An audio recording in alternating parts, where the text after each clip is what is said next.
तन में समरस भाव जगाने वाले, सब जन हिताय सब जन सुखाय श्रम संस्कृति को लाने वाले। शरणों के शरण श्री बसवेश महान, श्री बसवेश महान। दीन दलित में निज अभिमान जगाने वाले, स्त्रियों को सम सम्मान दिलाने वाले, अंतरंग बहिरंग शुद्ध कर लिंगांग समरस दर्शाने वाले। शरणों के शरण श्री बसवेश महान, श्री बसवेश महान। अनुभाव संसद में सम समाज रच कर, समता कायक भक्ति का संदेश सुना। लोकानुभव में शिवानुभव का जग को दर्शन कराने वाले। शरणों के शरण श्री बसवेश महान, श्री बसवेश महान। ज्योति जलाकर अंध अज्ञतम हर, वचनामृत घन अविरल बरसाने वाले। शरणों के शरण श्री बसवेश महान, श्री बसवेश महान। जय हो जय हो जय हो जय हो।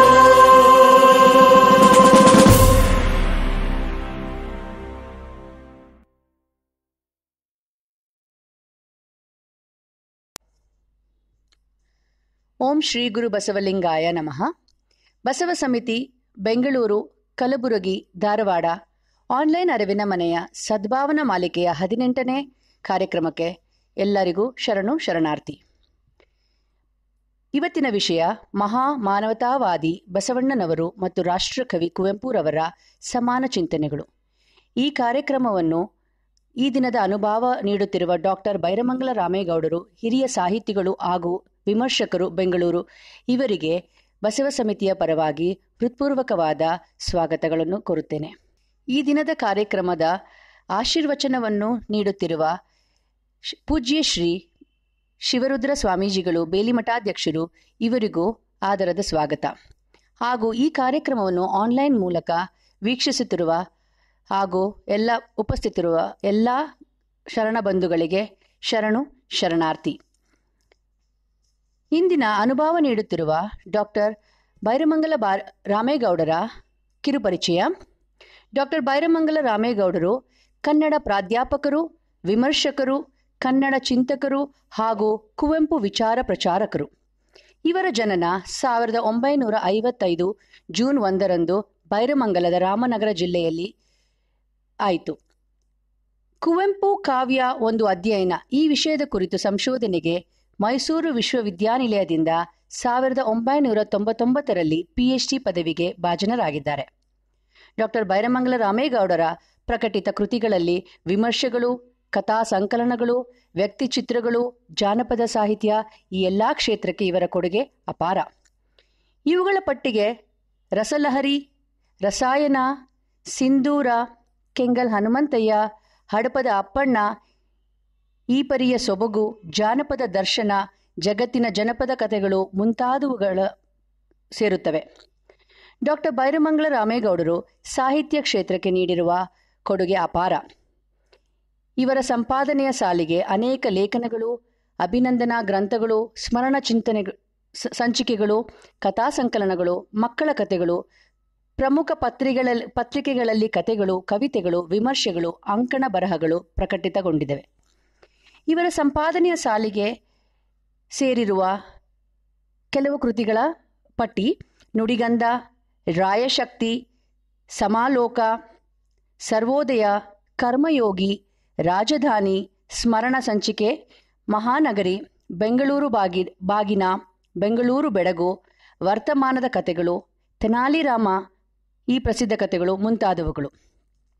ಮಾನ್ಯರಿಗೆ ಅನೇಕ ಪ್ರಶಸ್ತಿಗಳು ಹಾಗೂ ಗೌರವಗಳು ಸಂದಿವೆ.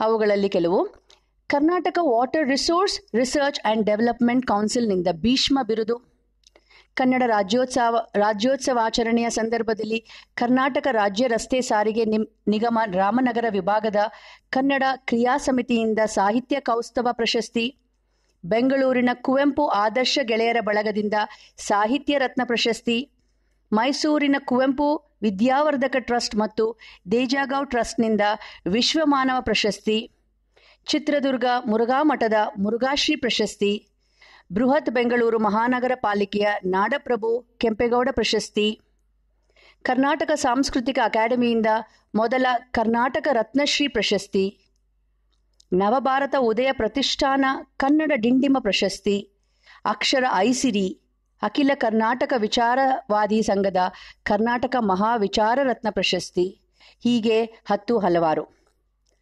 ಇವರ ಸೇವೆಯನ್ನು ಗುರುತಿಸಿ ಅನೇಕ ರಾಷ್ಟ್ರೀಯ ಹಾಗೂ ಅಂತಾರಾಷ್ಟ್ರೀಯ ಸ್ಥಾನಮಾನಗಳು ನೀಡಿ ಗೌರವಿಸಿದ್ದಾವೆ. ಅವುಗಳಲ್ಲಿ ಕೆಲವು ಪಟ್ಟಿಗಳು: ಬುದ್ಧ ಬಸವ ಗಾಂಧಿ ಸಂಸ್ಕೃತಿ ಟ್ರಸ್ಟ್ನ ರಾಜ್ಯ ಮಟ್ಟದ ಕನ್ನಡ ಕಾವ್ಯ ಸಂಸ್ಕೃತಿ ಶಿಬಿರದ ನಿರ್ದೇಶಕ, ಬೆಂಗಳೂರು ವಿಶ್ವವಿದ್ಯಾನಿಲಯ ಕಾಲೇಜ್ ಕನ್ನಡ ಅಧ್ಯಾಪಕರು ಒಕ್ಕೂಟದ ಅಧ್ಯಕ್ಷರು, ರಾಜಾರಾಮ್ ಮೋಹನ್ ರಾಯ್ ಗ್ರಂಥಾಲಯ ಪ್ರತಿಷ್ಠಾನ ರಾಜ್ಯ ಗ್ರಂಥಾಲಯ ಸಮಿತಿ ಪ್ರತಿನಿಧಿ,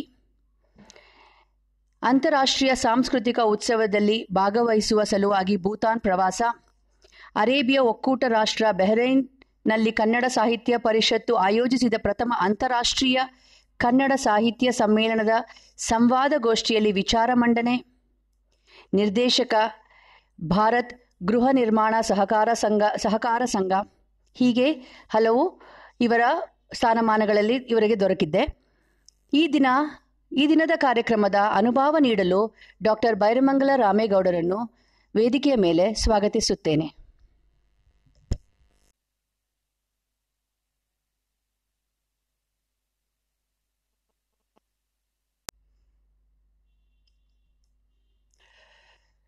ಕನ್ನಡ ಸಾಹಿತ್ಯ ಚರಿತ್ರೆಯನ್ನು ಅಧ್ಯಯನ ಮಾಡುವಂಥ ಹಲವಾರು ಕ್ರಮಗಳಿವೆ.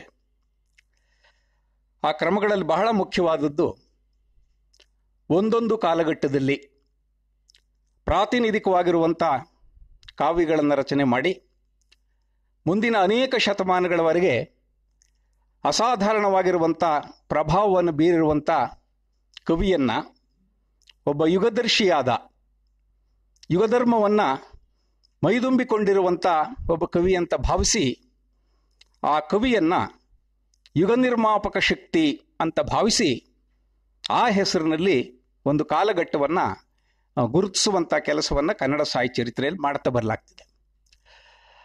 ಆ ದೃಷ್ಟಿಯಿಂದ ಕನ್ನಡದ ಮೊದಲ ಕವಿ ಅಂದರೆ ಆದಿಕವಿ ಪಂಪ ಒಬ್ಬ ಯುಗ ನಿರ್ಮಾಪಕ ಶಕ್ತಿಯಾಗಿ 10 ಶತಮಾನಗಳು ಕಳೆದ ಮೇಲೂ 1000 ವರ್ಷಗಳು ಉಳಿದ ಮೇಲೂ ಹೊಸಗನ್ನಡ ಸಾಹಿತ್ಯದ ಮೇಲೂ ಪ್ರಭಾವವನ್ನು ಬೀರುತ್ತಿರುವಂಥ ಅಸಾಧಾರಣ ಚೇತನವಾಗಿ ಕಾಣಿಸುವ ಹಾಗೆ ಪಂಪನ ನಂತರದಲ್ಲಿ 12ನೇ ಶತಮಾನವನ್ನು ಬೆಳಗಿದ ಒಂದು ಅದ್ಭುತವಾಗಿರುವಂಥ ಪ್ರತಿಭೆ, ಒಂದು ಚೈತನ್ಯ, ಒಂದು ಮಹಾಶಕ್ತಿ ಬಸವಣ್ಣನವರು. ಬಸವಣ್ಣನವರನ್ನು 12ನೇ ಶತಮಾನ ಒಬ್ಬ ಯುಗದರ್ಶಿಯಾಗಿ, ಒಬ್ಬ ಯುಗ ನಿರ್ಮಾಪಕ ಶಕ್ತಿಯಾಗಿ ಪರಿಭಾವಿಸ್ತದೆ. ಆನಂತರದಲ್ಲಿ 15ನೇ ಶತಮಾನಕ್ಕೆ ಬಂದರೆ ಕುಮಾರವ್ಯಾಸ ವಿಜಯನಗರ ಸಾಮ್ರಾಜ್ಯದ ಕಾಲದಲ್ಲಿ ಆತರನಾಗಿರುವಂಥ ಅದ್ಭುತವಾದಂಥ ಶಕ್ತಿಯನ್ನು ಮೈಗೂಡಿಸಿಕೊಂಡಿದ್ದಂಥ ಒಬ್ಬ ಕವಿ. ಅಲ್ಲಿಂದ ಆಚೆಗೆ ನಾವು ಮತ್ತೆ 20ನೇ ಶತಮಾನಕ್ಕೆ ಬರಬೇಕು. 20ನೇ ಶತಮಾನ ಆಧುನಿಕ ಕನ್ನಡ ಸಾಹಿತ್ಯದ ಕಾಲಾವಧಿ. ಇಂಗ್ಲಿಷ್ನಿಂದ ಬಂದಿದ್ದಂಥ ಪುಸ್ತಕಗಳನ್ನು ಅಧ್ಯಯನ ಮಾಡುವಂಥದ್ದು, ಇಂಗ್ಲಿಷ್ ಶಿಕ್ಷಣ ಮತ್ತು ಅಲ್ಲಿಯವರೆಗೆ ಶಿಕ್ಷಣದಿಂದ ವಂಚಿತರಾಗಿದ್ದಂಥ ಸಮುದಾಯಗಳಿಗೆ ಶಿಕ್ಷಣ ಪಡೆಯುವಂಥ ಒಂದು ಅವಕಾಶ ಇತ್ಯಾದಿಗಳೆಲ್ಲವೂ ಕೂಡ ಪ್ರಾರಂಭ ಆಗ್ತದೆ. ಅದರ ಪರಿಣಾಮವಾಗಿ ಮಲೆನಾಡಿನ ದಟ್ಟವಾಗಿರುವ ಕಾಡಿನ ನಡುವೆ ಒಂದು ಕುಗ್ರಾಮದಲ್ಲಿ ಹುಟ್ಟಿ ನಾಗರಿಕತೆಯ ಸಂಪರ್ಕವೇ ಇಲ್ಲದೆ ಇರುವಂಥ ಕುಪ್ಪಳಿಯಲ್ಲಿ ಜನಿಸಿ ಆಕಸ್ಮಿಕವಾಗಿ ಅಕ್ಷರವನ್ನು ಎದೆಗೆ ತುಂಬಿಕೊಳ್ಳುವುದಕ್ಕೆ ಸಾಧ್ಯವಾದಂಥ ಇನ್ನೊಂದು ಅದ್ಭುತವಾದಂಥ ಚೇತನ ಕುವೆಂಪು. ಹೀಗಾಗಿ ಕುವೆಂಪು ಅವರು 20ನೇ ಶತಮಾನದ ಒಂದು ಯುಗ ನಿರ್ಮಾಪಕ ಪ್ರತಿಭೆ. ಹಿಂದಿನ 3 ಕವಿಗಳನ್ನು ಉಲ್ಲೇಖ ಮಾಡಿದ ರೀತಿಯಲ್ಲಿ, ಆದ್ದರಿಂದ 10ನೇ ಶತಮಾನ ಪಂಪಯುಗವಾದರೆ, 12ನೇ ಶತಮಾನ ಬಸವಯುಗವಾದರೆ, 15ನೇ ಶತಮಾನ ಕುಮಾರವ್ಯಾಸ ಯುಗವಾದರೆ, 20ನೇ ಶತಮಾನ ನಿರ್ವಿವಾದವಾಗಿ ಅದು ಕುವೆಂಪು ಅವರ ಯುಗ. ಇದು ಸಾಹಿತ್ಯ ಚರಿತ್ರೆ ದಾಖಲಿಸಿರುವಂಥ ಅಂಶಗಳನ್ನು ನಾನು ಗಮನದಲ್ಲಿಟ್ಕೊಂಡು ಮಾತನಾಡ್ತಾ ಇದ್ದೀನಿ. ಯಾಕೆ ಈ ಪೂರ್ವ ಪೀಠಿಕೆಯನ್ನು ನಾನು ಕೊಡ್ತಾ ಇದ್ದೀನಿ ಅಂತಂದರೆ, 20 ದಿವಸಗಳ ಹಿಂದೆ ಬಸವ ಸಮಿತಿಯ ಅಧ್ಯಕ್ಷರಾದ ಶ್ರೀ ಅರವಿಂದ ಜತ್ತಿಯವರು ಕರೆ ಮಾಡಿ ಅರಿವಿನ ಮನೆಗೆ ಬಂದು ಒಂದು ಉಪನ್ಯಾಸವನ್ನು ಕೊಡಬೇಕು ಅಂತ ಆಹ್ವಾನಿಸ್ತಾರೆ. ಸ್ವತಃ ಅರವಿಂದ ಜತ್ತಿಯವರೇ ಈ ಆಹ್ವಾನವನ್ನು ನೀಡಿದ್ರಿಂದ ನನಗೆ ರೋಮಾಂಚನವಾಯಿತು ಮತ್ತು ಸಂತೋಷ ಕೂಡ ಆಯಿತು. ಅರಿವಿನ ಮನೆಯಲ್ಲಿ ಯಾವುದಾದ್ರೂ ಒಂದು ಉಪನ್ಯಾಸವನ್ನು ನೀಡಬೇಕು ಅನ್ನುವಂಥದ್ದು ನನ್ನ ಬಹಳ ದಿನಗಳ ಕನಸು. ಆ ಕನಸಾಗೋದಕ್ಕೆ ಸಾಕಷ್ಟು ವರ್ಷಗಳು ಹಿಡಿಯಿತು. ಅರವಿಂದ ಜತ್ತಿಯವರ ಮೂಲಕ ಈ ಕನಸು ಸಾಕಾರವಾಗ್ತಾ ಇದೆ ಅಂತ ನಾನು ಸಂತೋಷಪಟ್ಟು ಅವರಿಗೆ ಹೇಳಿದೆ. ಯಾವತ್ತು ಆ ಕಾರ್ಯಕ್ರಮವನ್ನು ಕೊಡಬೇಕು, ಉಪನ್ಯಾಸವನ್ನು ಕೊಡಬೇಕು ಅಂತ ತಿಳಿಸಿದ್ರೆ ನಾನು ಅವತ್ತಿಗೆ ಸಿದ್ಧತೆಯನ್ನು ಮಾಡಿಕೊಳ್ತೇನೆ, ಖಂಡಿತವಾಗಿಯೂ ಕೂಡ ಬರ್ತೇನೆ ಅಂತ. ಅದರಂತೆ ಈ ದಿನ ಕುವೆಂಪು ಮತ್ತು ಬಸವಣ್ಣನವರನ್ನು ಕುರಿತು ತೌಲನಿಕವಾಗಿ ಅಧ್ಯಯನ ಮಾಡಿರುವಂಥ ನನ್ನೊಳಗೆ ಅವರನ್ನು ಕುರಿತಂತೆ ಯಾವ್ಯಾವ ಹೊಸ ವಿಚಾರಗಳು ತಾಕ್ಲಾಡ್ತಾ ಇದೆಯೋ ಅವುಗಳನ್ನೆಲ್ಲ ನಿಮ್ಮ ಎಲ್ಲರ ಜೊತೆಯಲ್ಲಿ ಹಂಚಿಕೊಳ್ಳುವಂಥ ಒಂದು ಸಂದರ್ಭ ಬಂದಿದೆ. ಒಂದು ಆಶ್ಚರ್ಯದ ಸಂಗತಿ ಏನು ಅಂತಂದರೆ, ಅದನ್ನು ನಾವು ಕಾರ್ಯಕ್ರಮದ ವೇದಿಕೆಗೆ ಬರೋದಕ್ಕಿಂತ ಮುಂಚೆ ಪೂಜ್ಯರಾದ ಬೇಲಿಮಠದ ಶ್ರೀಗಳು ಮತ್ತು ಅರವಿಂದ ಜತ್ತಿಯವರ ಜೊತೆಯಲ್ಲಿ ಮಾತನಾಡ್ತಾ ಇದ್ದಂಥ ಸಂದರ್ಭದಲ್ಲೂ ಕೂಡ ಕೆಲವು ವಿಚಾರಗಳು ಪ್ರಸ್ತಾಪ ಆಯಿತು. ಆಗ ನಾನು ಹೇಳಿದೆ, ಅನೇಕ ವರ್ಷಗಳ ಹಿಂದೆ ಬಸವಣ್ಣನವರನ್ನು ಮತ್ತು ಕುವೆಂಪು ಅವರನ್ನು ಸಮಾನವಾದ ಚಿಂತನೆಗಳನ್ನು, ಆಶಯಗಳನ್ನು ಮೈಗೂಡಿಸಿಕೊಂಡಂಥ, ಬರೆದಂಥ, ಮಾತನಾಡಿದಂಥ, ಬದುಕಿದಂಥ ಹಿನ್ನೆಲೆಯಲ್ಲಿ ನಾವು ಅಧ್ಯಯನ ಮಾಡೋದಕ್ಕೆ ಸಾಧ್ಯ ಇದೆ ಅಂತ ಅಂದುಕೊಂಡೇನಾದರೂ ಅದರ ಬಗ್ಗೆ ಹೆಚ್ಚು ಕೆಲಸ ಮಾಡೋಕ್ಕಾಗಲಿ, ಬರೆಯೋಕ್ಕಾಗಲಿ, ಎಲ್ಲಾದರೂ ಉಪನ್ಯಾಸ ಕೊಡೋಕ್ಕಾಗಲಿ ಸಾಧ್ಯ ಆಗಿರಲಿಲ್ಲ.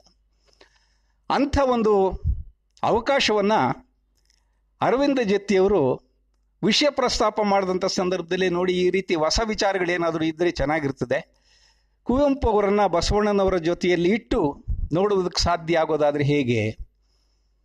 ನಾನು ಮತ್ತೆ ಹಿಂದಕ್ಕೆ ಹೋದೆ. ಯಾವಾಗಲೂ ಒಂದು ಸಾರಿ ಹೊಳೆದದ್ದು, ತಲೆ ಒಳಗಡೆ ಎಲ್ಲೋ ಒಂದು ಮೂಲೆಯಲ್ಲಿ ಕೂತಿದ್ದಿದ್ದು, ಈಗ ಇದ್ದಕ್ಕಿದ್ದಂತೆ ಹೊರಗಡೆ ಬರೋದಕ್ಕೆ ಜತ್ತಿಯವರು ಅವಕಾಶವನ್ನು ಕೊಡ್ತಾ ಇದ್ದಾರಲ್ಲ ಅಂತ ಆಶ್ಚರ್ಯವೂ ಮತ್ತು ಸಂತೋಷವೂ ಆಯಿತು. ಹಾಗಾಗಿ ಈ ವಿಚಾರಗಳ ಬಗ್ಗೆ ನಾನು ಸ್ವಲ್ಪ ಆಲೋಚನೆ ಮಾಡಿಕೊಂಡು, ಹೊಸದಾಗಿ ಒಂದಷ್ಟು ಅಧ್ಯಯನ ಮಾಡಿಕೊಂಡು, ಅವರ ಚಿಂತನೆಗಳಲ್ಲಿ ಎಲ್ಲಿ ಸಮಾನತೆ ಕಾಣ್ತದೆ ಎನ್ನುವಂಥದ್ದನ್ನು ಸರಿಯಾಗಿ ಗುರುತಿಸ್ಕೊಂಡು ಸಜ್ಜಾಗಿ ಆನಂತರದಲ್ಲಿ ನಾನು ಈ ಉಪನ್ಯಾಸವನ್ನು ಕೊಡುವಂಥ ನಿರ್ಧಾರವನ್ನು ಮಾಡಿದೆ. ಪೂಜ್ಯ ಬೇಲಿಮಠದ ಸ್ವಾಮೀಜಿಯವರು ನನ್ನ ಜೊತೆಯಲ್ಲಿ ಅಭಿಪ್ರಾಯಗಳನ್ನು ಹಂಚಿಕೊಂಡಾಗ ಒಂದು ಮಹತ್ವದ ಸಂಗತಿಯನ್ನು ಹೇಳಿದ್ರು. ಅದು ಹಲವಾರು ವರ್ಷಗಳಿಂದ ನನ್ನನ್ನು ತಾಕ್ಲಾಡ್ತಾ ಇದ್ದಂಥ ಸಂಗತಿ. ಇತ್ತೀಚೆಗೆ ಆ ವಿಚಾರವನ್ನು ಇಟ್ಕೊಂಡೇನೆ ನಾನು ರಾಜ್ಯದಾದ್ಯಂತ ಉಪನ್ಯಾಸವನ್ನು ಕೂಡ ಕೊಟ್ಟಿದ್ದೇನೆ. ಅದೇನು ಅಂತಂದರೆ, ಕುವೆಂಪು ಅವರನ್ನು ಅಧ್ಯಾತ್ಮದ ದೃಷ್ಟಿಯಿಂದ ನೋಡುವ ಕೆಲಸ ಹೆಚ್ಚಿನ ರೀತಿಯಲ್ಲಿ ಆಗಿಲ್ಲ. ಇದು ಒಬ್ಬ ಕವಿಗೆ ಮಾಡುವಂಥ ಅನ್ಯಾಯವೂ ಕೂಡ ಆಗಿದೆ. ಆದರೆ 800 ವರ್ಷಗಳ ಹಿಂದಿನ ಯುಗ ನಿರ್ಮಾಪಕ ಶಕ್ತಿ ಬಸವಣ್ಣನವರನ್ನು ಕುರಿತು ಅಧ್ಯಯನ ಮಾಡುವ ಸಂದರ್ಭದಲ್ಲೂ ಕೂಡ ಈ ತೆರನಾಗಿರುವಂಥ ಒಂದು ಅನ್ಯಾಯ ಆಗಿದೆ ಎನ್ನುವಂಥದ್ದನ್ನು ನಾವು ಗುರುತಿಸಿಕೊಳ್ಳಬೇಕು. ಅಂದರೆ ಯಾರನ್ನ ಯಾವ ಮುಖ್ಯವಾಗಿರುವಂಥ ದೃಷ್ಟಿಕೋನದಿಂದ ನಾವು ಪರಿಭಾವಿಸಬೇಕೋ, ಚಿಂತನೆ ಮಾಡಬೇಕೋ, ಆಲೋಚನೆ ಮಾಡಬೇಕೋ ಅದನ್ನು ಮಾಡ್ತಾ ಇಲ್ಲ. ನಾವು ಬೇರುಗಳನ್ನು ಬಿಟ್ಟು ಮೇಲ್ಗಡೆ ರೆಂಬೆ ಕೊಂಬೆಗಳನ್ನು ನೋಡಿ ಮಾತ್ರ ಸಂತೋಷ ಪಡ್ತಾ ಇದ್ದೀವಿ. ಆದ್ದರಿಂದ ಈ ಬೇರಿನ ಮಟ್ಟಕ್ಕೆ ಹೋಗಬೇಕು ಅಂತಂದರೆ ಬಸವಣ್ಣನವರನ್ನು ಆಧ್ಯಾತ್ಮಿಕವಾಗಿರುವಂಥ ಒಂದು ದೃಷ್ಟಿಕೋನದಿಂದ ನೋಡಬೇಕಾಗುತ್ತೆ. ಹಾಗೆಯೇ ಕುವೆಂಪು ಅವರನ್ನು ಕೂಡ ಅಧ್ಯಾತ್ಮ ವಿಚಾರಗಳ ಹಿನ್ನೆಲೆಯಲ್ಲಿ ನಾವು ಪರಿಶೀಲಿಸಬೇಕಾಗ್ತದೆ, ಅವಲೋಕನ ಮಾಡಬೇಕಾಗ್ತದೆ, ವಿಮರ್ಶಿಸಬೇಕಾಗ್ತದೆ. ಆ ಒಂದು ದೃಷ್ಟಿಯಿಂದಲೇ ಇವತ್ತಿನ ವಿಷಯ ಮಹಾ ಮಾನವತಾವಾದಿ ಬಸವಣ್ಣನವರ ಮತ್ತು ರಾಷ್ಟ್ರಕವಿ ಕುವೆಂಪು ಅವರ ಸಮಾನ ಚಿಂತನೆಗಳು ಅನ್ನುವಂಥ ವಿಷಯವನ್ನು ಇಟ್ಕೊಂಡಿರುವಂಥದ್ದು. ಈಗಾಗಲೇ ಪ್ರಸ್ತಾಪ ಮಾಡಿದ ಹಾಗೆ ಬಸವಣ್ಣನವರು 12ನೇ ಶತಮಾನಕ್ಕೆ ಸೇರಿದವರು, ಕುವೆಂಪು ಅವರು 20ನೇ ಶತಮಾನಕ್ಕೆ ಸೇರಿದವರು. ಇವರಿಬ್ಬರ ನಡುವೆ 800 ವರ್ಷಗಳ ಅಂತರ ಇದೆ. ಆದರೆ 800 ವರ್ಷಗಳ ಹಿಂದೆ ಬಸವಣ್ಣನವರ ಚಿಂತನೆ ಯಾವ ದಿಕ್ಕಿನಲ್ಲಿ ನಡೆಯುತ್ತದೆ, ಅವರ ಚಿಂತನೆಗಳಲ್ಲಿ ಯಾವ ತೆರನಾಗಿರುವಂಥ ಪ್ರಖರತೆ ಇದೆ, ಅದು ಸಾಮಾಜಿಕವಾದ ಕ್ರಾಂತಿ, ಧಾರ್ಮಿಕವಾಗಿರುವಂಥ ಕ್ರಾಂತಿ, ಪುರೋಹಿತಶಾಹಿಯ ವಿರುದ್ಧ ಬಂಡಾಯ, ಜನಪರವಾಗಿರುವಂಥ ಆಲೋಚನೆಗಳು, ಸಮಾಜಮುಖಿಯಾಗಿರುವಂಥ ಆಲೋಚನೆಗಳು, ಇವೆಲ್ಲ ಬಸವಣ್ಣನವರಲ್ಲಿ ಎಷ್ಟರ ಮಟ್ಟಿಗೆ 12ನೇ ಶತಮಾನದಲ್ಲಿ ಇತ್ತೋ ಅದು 20ನೇ ಶತಮಾನದ ಕುವೆಂಪು ಅವರಲ್ಲೂ ಕೂಡ ಅಷ್ಟೇ ಪ್ರಖರವಾಗಿ ಕಾಣಿಸಿಕೊಳ್ಳುತ್ತದೆ ಎನ್ನುವಂಥದ್ದನ್ನು ಗಮನಿಸಬೇಕು. ಜತ್ತಿಯವರೇ ಒಂದು ವಿಚಾರ ಪ್ರಸ್ತಾಪ ಮಾಡೋದು ನನಗೆ ಆಶ್ಚರ್ಯ ಆಗ್ತು. ಅದೇನು ಅಂತಂದರೆ ಅಧ್ಯಾತ್ಮದ ಕ್ರಾಂತಿವೀರ ಅಂತ ಬಸವಣ್ಣನವರನ್ನು ಬಹಳ ಸಹಜವಾಗಿ ಗುರುತಿಸಿರುವಂಥವರು ಕುವೆಂಪು ಅವರು. ಅಂದರೆ ಕುವೆಂಪು ಅವರು ಬಸವಣ್ಣನವರನ್ನು ಯಾವ ರೀತಿಯಲ್ಲಿ ಸಮರ್ಪಕವಾಗಿ ಸಮರ್ಥವಾಗಿ ಅರ್ಥ ಮಾಡಿಕೊಳ್ಳಬೇಕೋ ಹಾಗೆ ಅರ್ಥ ಮಾಡಿಕೊಂಡಿದ್ದಾರೆ. ಹಾಗೆ ಅರ್ಥ ಮಾಡಿಕೊಂಡಿರುವುದಕ್ಕೆ ಸೂಕ್ತವಾಗಿರುವಂಥ ಒಂದು ಶಬ್ದವನ್ನು ಏನು ಬಳಸಬೇಕು ಅದನ್ನು ಬಳಸಿದ್ದಾರೆ.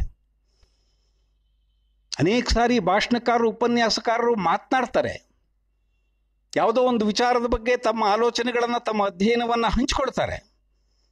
ಆದರೆ ಅದನ್ನು ಕೇಳ್ತಾ ಇರುವಂಥವ್ರಿಗೆ ಮುಟ್ಟಿಸಬೇಕಾದರೆ ಆ ಸಂದರ್ಭಕ್ಕೆ ಅಗತ್ಯವಾಗಿರುವಂಥ ಸಮಂಜಸವಾದ ಅತ್ಯಂತ ಸೂಕ್ತವಾಗಿರುವಂಥ ಶಬ್ದಗಳನ್ನು ಕೂಡ ಬಳಸಬೇಕು. ಆ ಶಬ್ದಗಳನ್ನು ಬಳಸ್ತಾ ಇದ್ದರೆ ಅವರ ಮನಸ್ಸಿನೊಳಗಡೆ ಏನಿದೆ, ಏನು ಹೇಳಬೇಕು ಅಂತ ಪ್ರಯತ್ನ ಮಾಡ್ತಿದ್ದಾರೆ, ಅದು ಅಷ್ಟು ಪರಿಣಾಮಕಾರಿಯಾಗಿ ಮುಟ್ಟದೇ ಇರುವಂಥ ಸಾಧ್ಯತೆ ಇರ್ತದೆ. ಬಸವಣ್ಣನವರ ವಿಚಾರದಲ್ಲೂ ಕೂಡ ಆಗಿರುವಂಥದ್ದು ಇದೇನೆ. ಆಧುನಿಕ ಸಂದರ್ಭದಲ್ಲಂತೂ ಬಸವಣ್ಣನವರನ್ನು ಬೇರೆ ಬೇರೆ ದಿಕ್ಕುಗಳಿಂದ ಅರ್ಥೈಸುವ, ವಿಶ್ಲೇಷಿಸುವ, ಪರಿಶೀಲಿಸುವ ಪ್ರಯತ್ನಗಳು ಮತ್ತೆ ಮತ್ತೆ ನಡೀತಾ ಇವೆ. ಆದರೆ ನಿಜವಾಗಿ ಅವರು ಮಾಡಿದಂಥ ಕೆಲಸ, ಅವರು ಮಾಡಿದಂಥ ಹೋರಾಟ, ಅವರ ವ್ಯಕ್ತಿತ್ವ, ಸ್ವಭಾವ ಆ ರೀತಿಯಲ್ಲಿ ರೂಪುಗೊಳ್ಳುವುದಕ್ಕೆ ಕಾರಣವಾಗಿರುವಂಥ ಒಂದು ಹಿನ್ನೆಲೆ, ಇವುಗಳನ್ನೆಲ್ಲವನ್ನೂ ಕೂಡ ಯಾವ ಸಮರ್ಥವಾಗಿರುವಂಥ ಶಬ್ದಗಳಲ್ಲಿ ಮಂಡಿಸಬೇಕೋ ಆ ರೀತಿಯಲ್ಲಿ ಅದು ಆಗದೇ ಇರುವಂಥ ಕೊರತೆಯನ್ನು ಸೂಚಿಸ್ತದೆ. ಹಾಗಾಗಿ ನಾನು ಅದರ ಬಗ್ಗೆ ಚಿಂತನೆ ಮಾಡ್ಕೊಂಡು ಬಂದಿದ್ದೆ. ಕುವೆಂಪು ಅವರು ಬಸವಣ್ಣನವರನ್ನು ಕುರಿತು ಒಂದು ಅದ್ಭುತವಾಗಿರುವಂಥ ಕವಿತೆಯನ್ನು ಬರೆದಿದ್ದಾರೆ. ಆ ಕವಿತೆಯನ್ನು ಓದುವುದರ ಮೂಲಕವೇ ಬಸವಣ್ಣನವರಿಗೂ ಮತ್ತು ಕುವೆಂಪು ಅವರಿಗೆ ಇರುವ ಸಮಾನ ಚಿಂತನೆಯ ಎಳೆಗಳು ಯಾವುವು ಅನ್ನುವಂಥದ್ದನ್ನು ಮುಂದೆ ನಾವು ವಿಶ್ಲೇಷಣೆ ಮಾಡೋದಕ್ಕೆ ಬೇಕಾಗಿರುವಂಥ ಕೆಲವು ಸೂಕ್ಷ್ಮಗಳನ್ನು ನಾವು ಹೆಕ್ಕಿ ತೆಗೆಯೋದಕ್ಕೆ ಅಲ್ಲಿಂದ ಸಾಧ್ಯವಾಗ್ತದೆ ಅಂತ ಅನ್ನಿಸ್ತದೆ. ಇದು ಕುವೆಂಪು ಅವರ ಕವಿತೆಗಳಲ್ಲಿ ಅಷ್ಟೇನೂ ಜನಪ್ರಿಯವಾಗಿರುವಂಥ ಕವಿತೆ ಅಲ್ಲ. ಕುವೆಂಪು ಅವರ 32 ಕವನ ಸಂಕಲನಗಳಲ್ಲಿ ಶ್ರೀ ಬಸವೇಶ್ವರರಿಗೆ ಅನ್ನುವ ಶೀರ್ಷಿಕೆಯಲ್ಲಿ ಬರೆದಿರುವಂಥ ಕವಿತೆ ಅವರ ಕೊನೆಯ ತೆನೆ ಮತ್ತು ವಿಶ್ವಮಾನವ ಸಂದೇಶ, ಇದು ಆ ಕವನ ಸಂಕಲನದ ಹೆಸರು.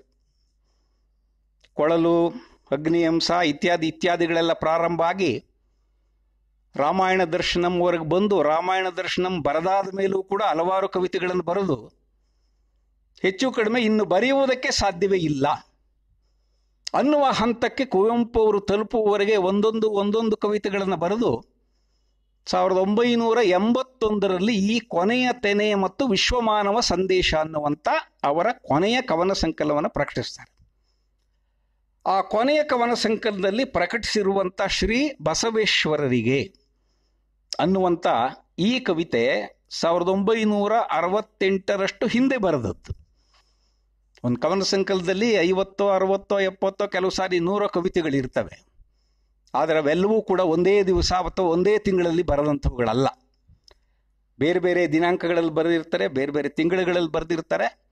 ಒಂದು ಕವನ ಸಂಕಲನ ತರೋದಕ್ಕೆ ಬೇಕಾದಷ್ಟು ಕವಿತೆಗಳು ಇವೆ ಅಂತ ಅಂದಾಗ ಯಾವುದೋ ಒಂದು ವರ್ಷದಲ್ಲಿ ಅದನ್ನು ಹೊರಗಡೆ ತರ್ತಾರೆ. ಹೀಗಾಗಿ ಕವನ ಸಂಕಲನ ಪ್ರಕಟವಾದ 1981ರಲ್ಲಿ ಅದರಲ್ಲಿರುವಂಥ ಶ್ರೀ ಬಸವೇಶ್ವರರಿಗೆ ಅನ್ನುವಂಥ ಈ ಕವಿತೆಯನ್ನು ಅವರು ಬರೆದಿರುವಂಥದ್ದು ಅವರೇ ದಿನಾಂಕವನ್ನು ಸೂಚಿಸಿದ್ದಾರೆ 1968ರಲ್ಲಿ.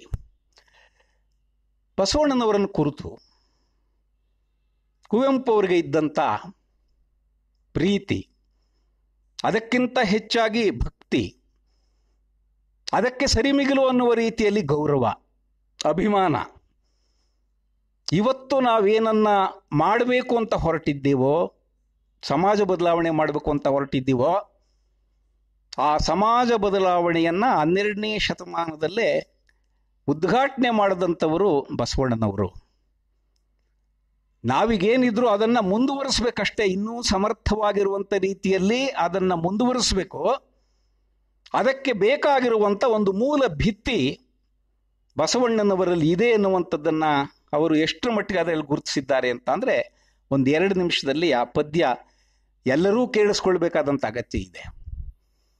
ಯಾಕೆಂದರೆ ಈ ಕವಿತೆಯಲ್ಲಿ ಕುವೆಂಪು ಅವರು ಬಸವಣ್ಣನವರನ್ನು ಕುರಿತು ಯಾವ ಮುಖ್ಯ ವಿಚಾರಗಳನ್ನು ಪ್ರಸ್ತಾಪಿಸುತ್ತಾರೋ ಆ ವಿಚಾರದ ಎಳೆಗಳನ್ನು ಇಟ್ಕೊಂಡೇನೆ ಇವರಿಬ್ಬರ ನಡುವೆ ಇರುವಂಥ ಸಮಾನವಾಗಿರುವಂಥ ಚಿಂತನೆಗಳನ್ನು, ಸಮಾನವಾಗಿರುವಂಥ ಆಶಯಗಳನ್ನು ನಾವು ಮುಂದೆ ತೌಲನಿಕವಾಗಿ ಗುರುತಿಸಿಕೊಳ್ಳಬೇಕಾದಂಥ ಒಂದು ಕೆಲಸವನ್ನು ಮಾಡಬೇಕಾಗ್ತದೆ. ಇದರಲ್ಲಿ ಅವರು ಹೇಳ್ತಾರೆ, ಕಾರ್ತೀಕ ಕತ್ತಲಲ್ಲಿ ಆಕಾಶ ದೀಪವಾಗಿ ನೀ ಬಂದೆ, ಬಟ್ಟೆಗೆಟ್ಟವರಿಗೊಂದು ದೊಂದಿ ದಿಕ್ಕಾಗಿ, 8 ಶತಮಾನಗಳ ಹಿಂದೆ ಅಗ್ನಿ ಖಂಡವನಾಂತವೋ ಅಧ್ಯಾತ್ಮ ಕ್ರಾಂತಿವೀರ, ಅಗ್ನಿ ಖಡ್ಗವನಾಂತವೋ ಅಧ್ಯಾತ್ಮ ಕ್ರಾಂತಿವೀರ, ದೇವದಯೆಯೊಂದು ಹೇ ಧೀರಾವತಾರ, ಹೇ ಬಸವೇಶ್ವರ. ಜಾತಿ ಪದ್ಧತಿಯ ಹೋಮಕೂಪಕ್ಕೆ ಬಿದ್ದು ವೈದಿಕರ ಯಜ್ಞ ತಾಪಕ್ಕೆ ಬಲಿವೋದ ದಲಿತ ಜೀವರ ನೆತ್ತಿ ಮತಿ ವಿಚಾರಕ್ಕೆ, ಕಾಯಕದ ದಿವ್ಯ ತತ್ವದ ಸುಕ್ಷೇಮ ಧರ್ಮ ನಾಕಕ್ಕೆ ನಡೆಸಿದ ಮಹಾತ್ಮನೇ ನಿನಗೆ ನಮೋ ನಮಃ. ಇಂದಿಗೂ ನಾವು ನಿನ್ನೆತ್ತರಕ್ಕೆ ಏಳಲಾರದೆ ಅಯ್ಯೋ, ಇಂದಿಗೂ ನಾವು ನಿನ್ನೆತ್ತರಕ್ಕೆ ಏಳಲಾರದೆ ಅಯ್ಯೋ, ಮತದ ಉಸುಬಿಗೆ ಸಿಲುಕಿ ತತ್ತರಿಸುತ್ತಿಹೆವಯ್ಯ, ಬಾರಯ್ಯ ಕೈ ಹಿಡಿದೆತ್ತಿ ಬದುಕಿಸು ನಮ್ಮ ನೆಳೆದು, ವರ್ಣಾಶ್ರಮದ ಹೆಸರ ಒಲೆಗೆಸರ ವಂಚನೆಯ ಹೊಂಡದಿಂದೆ, ಭಕ್ತಿಗಂಗೆಯ ನೆರೆದು ಭಾಗವತ ಶಕ್ತಿಯ ಕರೆದು, ಮತಮೌಢ್ಯದ ಅಜ್ಞಾನ ಪಂಕವನ್ನು ತೊಳೆದು ಶುಚಿಗೊಳಿಸು ವಿಜ್ಞಾನ ವೇದಾಂತ ತೀರ್ಥದಿಂದೆ.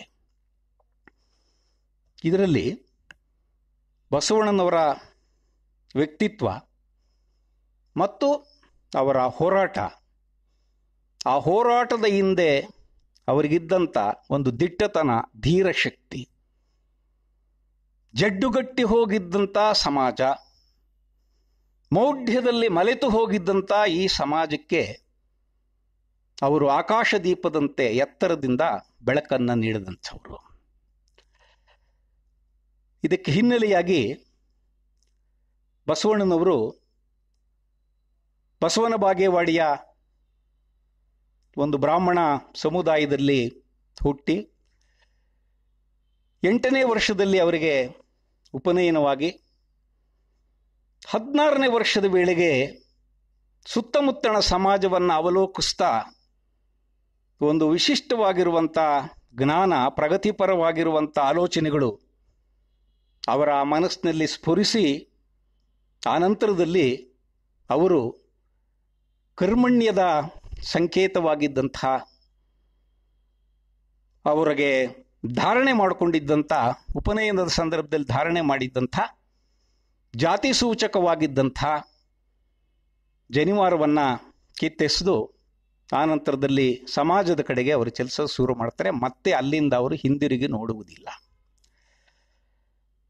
ಕುವೆಂಪು ಅವರಿಗೆ ಮತ್ತು ಬಸವಣ್ಣನವರಿಗೆ ಸಂಬಂಧಪಟ್ಟಂತೆ ಈ ಬಾಲ್ಯದ ಸಂದರ್ಭದ ಕೆಲವು ವಿಶೇಷವಾಗಿರುವಂಥ ತಿಳುವಳಿಕೆ, ಸಾಮಾಜಿಕವಾಗಿರುವಂಥ ಅರಿವು, ಪ್ರಗತಿಪರವಾಗಿರುವಂಥ ಚಿಂತನೆಗಳು ಬರುವುದಕ್ಕೆ ಕಾರಣವಾಗಿರುವಂಥ ಅಂಶಗಳನ್ನು ಕೂಡ ನಾವಿಲ್ಲೇನೆ ಗಮನಿಸಿಕೊಳ್ಳಬೇಕು. ಅದೇನಂತಂದರೆ, ಬಸವಣ್ಣನವರು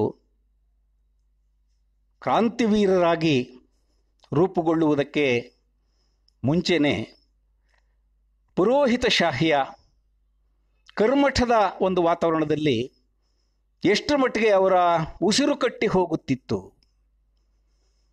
ಇದರಿಂದ ಹೊರಗಡೆ ಬರಬೇಕು ಅಂತ ಅವರ ಜೀವ ತತ್ತರಿಸ್ತಾ ಇತ್ತು, ತುಡಿತಾ ಇತ್ತು ಅನ್ನುವಂಥದ್ದನ್ನು ನಾವು ಗಮನಿಸುವ ಹಾಗೇನೆ ಕುವೆಂಪು ಅವರು ಮಲೆನಾಡಿನ ಮೂಲೆಯ ಕಗ್ಗಾಡಿನ ನಡುವಿನ ಒಂದು ಹಳ್ಳಿಯಲ್ಲಿ ಓರಗೆಯ ಮಕ್ಕಳ ಜೊತೆಯಲ್ಲಿ ಆಟಪಾಠಗಳಲ್ಲಿ ಬಿದ್ದುಕೊಂಡಿದ್ದಂಥ ಸಂದರ್ಭದಲ್ಲಿ ಅವರ ತಂದೆ ಆಲೋಚನೆ ಮಾಡ್ತಾರೆ, ಕುಪ್ಪಳಿಯಿಂದ ಹತ್ತಿರದಲ್ಲಿದ್ದಂಥ ತೀರ್ಥಹಳ್ಳಿಗೆ ಆಗಿಂದಾಗೆ ಅವರು ಕೃಷಿಕರಾಗಿದ್ದರಿಂದ ತಾವು ಬೆಳೆದಿದ್ದನ್ನು ಅಲ್ಲೋಗಿ ಮಾರಾಟ ಮಾಡೋದಕ್ಕೆ, ಮತ್ತೊಂದಕ್ಕೆ ಮನೆಗೆ ಬೇಕಾದಂಥ ಸಾಮಗ್ರಿಗಳನ್ನು ತರೋದಕ್ಕೆ ತೀರ್ಥಹಳ್ಳಿಗೆ ಹೋಗ್ತಾ ಇದ್ದಂಥ ಸಂದರ್ಭದಲ್ಲಿ ಅವರ ಕಣ್ಣಿಗೆ ಬೀಳುತ್ತದೆ, ತೀರ್ಥಹಳ್ಳಿ ಅಂತ ಪಟ್ಟಣದಲ್ಲಿ ಶಾಲೆಗಳಿವೆ, ಶಾಲೆಗಳಲ್ಲಿ ಮಕ್ಕಳು ಓದ್ತಾ ಇದ್ದಾರೆ.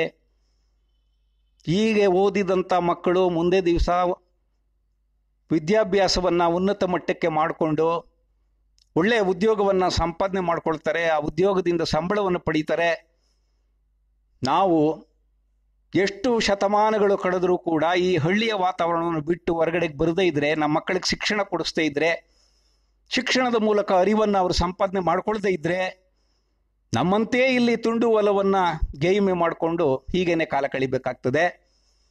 ಆದ್ದರಿಂದ ಮಕ್ಕಳ ಭವಿಷ್ಯವನ್ನು ಉತ್ತಮವಾಗಿ ನಿರ್ಮಾಣ ಮಾಡಬೇಕು ಅನ್ನುವಂಥ ಕಾರಣಕ್ಕೆ ತೀರ್ಥಹಳ್ಳಿಯಲ್ಲಿದ್ದಂಥ ಕೆಲವು ಬ್ರಾಹ್ಮಣ ಐಗಳನ್ನು ಕರೆಸಿ ಪಾಠ ಹೇಳಿಸ್ತಾರೆ, ಕೆಲವು ಕ್ರೈಸ್ತ ಪಾದ್ರಿಗಳನ್ನು ಕರೆಸಿ ಪಾಠ ಹೇಳಿಸ್ತಾರೆ.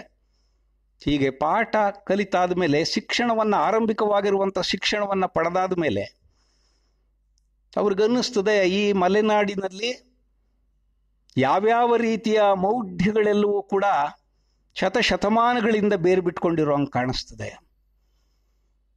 ನಮ್ಮ ಪೂರ್ವಿಕರೆಲ್ಲರೂ ಕೂಡ ನಾವಿರಬೇಕಾದದ್ದು ಹೀಗೆ ಅಂತ ತಿಳ್ಕೊಂಡಿದ್ದಾರೆ, ಆದರೆ ಶಿಕ್ಷಣ ಕೊಟ್ಟ ಅರಿವು ಹೇಳ್ತದೆ ಇಲ್ಲ, ನಾವು ಇರಬೇಕಾದದ್ದು ಹೀಗಲ್ಲ, ನಾವು ಸುಧಾರಣೆ ಆಗಬೇಕಾದದ್ದು ಇದೆ ಅಂತ ಅನ್ನಿಸ್ತದೆ. ನೋಡಿ, ಇಬ್ಬರಿಗೂ ಕೂಡ ಬಸವಣ್ಣನವರಿಗೆ ಮತ್ತು ಕುವೆಂಪು ಅವರಿಗೆ ದಕ್ಕಿದ ಈ ಬಾಲ್ಯದಲ್ಲಿ ಅವರಿಗೆ ಬಂದಂಥ ಅರಿವು, ತಿಳುವಳಿಕೆ, ಮನುಷ್ಯ ಸಮಾಜ ಯಾವ ದಿಕ್ಕಿಗೆ ಚಲಿಸಬೇಕೋ, ಅಂದರೆ ಪರಿವರ್ತನೆ ಆಗಬೇಕೋ, ಸುಧಾರಣೆ ಆಗಬೇಕೋ, ಬದಲಾವಣೆ ಆಗಬೇಕೋ, ಅದಾಗ್ತಾ ಇಲ್ಲ. ಇಲ್ಲಿ ಜಡ್ಡುಗಟ್ಟು ಹೋಗಿರುವಂಥ ಒಂದು ಸಂಗತಿ ಇದೆ. ಇದರ ಹಿನ್ನೆಲೆಯಲ್ಲಿ ಆ ಥರನಾಗಿರುವಂಥ ಪರಿಸ್ಥಿತಿ ಇದೆ. ಈ ಪರಿಸ್ಥಿತಿ ಬದಲಾಗಬೇಕು. ನೋಡಿ, ಪರಿಸ್ಥಿತಿ ಬದಲಾಗಬೇಕು ಅಂತ ಆಲೋಚನೆ ಮಾಡುವಂಥವರು ಸಾಕಷ್ಟು ಜನ ಇದ್ದಾರೆ. ಆದರೆ ಆಲೋಚನೆ ಎನ್ನುವಂಥದ್ದು ಅನುಷ್ಠಾನಕ್ಕೆ ಬರದೆ ಉಳಿದು ಹೋಗುವಂಥ ಸಾಧ್ಯತೆಗಳು ಜಾಸ್ತಿ. ಬಸವಣ್ಣನವರಿಗೆ ಮತ್ತು ಕುವೆಂಪು ಅವರಿಗೆ ಈ ಥರನಾಗಿರುವಂಥ ಒಂದು ಮುಂದಾಲೋಚನೆ, ದೂರದೃಷ್ಟಿ, ದೂರದರ್ಶಿತ್ವ ಇತ್ಯಾದಿಗಳೆಲ್ಲವೂ ಕೂಡ ಇತ್ತು. ಆದ್ದರಿಂದ ಅವರು ಆಲೋಚನೆಗಳ ಮಟ್ಟಕ್ಕೆ ವಿರಮಿಸಲಿಲ್ಲ. ಆ ಆಲೋಚನೆಗಳನ್ನು ತಮ್ಮ ಮಿತಿಯಲ್ಲಿ, ತಮ್ಮ ಆಲೋಚನೆಗಳ ಮಿತಿಯಲ್ಲಿ ಎಷ್ಟರ ಮಟ್ಟಿಗೆ ಅನುಷ್ಠಾನಕ್ಕೆ ತರುವುದಕ್ಕೆ ಸಾಧ್ಯವೋ ಅದನ್ನು ತರುವ ಪ್ರಯತ್ನದಲ್ಲಿ ಅವರು ತೊಡಗಿದ್ರು. ಆದ್ದರಿಂದಲೇ ನಿಂತ ನೀರಾಗಿದ್ದಂಥ ಸಮಾಜವನ್ನು ಒಂದಿಷ್ಟಾದರೂ ಬದಲಾವಣೆ ಮಾಡೋದಕ್ಕೆ ಸಾಧ್ಯವಾದದ್ದು ಕುವೆಂಪು ಅವರಿಗೆ, ಬಸವಣ್ಣನವರಿಗೆ ಈ ಒಂದು ಕಾರಣಕ್ಕಾಗಿ. ಈಗ ಇಬ್ಬರಿಗೂ ಸಮಾನವಾಗಿರುವಂಥ ಚಿಂತನೆಗಳನ್ನು ಹಂಚಿಕೊಳ್ಳುವಂಥ ಸಂದರ್ಭದಲ್ಲಿ ಕೆಲವು ಪದ್ಯಗಳನ್ನು, ಕವಿತೆಗಳನ್ನು ಮತ್ತು ವಚನವನ್ನು ಪರಸ್ಪರ ಅಕ್ಕಪಕ್ಕದಲ್ಲಿಟ್ಟು ತಾವು ಏನನ್ನು ಹೇಳಬೇಕಾಗಿದೆ, ಏನನ್ನು ಹಂಚಿಕೊಳ್ಳಬೇಕಾಗಿದೆ, ಏನನ್ನು ತಿಳಿಸ್ಬೇಕಾಗಿದೆ ಎದುರುಗಡೆ ಇರುವಂಥವ್ರಿಗೆ, ಆ ಬಗ್ಗೆ ನಾವು ಏನನ್ನ ಕೊಡಬಲ್ಲೆವು, ನಿರೀಕ್ಷೆಯೇ ಇಲ್ಲದೆ ಇರುವಂಥವ್ರಿಗೆ ಏನನ್ನಾದರೂ ನಾವು ಕೊಡಬೇಕು, ಬದಲಾಯಿಸಬೇಕು, ಸುಧಾರಣೆ ಮಾಡಬೇಕು ಅನ್ನುವಂಥ ವಿಚಾರಗಳು ಬಂದಾಗ ನಮಗೆ ಮತ್ತು ಅವರಿಗೆ ಸಮಾನವಾಗಿರುವಂಥ ಈ ಮಾತು ಮತ್ತು ನಡವಳಿಕೆಯ ಮೂಲಕವೇ ಕೊಡಬೇಕು.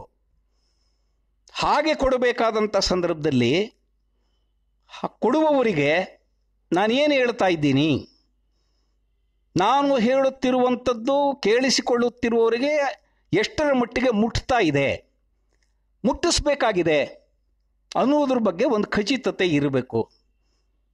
ಅದಕ್ಕೆ ಬಸವಣ್ಣನವರು ಇದನ್ನು ಕೂಡಲ ಸಂಗಮನ ಅಂಕಿತದಲ್ಲಿ ತಮ್ಮ ಒಳಗನ್ನು ಹೊರಗಡೆ ಹಾಕುವಂಥ ಸಂದರ್ಭದಲ್ಲಿ ತನಗೆ ತೋಚಿದ್ದನ್ನು, ತಾನು ಆಲೋಚನೆ ಮಾಡಿದ್ದನ್ನು, ತನಗೆ ಸರಿ ಅಂತ ಅನ್ನಿಸ್ತಾ ಇರುವಂಥದ್ದನ್ನು, ತನಗೆ ನಿಲುಕ್ತಾ ಇರುವಂಥದ್ದನ್ನು ನನಗೆ ಸರಿ ಅನ್ನಿಸುವಂಥ ರೀತಿಯಲ್ಲೇ ನಾನು ಹೇಳಿಕೊಳ್ಳುತ್ತೇನೆ.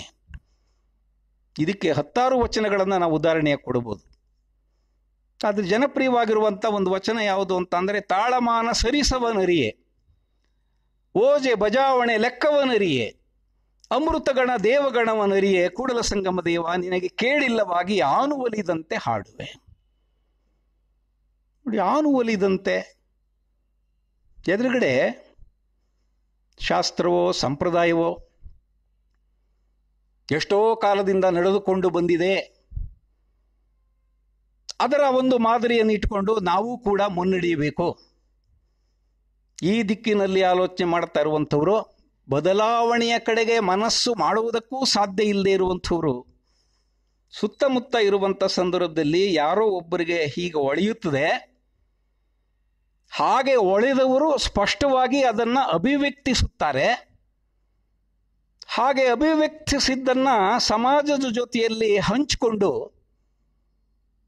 ಇದು ಎಷ್ಟರ ಮಟ್ಟಿಗೆ ಪರಿಣಾಮ ಬೀರ್ತಾ ಇದೆ ಅನ್ನುವಂಥ ನಿರೀಕ್ಷೆಗಳನ್ನು ಅವರು ಮಾಡ್ತಾರೆ. ಇಲ್ಲಿ ಬಹಳ ಮುಖ್ಯವಾದ ಮಾತೇನು ಅಂತ ಅಂದ್ರೆ, ಆನುವಲಿದಂತೆ ಹಾಡುವೆ. ನನಗೇನೋ ಇದು ಅನ್ನಿಸ್ತಾ ಇದೆ, ನಾನು ಯಾವುದನ್ನು ಶಾಸ್ತ್ರೀಯವಾಗಿ ಕಲ್ತಿರುವಂಥವನಲ್ಲ. ಆದರೆ ಎದುರುಗಡೆ ಇರುವಂಥವ್ರು ಯಾರು, ಅವರಿಗೆ ಹೇಗೆ ಹೇಳಿದರೆ ಅರ್ಥವಾಗುತ್ತದೆ ಎನ್ನುವಷ್ಟು ತಿಳುವಳಿಕೆ ನನಗಿದೆ. ಆದ್ದರಿಂದ ನನಗೆ ಪ್ರಿಯವಾಗುವ ರೀತಿಯಲ್ಲಿ, ನನಗೆ ಸರಿ ಅನ್ನಿಸುವಂಥ ರೀತಿಯಲ್ಲಿ ನಾನು ಹಾಡುತ್ತೇನೆ. ನೋಡಿ, ಕುವೆಂಪು ಅವರಲ್ಲಿ ಕೂಡ ಬಸವಣ್ಣನವರು ಹೆಂಗೆ ಆಲೋಚನೆ ಮಾಡ್ತಾರೆ, ಅದಕ್ಕೆ ಸಮಾನವಾಗಿರುವಂಥ ಕೆಲವು ಅಂಶಗಳು ಎಷ್ಟು ಮಟ್ಟಿಗೆ ಇವೆ ಅಂದರೆ, ಕುವೆಂಪು ಅವರು ಪ್ರಾರಂಭದ ದಿವಸಗಳಲ್ಲೇ ಕವಿತೆ ಬರೆಯೋಕ್ಕೆ ಪ್ರಾರಂಭ ಮಾಡಿದ ದಿವಸಗಳಲ್ಲೇ ಅವರು ಹೇಳ್ಕೊತಾರೆ, ಕಾಡಿನ ಕೊಳಲಿದು ಕಾಡ ಕವಿಯುನ ನಾಡಿನ ಜನರಲ್ಲಿ ದಾಲಿಪ್ಪುದು. ಹೌದು, ನಾನು ಕಾಡಿನ ಹುಡುಗ, ಕಾಡಿನಿಂದ ಬಂದಿದ್ದಾನೆ. ಕಾಡಿನಿಂದ ಬಂದಿರುವಂಥ ಹುಡುಗ ಏನೋ ಒಂದು ಕೊಳಲನ್ನು ಇಟ್ಕೊಂಡು ಊದ್ತಾ ಇದ್ದಾನೆ. ಹಾಗೂ ಊದ್ತಾ ಇರುವಂಥವನ ಮನಸ್ಸಿನಲ್ಲಿ ಏನಿದೆಯೋ ಗೊತ್ತಿಲ್ಲ. ಆದರೆ ಕಾಡಿನ ಹುಡುಗನ ಕೊಳಲ ಗಾನವನ್ನು ನಾವು ಏನು ಕೇಳುವುದು? ನೋಡಿ, ನಾಗರಿಕತೆಗೆ ಒಂದು ಅಹಂಕಾರ ಕೂಡ ಇರ್ತದೆ. ಗ್ರಾಮ್ಯವಾಗಿರುವಂಥ ಪರಿಸರದ ಜನರನ್ನ ನೋಡಿದರೆ ಅವರನ್ನು ಸ್ವೀಕರಿಸುವ ಅಥವಾ ನಿರಾಕರಿಸುವ, ಪರಿಭಾವಿಸುವ ಸಂದರ್ಭದಲ್ಲಿ ಈ ತೆರನಾಗಿರುವಂಥ ತಾರತಮ್ಯ 21ನೇ ಶತಮಾನದ ಈ ಕ್ಷಣದಲ್ಲೂ ಕೂಡ ತೊಲಗಿಲ್ಲ. ಆದ್ದರಿಂದ ಈ ನಾಗರಿಕತೆಯ ಅಹಂಕಾರಿಗಳ ಎದುರುಗಡೆ ಎಷ್ಟೊಂದು ವಿನಮ್ರವಾಗಿ ಹೇಳ್ಕೋಬೇಕೋ, ನೀವೇನೇನೋ ವಾದ್ಯಗಳನ್ನು ಇಟ್ಕೊಂಡಿರ್ಬೋದಪ್ಪ, ಶಾಸ್ತ್ರೀಯ ಸಂಗೀತಗಳನ್ನೇ ಕಲಿತಿರಬಹುದು, ಅದಕ್ಕೆ ಬೇರೆ ಬೇರೆ ತೆರನಾಗಿರುವಂಥ ಹೆಸರುಗಳನ್ನು ಇಟ್ಕೊಂಡಿರ್ಬೋದು. ಅದು ಹಿಂದೂಸ್ತಾನಿ ಆಗಿರಲಿ, ಕರ್ನಾಟಕ ಸಂಗೀತವಾಗಿರಲಿ, ಇನ್ನೇನು ಸುಗಮ ಸಂಗೀತವಾಗಿರಲಿ. ಆದರೆ ನನ್ನೊಳಗಿನ ಭಾವನೆಗಳನ್ನು ಅಭಿವ್ಯಕ್ತಿಸುವುದಕ್ಕೆ ನನ್ನದೇ ಆಗಿರುವಂಥ ಒಂದು ಮಾರ್ಗ ಇದೆ. ಆದ್ದರಿಂದ ಕಾಡಿನ ಹುಡುಗನಾಗಿರುವಂಥ ನಾನು ಕಾಡಿನಲ್ಲಿ ಯಥೇಚ್ಛವಾಗಿ ಸಿಗುವಂಥ ಒಂದು ಬಿದಿರಿನಿಂದ ಕೊಳಲು ಮಾಡಿಕೊಂಡು ಆ ಕೊಳಲಿನಲ್ಲಿ ನನ್ನ ಪಾಡಿಗೆ ನಾನು ಹಾಡ್ತಾ ಹೋಗ್ತೀನಿ. ದಯವಿಟ್ಟು ನೀವು ಇದನ್ನು ಕೇಳಿಸಿಕೊಳ್ಳುವಂಥ ಒಂದು ತಾಳ್ಮೆಯನ್ನು, ಸಹನೆಯನ್ನು ತೋರಿಸಿ, ಆ ನಂತರದಲ್ಲಿ ನೀವು ಕೇಳಿಸ್ಕೊಂಡದ್ದಾದರೆ ಕಾಡಿನಿಂದ ಬಂದಿರುವಂಥ ಹುಡುಗನಿಗೂ ಹಾಡಬೇಕಾದಂಥ ಅಗತ್ಯ ಏನಿದೆ, ಮಾತನಾಡಬೇಕಾದಂಥ ಅಗತ್ಯ ಏನಿದೆ? ಆ ಮಾತು ಈ ನಾಗರಿಕ ಜಗತ್ತಿಗಿಂತ ಹೇಗೆ ಭಿನ್ನವಾಗಿದೆ? ಅನ್ನುವಂಥದ್ದು ನಿಮ್ಗೆ ಅರ್ಥವಾಗ್ತದೆ. ಆದ್ದರಿಂದ ಅದನ್ನು ಕೇಳಿಸಿಕೊಳ್ಳುವಂಥ ಒಂದು ತಾಳ್ಮೆ ಬೇಕೋ. ಇವನು ನಾಗರಿಕನಲ್ಲ ಅನ್ನುವಂಥ ಕಾರಣಕ್ಕೆ ನಿರಾಕರಣೆ ಮಾಡಬೇಡಿ. ಎರಡನೇ ಅಂಶ, 12ನೇ ಶತಮಾನದ ಬಸವಣ್ಣನವರು, 20ನೇ ಶತಮಾನದ ಕುವೆಂಪು ಇವರಿಬ್ಬರೂ ಕೂಡ ದೇವಾಲಯ ಸಂಸ್ಕೃತಿಯನ್ನು ನಿರಾಕರಣೆ ಮಾಡದಂಥವರು. ಅವರಿಬ್ಬರು ಬಹಳ ಸ್ಪಷ್ಟವಾಗಿ ಹೇಳ್ತಾರೆ, ದೇವಾಲಯ ಹೆಸರಿನಲ್ಲಿ ದೇವ ಪ್ಲಸ್ ಆಲಯ, ದೇವರು ಇರುವಂಥ ಜಾಗ ಅನ್ನುವುದನ್ನು ಸೂಚಿಸಿದರೂ ಕೂಡ ಆ ಕಲ್ಲು ಮಣ್ಣುಗಳಿಂದ ನಿರ್ಮಾಣ ಮಾಡಿರುವಂಥ ದೇವಾಲಯದಲ್ಲಿ ದೇವರು ಇರುವುದಕ್ಕೆ ಸಾಧ್ಯವೇ ಇಲ್ಲ. ಇಬ್ಬರಲ್ಲೂ ಕೂಡ ಇದರ ಬಗ್ಗೆ ಅತ್ಯಂತ ಖಚಿತವಾದಂಥ ತಿಳುವಳಿಕೆ ಇದೆ. ಆದರೆ ಇದನ್ನ ಹೇಳೋದಕ್ಕೆ ಅವರು ಆಯ್ಕೆ ಮಾಡಿಕೊಳ್ಳುವಂಥ ವಿಧಾನಗಳು ಬೇರೆ ಬೇರೆ ಆಗಿರ್ತವೆ. ಬಸವಣ್ಣನ ಒಂದು ಜನಪ್ರಿಯವಾಗಿರುವಂಥ ದೇವಾಲಯ ಸಂಸ್ಕೃತಿಯ ನಿರಾಕರಣೆಯ ಈ ವಚನಕ್ಕೆ ಕುವೆಂಪು ಅವರು ಎಷ್ಟು ಸಮರ್ಪಕವಾಗಿ ಅರ್ಥಪೂರ್ಣವಾಗಿ ಪ್ರತಿಕ್ರಿಯಿಸಿದ್ದಾರೆ ತಮ್ಮದೇ ಆಗಿರುವಂಥ ವಿಧಾನದಲ್ಲಿ ಎನ್ನುವಂಥದ್ದನ್ನು ಗಮನಿಸಬೇಕು. ಬಸವಣ್ಣನವರು ಈ ದೇವಾಲಯ ಸಂಸ್ಕೃತಿಯನ್ನು ನಿರಾಕರಣೆ ಮಾಡುವಂಥ ವಚನ ನಿಮ್ಗೆ ಗೊತ್ತಿರೋ ಹಾಗೆ ಭಾಳ ಜನಪ್ರಿಯವಾಗಿರುವಂಥದ್ದು. ಉಳ್ಳವರು ಶಿವಾಲಯ ಮಾಡುವರು, ನಾನೇನು ಮಾಡಲಿ ಬಡವನೆಯ, ಎನ್ನ ಕಾಲೇ ಕಂಬ ದೇಹವೇ ದೇಗುಲ, ಶಿರವನ್ನ ಕಳಸವಯ್ಯ, ಕೂಡಲ ಸಂಗಮ ದೇವ ಕೇಳೆಯ, ಸ್ಥಾವರ ಕಳಿವುಂಟು ಜಂಗಮ ಕಳಿವಿಲ್ಲ. ಶತಶತಮಾನಗಳಿಂದ ಈ ದೇವಾಲಯ ಸಂಸ್ಕೃತಿ ಯಾಕೆ ಬೆಳೆದು ಬಂತು, ಹೇಗೆ ಬೆಳೆದು ಬಂತು? ಶಾಸ್ತ್ರ ಪುರಾಣ ಇತ್ಯಾದಿಗಳನ್ನೆಲ್ಲವನ್ನೂ ಕೂಡ ತಮ್ಮ ಅನುಕೂಲಕ್ಕೆ ತಕ್ಕಂತೆ ರಚನೆ ಮಾಡಿಕೊಂಡು ಅನಕ್ಷರಸ್ಥರ ಸಮುದಾಯವನ್ನ ಆ ಶಾಸ್ತ್ರ ಪುರಾಣಗಳಲ್ಲಿ ತಮ್ಮ ಅನುಕೂಲಕ್ಕೆ ತಕ್ಕಂತೆ ಏನನ್ನು ನಿರೂಪಣೆ ಮಾಡಿದ್ದಾರೋ ಅದರ ಮೂಲಕ ಹಿಡಿತವನ್ನ ಇಟ್ಟುಕೊಳ್ಳುವಂತ, ನಿಯಂತ್ರಿಸುವಂತ ಒಂದು ಕೆಲಸವನ್ನ, ತಂತ್ರವನ್ನ, ಕುತಂತ್ರವನ್ನ ಈ ದೇಶದಲ್ಲಿ ಸಾವಿರಾರು ವರ್ಷಗಳಿಂದ ಮಾಡುತ್ತಾ ಬರಲಾಗಿದೆ.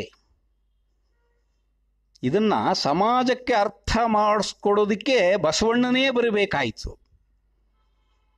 ದೇವಸ್ಥಾನದಲ್ಲಿ ನಾವೆಲ್ಲರೂ ಕೂಡ ದೇವರಿದ್ದಾನೆ ಅಂತ ಭಾವಿಸ್ಕೊಂಡು ಹೋಗ್ತೀವಿ. ಆ ದೇವರನ್ನ ಬರಿಗೈಯಿಂದ ನೋಡುವುದಕ್ಕೆ, ಸೇವೆ ಮಾಡುವುದಕ್ಕೆ ಸಾಧ್ಯವಿಲ್ಲ. ಅಲ್ಲಿ ಒಳಗಡೆಗೆ ಪ್ರವೇಶ ಮಾಡಬೇಕಾದರೆ, ಒಳಗಡೆ ನಡೆದುಕೊಳ್ಳಬೇಕಾದರೆ ಅದಕ್ಕೆ ಬೇರೆ ಬೇರೆ ತೆರನಾಗಿರುವಂಥ ವಿಧಾನಗಳಿವೆ, ಕಟ್ಟುಕಟ್ಟಳೆಗಳಿವೆ. ಈ ಕಟ್ಟುಕಟ್ಟುಗಳನ್ನು ಅನುಸರಿಸಿದರಷ್ಟೇ ದೇವಾಲಯದಲ್ಲಿ ಓಡಾಡ್ಕೊಂಡು ಬರೋದಕ್ಕೆ, ಸೇವೆ ಸಲ್ಲಿಸೋದಕ್ಕೆ ಸಾಧ್ಯ ಆಗ್ತದೆ. ಅದಕ್ಕೆ ಉಳ್ಳವರು ಶಿವಾಲಯವ ಮಾಡ್ತಾರೆ, ನಾನೇನು ಮಾಡಲಿ, ನಾನು ಬಡವರ ಪ್ರತಿನಿಧಿ. ಆದ್ರಿಂದ ದೇವಾಲಯದಲ್ಲಿ ಇಲ್ಲದೇ ಇರುವಂಥ ದೇವರನ್ನ ಕಾಣಲು ಹೋಗುವ ಬದಲು ನಮ್ಮೊಳಗೇ ಇರುವಂಥ ದೇವರನ್ನ ಕಾಣುವ ಪ್ರಯತ್ನವನ್ನು ಮಾಡೋಣ. ಶತಮಾನಗಳ ಹಿಂದೆ ಬೇರೆ ಬೇರೆ ಸ್ಥಳಗಳಲ್ಲಿ ವೈಭವೋಪೇತವಾಗಿ ಆರಾಧಿಸಲ್ಪಡುತ್ತಿದ್ದಂಥ ದೇವತೆಗಳನ್ನು ಇಟ್ಕೊಂಡು ಮೆರೀತಾ ಇದ್ದಂಥ ದೇವಸ್ಥಾನಗಳು ಎಷ್ಟೋ ಈಗಾಗಲೇ ನಶಿಸಿ ಹೋಗಿವೆ. ಅವೆಲ್ಲವೂ ಕೂಡ ಪಾಳುಬಿದ್ದೋಗ್ಬಿಟ್ಟಿವೆ.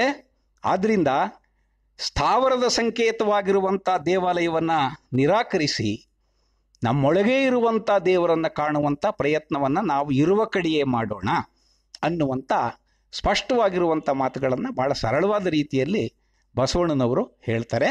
ಇದಕ್ಕೆ ಸಂವಾದಿಯಾಗುವಂಥ ವಿಚಾರಗಳನ್ನು ಕುವೆಂಪು ಅವರು ಎಷ್ಟು ಮಟ್ಟಿಗೆ ಹೇಳಿದ್ದಾರೆ ಎನ್ನುವಂಥದ್ದನ್ನು ಮುಂದೆ ನೋಡೋಣ.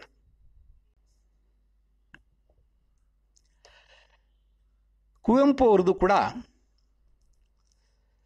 ಸಾಕಷ್ಟು ಚರ್ಚೆಯಾಗಿರುವಂಥ, ಪ್ರಸಿದ್ಧವಾಗಿರುವಂಥ ಒಂದು ಪದ್ಯದ ಕೆಲವು ಸಾಲುಗಳನ್ನು ನಾನು ಉಲ್ಲೇಖ ಮಾಡ್ತೇನೆ.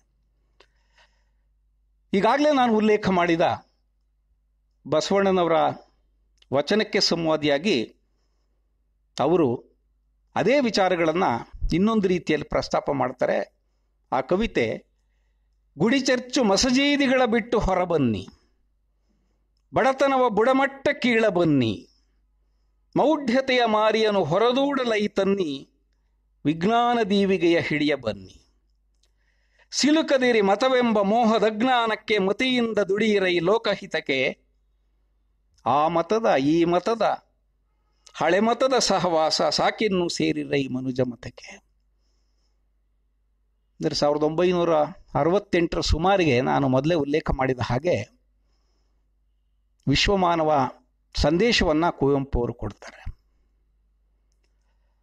ಆ ವೇಳೆಗಾಗಲೇ ಅವರ ಮನಸ್ಸು ಈ ವಿಚಾರದಲ್ಲಿ ಎಷ್ಟರ ಮಟ್ಟಿಗೆ ಚಿಂತನೆಯನ್ನು ಮಾಡಿರ್ತದೆ. ಜಾತಿ ಮತಗಳ ಇಕ್ಕಟ್ಟಿನಲ್ಲಿ ಸಿಲುಕಿಕೊಂಡಿರುವಂಥ ಈ ಸಮಾಜಕ್ಕೆ ಏನಾದರೂ ಮುಕ್ತಿ ದೊರಕಬೇಕು ಅಂತ ಅಂದರೆ ಜಾತ್ಯತೀತವಾದ ಮತೀಯವಾಗಿರುವಂಥ ಆಲೋಚನೆಗಳನ್ನು ಮೀರಿದ ಒಂದು ಸಂದೇಶವನ್ನು ಕೊಡಬೇಕಾಗ್ತದೆ ಎನ್ನುವಂಥ ಆಲೋಚನೆಯನ್ನು ಮಾಡಿ ಅವರು ವಿಶ್ವಮಾನವ ಸಂದೇಶವನ್ನು ಆ ಸಂದರ್ಭದಲ್ಲಿ ಕೊಡ್ತಾರೆ. ಕೊನೆಯ ಕವಿತೆಯಲ್ಲಿ ಅದನ್ನು ಮಂಡಿಸ್ತಾರೆ. ನೋಡಿ, ಗುಡಿಯಾಗಲಿ, ಚರ್ಚಾಗಲಿ, ಮಸೀದಿಯಾಗಲಿ ಇವುಗಳನ್ನು ಬಿಟ್ಟು ನಾವು ಹೊರಗಡೆ ಬರದೇ ಇದ್ದರೆ ಗುಡಿ ಏನನ್ನು ಬೋಧಿಸುತ್ತದೆ, ಏನನ್ನು ಸಂಕೇತಿಸ್ತದೆ, ಮಸೀದಿ ಏನನ್ನು ಸಂಕೇತಿಸ್ತದೆ, ಚರ್ಚು ಏನನ್ನು ಸಂಕೇತಿಸ್ತದೆ, ಇದ್ರ ಜೊತೆಗೆ ಬೇರೆ ಬೇರೆ ತೆರನಾಗಿರುವಂಥ ಪೂಜಾ ಸ್ಥಾನಗಳು, ಇವು ಪ್ರಮುಖವಾಗಿರುವಂಥ ಪೂಜಾ ಸ್ಥಾನಗಳಷ್ಟೇನೆ. ಆದರೆ ಈ ಜಗತ್ತಿನಲ್ಲಿರುವಂಥ ಬಹಳಷ್ಟು ಜನ, 95% ಅಂತ ನಾವು ಭಾವಿಸ್ಕೊಳ್ಳೋಣ, 95% ಜನ ಇಂಥ ಪೂಜಾ ಸ್ಥಾನಗಳಿಗೆ ಭೇಟಿ ಕೊಡುವ, ಹಾಗೆ ಭೇಟಿ ಕೊಡುವುದರ ಮೂಲಕ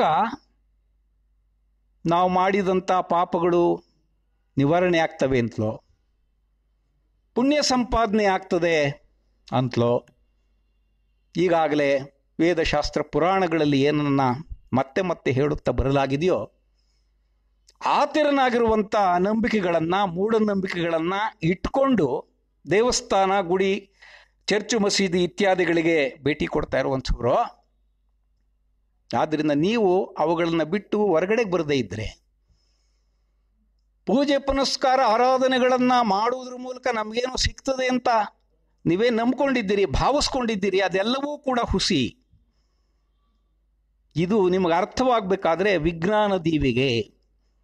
ವಿಜ್ಞಾನ ಅನ್ನುವಂಥದ್ದು ಮನುಷ್ಯ ಯಾವುದೇ ವಿಷಯಕ್ಕೆ ಸಂಬಂಧಪಟ್ಟಂತೆ ಆಲೋಚನೆ ಮಾಡಬೇಕು, ವಿಚಾರ ಮಾಡಬೇಕು, ಚಿಂತನೆ ಮಾಡಬೇಕು ಅನ್ನುವಂಥದ್ದನ್ನು ಹೇಳ್ತದೆ. ಬಸವಣ್ಣನವರಿಗೂ ಮತ್ತು ಕುವೆಂಪು ಅವ್ರಿಗೂ ಸಮಾನವಾಗಿರುವಂಥ ಒಂದು ಆಶಯ ಅಂತಂದ್ರೆ ಈ ವೈಚಾರಿಕತೆ. ವೈಚಾರಿಕತೆ ಅಂತಂದ್ರೇನು? ವಿಚಾರ ಮಾಡೋದು. ವಿಚಾರ ಅಂತಂದ್ರೇನು? ಒಂದು ಸಂಗತಿಯ ಬಗ್ಗೆ ಸ್ಪಷ್ಟವಾಗಿರುವಂಥ ಅರಿವನ್ನು ಮೂಡಿಸಿಕೊಳ್ಳುವುದು. ನಮ್ಗೆ ಅರ್ಥವಾಗದೇ ಇದ್ದಾಗ ಪ್ರಶ್ನೆ ಕೇಳುವುದಕ್ಕೂ ಕೂಡ ಅವಕಾಶ ಇರುವಂಥದ್ದು. ವಿಚಾರ ಶುರುವಾಗುವುದೇ ಪ್ರಶ್ನೆ ಕೇಳಬೇಕು ಅನ್ನುವಂಥ ಒಂದು ಮನೋಧರ್ಮದಿಂದ. ಆದರೆ ಭಾರತ ದೇಶದಲ್ಲಿ ಅಕ್ಷರ ಕೇವಲ ನಮ್ಮ ಸೊತ್ತು ಮಾತ್ರ, ಇದು ಅನ್ಯರಿಗಲ್ಲ. ವಿಶೇಷವಾಗಿ ಬ್ರಹ್ಮನ ಹಣೆಯಿಂದ ತಲೆಯಿಂದ ಬಿದ್ದವರು ಒಬ್ಬರು, ಕಾಲಿನಿಂದ ಬಿದ್ದಂಥವರು ಇನ್ನೊಬ್ಬರು. ಈ ಸಮಾಜದ ಸರ್ವ ಸುಖಗಳನ್ನೂ ಕೂಡ ಸೂರ್ಯ ಹೊಡೆಯುವುದಕ್ಕೆ ಬ್ರಹ್ಮನ ತಲೆಯಿಂದ ಬಂದವರು ಮಾತ್ರ ಯೋಗ್ಯರು. ಅವರ ಚಾಕರರಾಗಿ, ಚಾರಕರಾಗಿ ಕೆಲಸ ಮಾಡುವಂಥವರು ಏನಿದ್ರು ಕೂಡ ಶೂದ್ರ ವರ್ಗ. ಈ ಶೂದ್ರ ವರ್ಗ, ಅಕ್ಷರವಂಚಿತವಾಗಿರುವಂಥ ಈ ಸಮುದಾಯ ಎಷ್ಟು ಶತಮಾನಗಳಿಂದ ಈ ಮೇಲು ವರ್ಗ ಅಥವಾ ಮೇಲ್ಜಾತಿ, ಅದರ ತಾರತಮ್ಯದ ನೀತಿ, ಈ ಸುಳಿಯಲ್ಲಿ ಸಿಕ್ಕಾಕೊಂಡು ಒಂದೊಂದೇ ಶತಮಾನ ಹಿಂದಕ್ಕೆ ಹೋದರೆ ನಮ್ಮ ಹಿಂದಿನವರು, ಪೂರ್ವಿಕರು ಎಷ್ಟೆಲ್ಲ ತೆರನಾಗಿರುವಂಥ ಶೋಷಣೆ ಮತ್ತು ಅಜ್ಞಾನದ ಕತ್ತಲಲ್ಲಿ ಪ್ರಾಣಿಗಳಿಗಿಂತ ಕೀಳಾಗಿ ಬದುಕಿರ್ಬೋದು ಅಂತ ಆಶ್ಚರ್ಯ ಅಷ್ಟೇ ಅಲ್ಲ, ನೋವು ಕೂಡ ಜೊತೆಗಾಗ್ತದೆ. ಅದರಿಂದ ಈ ಮತದ ಕಟ್ಟುಕಟ್ಟಳೆಗಳೇನಿದೆ, ಅದರ ಹಿಂದೆ ಬಿತ್ತಿರುವ ಮೌಢ್ಯಗಳೇನಿವೆ, ಇದನ್ನು ನೀವು ಬಿಟ್ಟು ಬರಬೇಕಾದ್ರೆ ಆ ಮತ ಈ ಮತ ಅನ್ನುವಂಥದ್ದನ್ನು ಬಿಟ್ಟು ಮನುಜ ಮತಕ್ಕೆ ಸೇರುವಂಥ ಒಂದೇ ಮತ, ಅದು ಮನುಜ ಮತ. ಮುಂದೆ ಅವರು ವಿಶ್ವಮಾನವ ಸಂದೇಶದಲ್ಲಿ ಹೇಳ್ತಾರೆ, ಮನುಜ ಮತ ವಿಶ್ವಪಥ. ಆ ತೆರನಾಗಿರುವಂಥ ಮನುಜ ಮತವನ್ನು ಪ್ರತಿಪಾದಿಸುವಂಥ ಕೆಲಸವನ್ನು ಕುವೆಂಪು ಅವರು ಮಾಡ್ತಾರೆ. ಮುಂದಿನ ಅಂಶ ಇಬ್ಬರ ನಡುವೆ ಸಮಾನವಾಗಿರುವಂಥದ್ದು ಜಾತಿಯನ್ನ ಕುರಿತು. ಆ ಜಾತಿಗಳೊಳಗಡೆ ಬರುವಂಥ ಕೆಲವರು ಸ್ಪೃಶ್ಯರು, ಕೆಲವರು ಅಸ್ಪೃಶ್ಯರು, ಕೆಲವರಿಗೆ ದೇವಸ್ಥಾನದ ಒಳಗಡೆ ಪ್ರವೇಶ ಇದೆ, ಕೆಲವರು ಮಾತ್ರ ಗರ್ಭಗುಡಿ ಒಳಗಡೆ ಹೋಗ್ಬೇಕು, ಕೆಲವರು ಗರ್ಭಗುಡಿಯಿಂದ ಈಚೆ ನಿಂತ್ಕೋಬೇಕು, ಕೆಲವರು ದೇವಸ್ಥಾನದ ಹೆಬ್ಬಾಗಿಲಿನಿಂದ ಆಚೆ ಇರಬೇಕು, ಕೆಲವರು ದೇವಸ್ಥಾನದ ಆವರಣಕ್ಕೆ ಪ್ರವೇಶಿಸತಕ್ಕದ್ದಲ್ಲ. ಈ ತೆರನಾಗಿರುವಂಥ ತಾರತಮ್ಯಗಳು ಏನು ನಡೀತಾ ಇತ್ತು ಜಾತಿಯ ಹಿನ್ನೆಲೆಯಲ್ಲಿ. ಇಲ್ಲೇ ಒಂದು ಅಂಶವನ್ನು ಗಮನಿಸಬೇಕು. ಸಿದ್ದರಾಮ ಹೇಳುವಂಥ ಒಂದು ಮಾತು ಚತುರ್ವರ್ಣಾತೀತನೇ ವೀರಶೈವ. ಯಾಕೆಂದ್ರೆ ಬಸವಣ್ಣನವರ ನಂಬಿಕೆ ಏನಿತ್ತು, ಬಸವಣ್ಣನವರ ಆದರ್ಶ ಏನಿತ್ತು, ಬಸವಣ್ಣನವರ ಹೋರಾಟ ಏನಿತ್ತು, ಅವರ ಕ್ರಾಂತಿ ಏನಿತ್ತು, ಅವರ ಆಲೋಚನೆ ಚಿಂತನೆಗಳೇನಿತ್ತು, ಇದಕ್ಕೆ ಒಂದು ಸ್ಪಷ್ಟವಾಗಿರುವಂಥ ಪದಪ್ರಯೋಗವನ್ನು ಮಾಡಿದಂಥವು ಸಿದ್ದರಾಮ. ಚತುರ್ವರ್ಣಾತೀತನೇ ವೀರಶೈವ. ಮತ್ತೆ ವರ್ಣ ಅಂದ್ರೆ ಜಾತಿ. ಈ ಚತುರ್ವರ್ಣಗಳು, ಈ ವರ್ಣಗಳು, ಈ ಜಾತಿಗಳು ಹೇಗೆ ಹುಟ್ಟುತ್ತೋ, ಯಾರು ಶ್ರೇಷ್ಠರು ಯಾಕೆ, ಯಾರು ಕನಿಷ್ಠರು ಯಾಕೆ, ಈ ಕಗ್ಗವನ್ನು ಸಾವಿರಾರು ವರ್ಷಗಳಿಂದ ಕಟ್ಟಿ ಅಕ್ಷರದ ಬೆಳಕಿಲ್ಲದೆ ಇರುವಂಥವರನ್ನು ಅಜ್ಞಾನದಲ್ಲಿಟ್ಟು ಹೀಗೆ ನಂಬಿಸ್ಕೊಂಡು ಇವರು ಮಾಡ್ತಾ ಬಂದಿರುವಂಥ ಶೋಷಣೆ, ಅನ್ಯಾಯ, ಅವಮಾನ, ದೌರ್ಜನ್ಯ, ದಬ್ಬಾಳಿಕೆ ಇವೆಲ್ಲವೂ ಕೂಡ ಭಾರತೀಯ ಸಂಸ್ಕೃತಿಯ ಒಂದು ಕರಾಳ ಭಾಗವಾಗಿರುವಂಥದ್ದನ್ನು ನಾವು ಕಾವ್ಯಗಳನ್ನು ಓದಿದ್ರೆ ಅರ್ಥ ಆಗ್ತದೆ. ಯಾಕೆಂದರೆ ಶಾಸ್ತ್ರ, ಪುರಾಣ ಇತ್ಯಾದಿಗಳೆಲ್ಲ ಅವ್ರಿಗೆ ಹೇಗೆ ಬೇಕೋ ಆ ರೀತಿಯಲ್ಲಿ ಬರ್ಕೊಂಡಿದ್ದಾರೆ. ಆದ್ದರಿಂದ ಇಂಥವುಗಳು ನಂಬುವುದಕ್ಕೆ ಯೋಗ್ಯವಲ್ಲ ಅನ್ನುವಂಥ ಮಾತನ್ನು ಬಸವಣ್ಣನೂ ಸೇರಿ ಅಲ್ಲಮಪ್ರಭುವು ಸೇರಿ ಎಲ್ಲರೂ ಮತ್ತೆ ಮತ್ತೆ ಹೇಳ್ತಾ ಬಂದಿದ್ದಾರೆ. ವೇದವೆಂಬುದು ಓದಿನ ಮಾತು, ಶಾಸ್ತ್ರವೆಂಬುದು ಸಂತೆಯ ಸುದ್ದಿ, ಪುರಾಣವೆಂಬುದು ಪುಂಡರ ಗೋಷ್ಠಿ, ತರ್ಕವೆಂಬುದು ತಗರ ಹೋರಟೆ. ವೇದಶಾಸ್ತ್ರ ಪುರಾಣ ತರ್ಕಗಳನ್ನು, ಅವುಗಳ ಅರ್ಥಹೀನತೆಯನ್ನು ಇದಕ್ಕಿಂತ ಒಳ್ಳೆಯ ಮಾತುಗಳಲ್ಲಿ ನಾವು ಗುರುತಿಸೋದಕ್ಕೆ ಸಾಧ್ಯವೇ ಇಲ್ಲ. ಯಾಕೆಂದರೆ ಮೇಲ್ಜಾತಿಯವರು ಕೆಳಜಾತಿಯವರನ್ನು ತಮ್ಮ ನಿಯಂತ್ರಣದ ಇಟ್ಕೊಳ್ಳೋಕ್ಕೆ ತಮಗೆ ಹೇಗೆ ಬೇಕೋ ಆ ರೀತಿಯಲ್ಲಿ ಅವುಗಳನ್ನು ಸೃಷ್ಟಿ ಮಾಡಿಕೊಂಡಿದ್ದಾರೆ. ಕುವೆಂಪು ಕೂಡ ಅವರ ಮಲೆಗಳಲ್ಲಿ ಮದುಮಗಳು ಕಾದಂಬರಿಯಲ್ಲಿ ಒಬ್ಬ ಪಾದ್ರಿಯ ಪಾತ್ರ ಬರ್ತದೆ. ರೆವರೆಂಡ್ ಲೇಕ್ ಹಿಲ್ ಅಂತ ಏನೋ ಅವರ ಹೆಸರು. ಅವರು ಮಲೆನಾಡಿನ ಒಬ್ಬ ಗೌಡ್ರ ಮನೆಗೆ ಬಂದು ಅವರ ಹತ್ರ ಲೋಕಾಭಿರಾಮವಾಗಿ ಮಾತನಾಡ್ತಾ ಇರುವಂಥ ಸಂದರ್ಭದಲ್ಲಿ, ನೋಡಪ್ಪ ನೀವೆಲ್ಲ ನಾಮದಾರಿ ಗೌಡ್ರಿದ್ದೀರಲ್ಲ, ಕುವೆಂಪು ಕೂಡ ವಾಸ್ತವವಾಗಿ ಅವರಿಗೆ ಜಾತಿಯ ಕಟ್ಟುಗಳಿಲ್ಲ. ನಾನು ಎಲ್ಲ ಜಾತಿಯಿಂದಲೂ ಎಲ್ಲ ಮತಗಳಿಂದಲೂ ಹೊರತು ಅಂತ ಅವ್ರು ಹೇಳ್ಕೊಂಡಿದ್ದಾರೆ. ಆದರೆ ಅವರು ಅಲ್ಲಿದ್ದಂಥವರು ನಾಮದಾರಿ ಒಕ್ಕಲಿಗರು, ನಾಮದಾರಿ ಗೌಡ್ರುಗಳು. ಆ ಪಾದ್ರಿ ಹೇಳ್ತಾನೆ, ನೋಡಪ್ಪ ನಾಮದಾರಿ ಗೌಡ್ರಿದ್ದೀರಲ್ಲ ನೀವು ಎಲ್ಲಿವರೆಗೆ ಬ್ರಾಹ್ಮಣರ ಪಾದಗಳನ್ನು ತೊಳೆದು ಆ ನೀರನ್ನು ತೆಗೆದುಕೊಂಡು ತಲೆ ಮೇಲೆ ಪವಿತ್ರ ಅಂತ ಪ್ರೋಕ್ಷಣೆ ಮಾಡಿಕೊಂಡು ಅದನ್ನೇ ತೀರ್ಥ ಅಂತ ಭಾವಿಸ್ಕೊಂಡು ಸೇವನೆ ಮಾಡುವ ಅವರು ಸೃಷ್ಟಿ ಮಾಡಿರುವಂಥ ಮೌಢ್ಯದಲ್ಲಿ ಕೂತು ಹೋಗಿರ್ತಿರೋ ಅಲ್ಲಿವರೆಗೆ ನೀವು ಉದ್ಧಾರ ಆಗೋದಿಲ್ಲ. ಇದು ಕುವೆಂಪು ಅವ್ರದ್ದೇ ಮಾತು. ಆ ಮಾತನ್ನು ಹೇಳಕ್ಕೆ ಒಬ್ಬ ಪಾದ್ರಿಯನ್ನು ನೆಪ ಮಾಡ್ಕೋತಾರೆ. ಅವರ ಕುಟುಂಬದ ಒಬ್ಬ ಹಿರಿಯನಿಗೇನೆ ಈ ಮಾತುಗಳನ್ನು ಅವರು ಹೇಳಿಸ್ತಾ ಇರ್ತಾರೆ. ಇನ್ನೂ ಆಶ್ಚರ್ಯ ಸಂಗತಿ ಅಂತ ಅಂದರೆ, ಒಂದು ಸಾರಿ ಒಕ್ಕಲಿಗರ ಮಠದ ಗುರುಗಳು ಕುವೆಂಪು ಅವ್ರನ್ನ ಕಾಣೋದಕ್ಕೆ ಅವ್ರ ಬಳಿಗೆ ಹೋಗ್ತಾರೆ. ಕುವೆಂಪು ಅವ್ರಿಗೆ ಅದು ಇಷ್ಟ ಆಗಲ್ಲ. ಆದರೆ ಅವರು ಬರಲೇಬೇಕು ಅಂತ ಹೇಳಿ ಅವ್ರ ಬಳಿಗೆ ಬರ್ತಾರೆ. ಬಂದಾಗ ಹೀಗೆ ಮಾತನಾಡ್ತಾ ಕುವೆಂಪು ಅವರು ಹೇಳ್ತಾರೆ, ನೋಡಿ ನೀವು ಶೂದ್ರ ಜಗತ್ತಿನ ಗುರು ಅಂತ ಹೇಳ್ಕೊಡ್ತೀರಿ, ಆದರೆ ಶತಮಾನಗಳಿಂದ ಈ ವೈದಿಕ ಸಂಸ್ಕೃತಿ ಅನ್ನುವಂಥದ್ದು ಏನಿದೆ, ಅಥವಾ ಪುರೋಹಿತಶಾಹಿ ಸಂಸ್ಕೃತಿ ಅನ್ನುವಂಥದ್ದು ಏನಿದೆ, ಇದು ಮಾಡ್ತಾ ಇರುವಂತ ಪಾದ ಪೂಜೆ, ಕಿರೀಟಧಾರಣೆ, ಅಡ್ಡಪಲ್ಲಕ್ಕಿ ಇತ್ಯಾದಿಗಳನ್ನೆಲ್ಲ ನೀವು ನಕಲಿ ಮಾಡುವುದಾದರೆ ನೀವು ಶೂದ್ರ ಜಗತ್ತಿಗೆ ಆಧ್ಯಾತ್ಮಿಕವಾಗಿರುವಂಥ ಒಂದು ಮಾರ್ಗದರ್ಶಿತ್ವವನ್ನು ತೋರಿಸೋಕೆ ಸಾಧ್ಯ ಇಲ್ಲ. ಆದ್ದರಿಂದ ಶೂದ್ರ ಜಗತ್ತಿನ ಗುರು ಮಾಡಬೇಕಾಗಿರುವಂಥದ್ದು ಈ ನಕಲಿಯಿಂದ ಶೂದ್ರ ಜನಾಂಗವನ್ನು ಹೊರಗಡೆಗೆ ತರುವಂಥ ಕೆಲಸವನ್ನು ಮಾಡಬೇಕು. ಅದನ್ನು ನೀವು ಮಾಡುವುದಾದರೆ ಸಂತೋಷ ಅಂತ ಸ್ವಾಮೀಜಿಯವರು ಕೇಳಿಸ್ಕೊಂಡು ಬಂದರು. ಅದನ್ನು ಅವ್ರು ಎಷ್ಟರ ಮಟ್ಟಿಗೆ ಅಳವಡಿಸ್ಕೊಳ್ಳೋದಕ್ಕೆ ಸಾಧ್ಯ ಆಯಿತು ಅಥವಾ ಅಳವಡಿಸ್ಕೊಳ್ಳೋದಕ್ಕೆ ಭಕ್ತ ಸಮುದಾಯ ಎಷ್ಟರ ಮಟ್ಟಿಗೆ ಅವ್ರನ್ನ ಬಿಡ್ತದೆ ಇದು ಗೊತ್ತಿಲ್ಲ. ಯಾಕೆಂದರೆ ಸ್ವಾಮೀಜಿಯವರು ಪೂಜ್ಯರು ಇಲ್ಲೇ ಇದ್ದಾರೆ. ಅನೇಕ ಸಾರಿ ಸ್ವಾಮೀಜಿಯವರು ಕ್ರಾಂತಿಕಾರರಾಗಿದ್ದು ಇವುಗಳನ್ನೆಲ್ಲ ತಪ್ಪಿಸ್ಬೇಕು ಅಂತ ಆಲೋಚನೆ ಮಾಡಿದ್ರು ಆ ಸಂಪ್ರದಾಯಗಳಿಗೆ ಒಗ್ಗಿ ಹೋಗಿರುವಂಥ ಭಕ್ತ ಸಮುದಾಯ ಒತ್ತಾಯ ಮಾಡಿ, ಇಲ್ಲ ಹೀಗಿದ್ರೇನೆ ಅದು ಪೂಜೆ, ಹೀಗಿದ್ರೇನೆ ಮಠ, ಹೀಗಿದ್ರೇನೆ ಸ್ವಾಮೀಜಿಯವರು ಕಾಣುವಂಥ ಬದಲಾವಣೆಯ ಕನಸಿಗಿಂತ ಭಕ್ತರ ಒಳಗಡೆ ಇರುವಂಥ ಅಜ್ಞಾನ ಇರ್ತದಲ್ಲ, ಮೌಢ್ಯ ಇರ್ತದಲ್ಲ, ಅದು ಅನೇಕ ಸಾರಿ ಸುಧಾರಣೆಗಳು ಆಗದೇ ರೀತಿಯಲ್ಲಿ ತಡೀತಾ ಇರ್ತದೆ. ಆದ್ರಿಂದ ಈ ಭಕ್ತಾದಿಗಳನ್ನು ಸುಧಾರಿಸುವಂಥ ಕೆಲಸ ಇದೆಯಲ್ಲ, ಅದು ದೊಡ್ಡ ಸಾಹಸವೇನೆ. ಬಸವಣ್ಣವರು ಮಾಡಕ್ಕೆ ಹೊರಟಿದ್ದು ಅದನ್ನೇ. ಅದನ್ನ ಕುವೆಂಪು ಅವರು ಮುಂದುವರಿಸಿದ್ದು ತಮ್ಮದೇ ಆಗಿರುವಂಥ ಒಂದು ವಿಧಾನದಲ್ಲಿ. ನಾನು ಇದನ್ನ ಯಾಕೆ ಹೇಳಿದೆ ಅಂತಂದ್ರೆ, ಜಾತಿಯ ಕಾರಣಕ್ಕೆ ಮುಖ್ಯವಾಹಿನಿಯಿಂದ ಯಾರ್ಯಾರನ್ನ ದೂರ ಇಡಲಾಗಿತ್ತೋ, ತಿರಸ್ಕರಿಸಲಾಗಿತ್ತೋ, ಸಾಮಾಜಿಕವಾಗಿರುವಂಥ ಸ್ಥಾನಮಾನಗಳನ್ನು ಹೊಂದಲು ಇವರು ಅರ್ಹರಲ್ಲ ಅಂತ ಭಾವಿಸಲಾಗಿತ್ತೋ, ಅಂಥವ್ರನ್ನೆಲ್ಲರನ್ನೂ ಕೂಡ ಬಸವಣ್ಣ ಹತ್ತಿರಕ್ಕೆ ಕರ್ಕೊಂಡಂಥವ್ರು. ಬಸವಣ್ಣ ಬಿಜ್ಜಳನ ಆಸ್ಥಾನದಲ್ಲಿ ಒಬ್ಬ ಭಂಡಾರಿಯಾಗಿ, ಒಬ್ಬ ಮಂತ್ರಿಯಾಗಿ,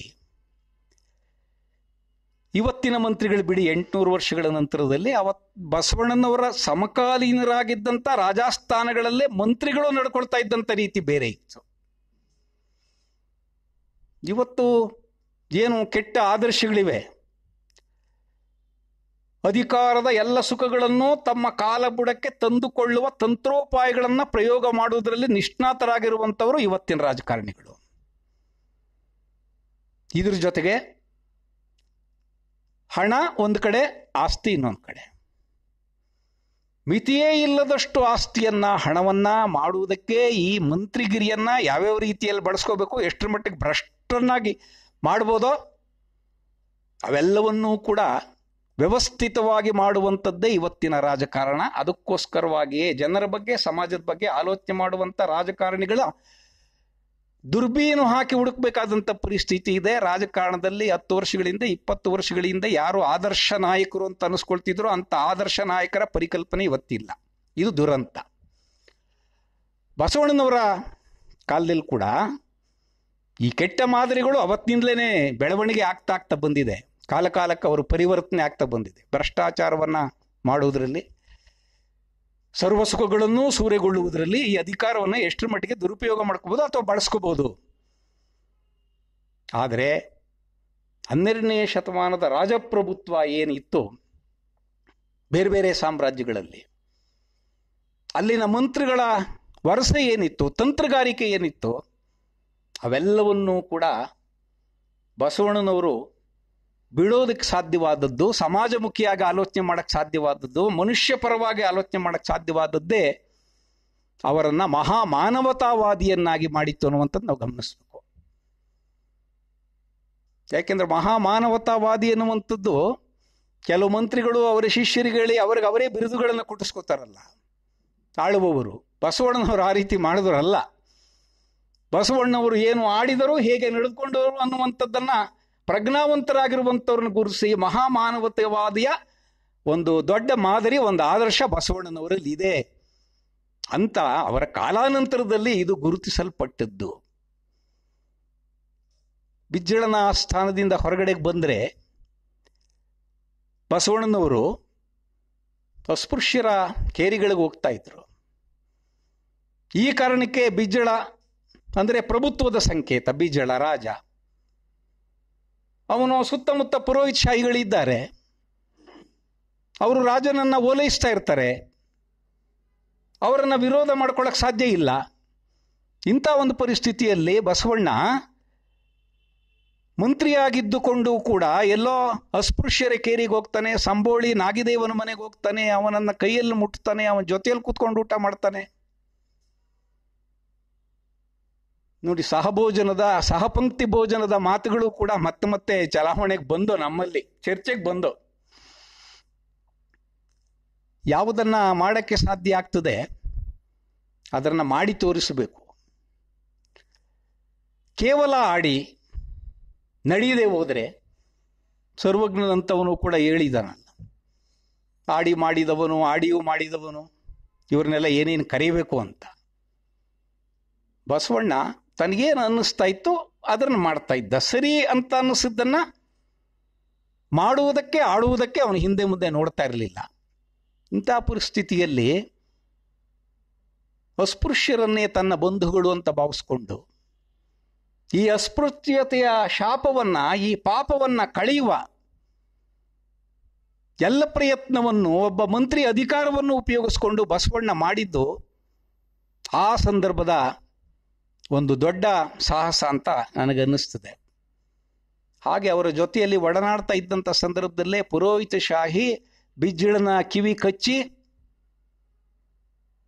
ನಿಮ್ಮ ಬಸವಣ್ಣ ನೋಡಿ ಮಂತ್ರಿಯಾಗಿ ಹೀಗೆ ಮಾಡ್ತಾನೆ, ಅಸ್ಪೃಶ್ಯರ ಕೇರಿಗೆ ಹೋಗ್ತಾನೆ, ಅವರನ್ನ ಕೈಯಿಂದ ಮುಟ್ಟಿಸ್ಕೊಳ್ತಾನೆ, ಅವರ ಮನೆಯಲ್ಲಿ ಊಟ ಮಾಡ್ತಾನೆ, ಇವೆಲ್ಲವೂ ಕೂಡ ಪುರೋಹಿತ ಶಾಹಿಯ ದೃಷ್ಟಿಯಲ್ಲಿ ತಪ್ಪು, ಅಪರಾಧ.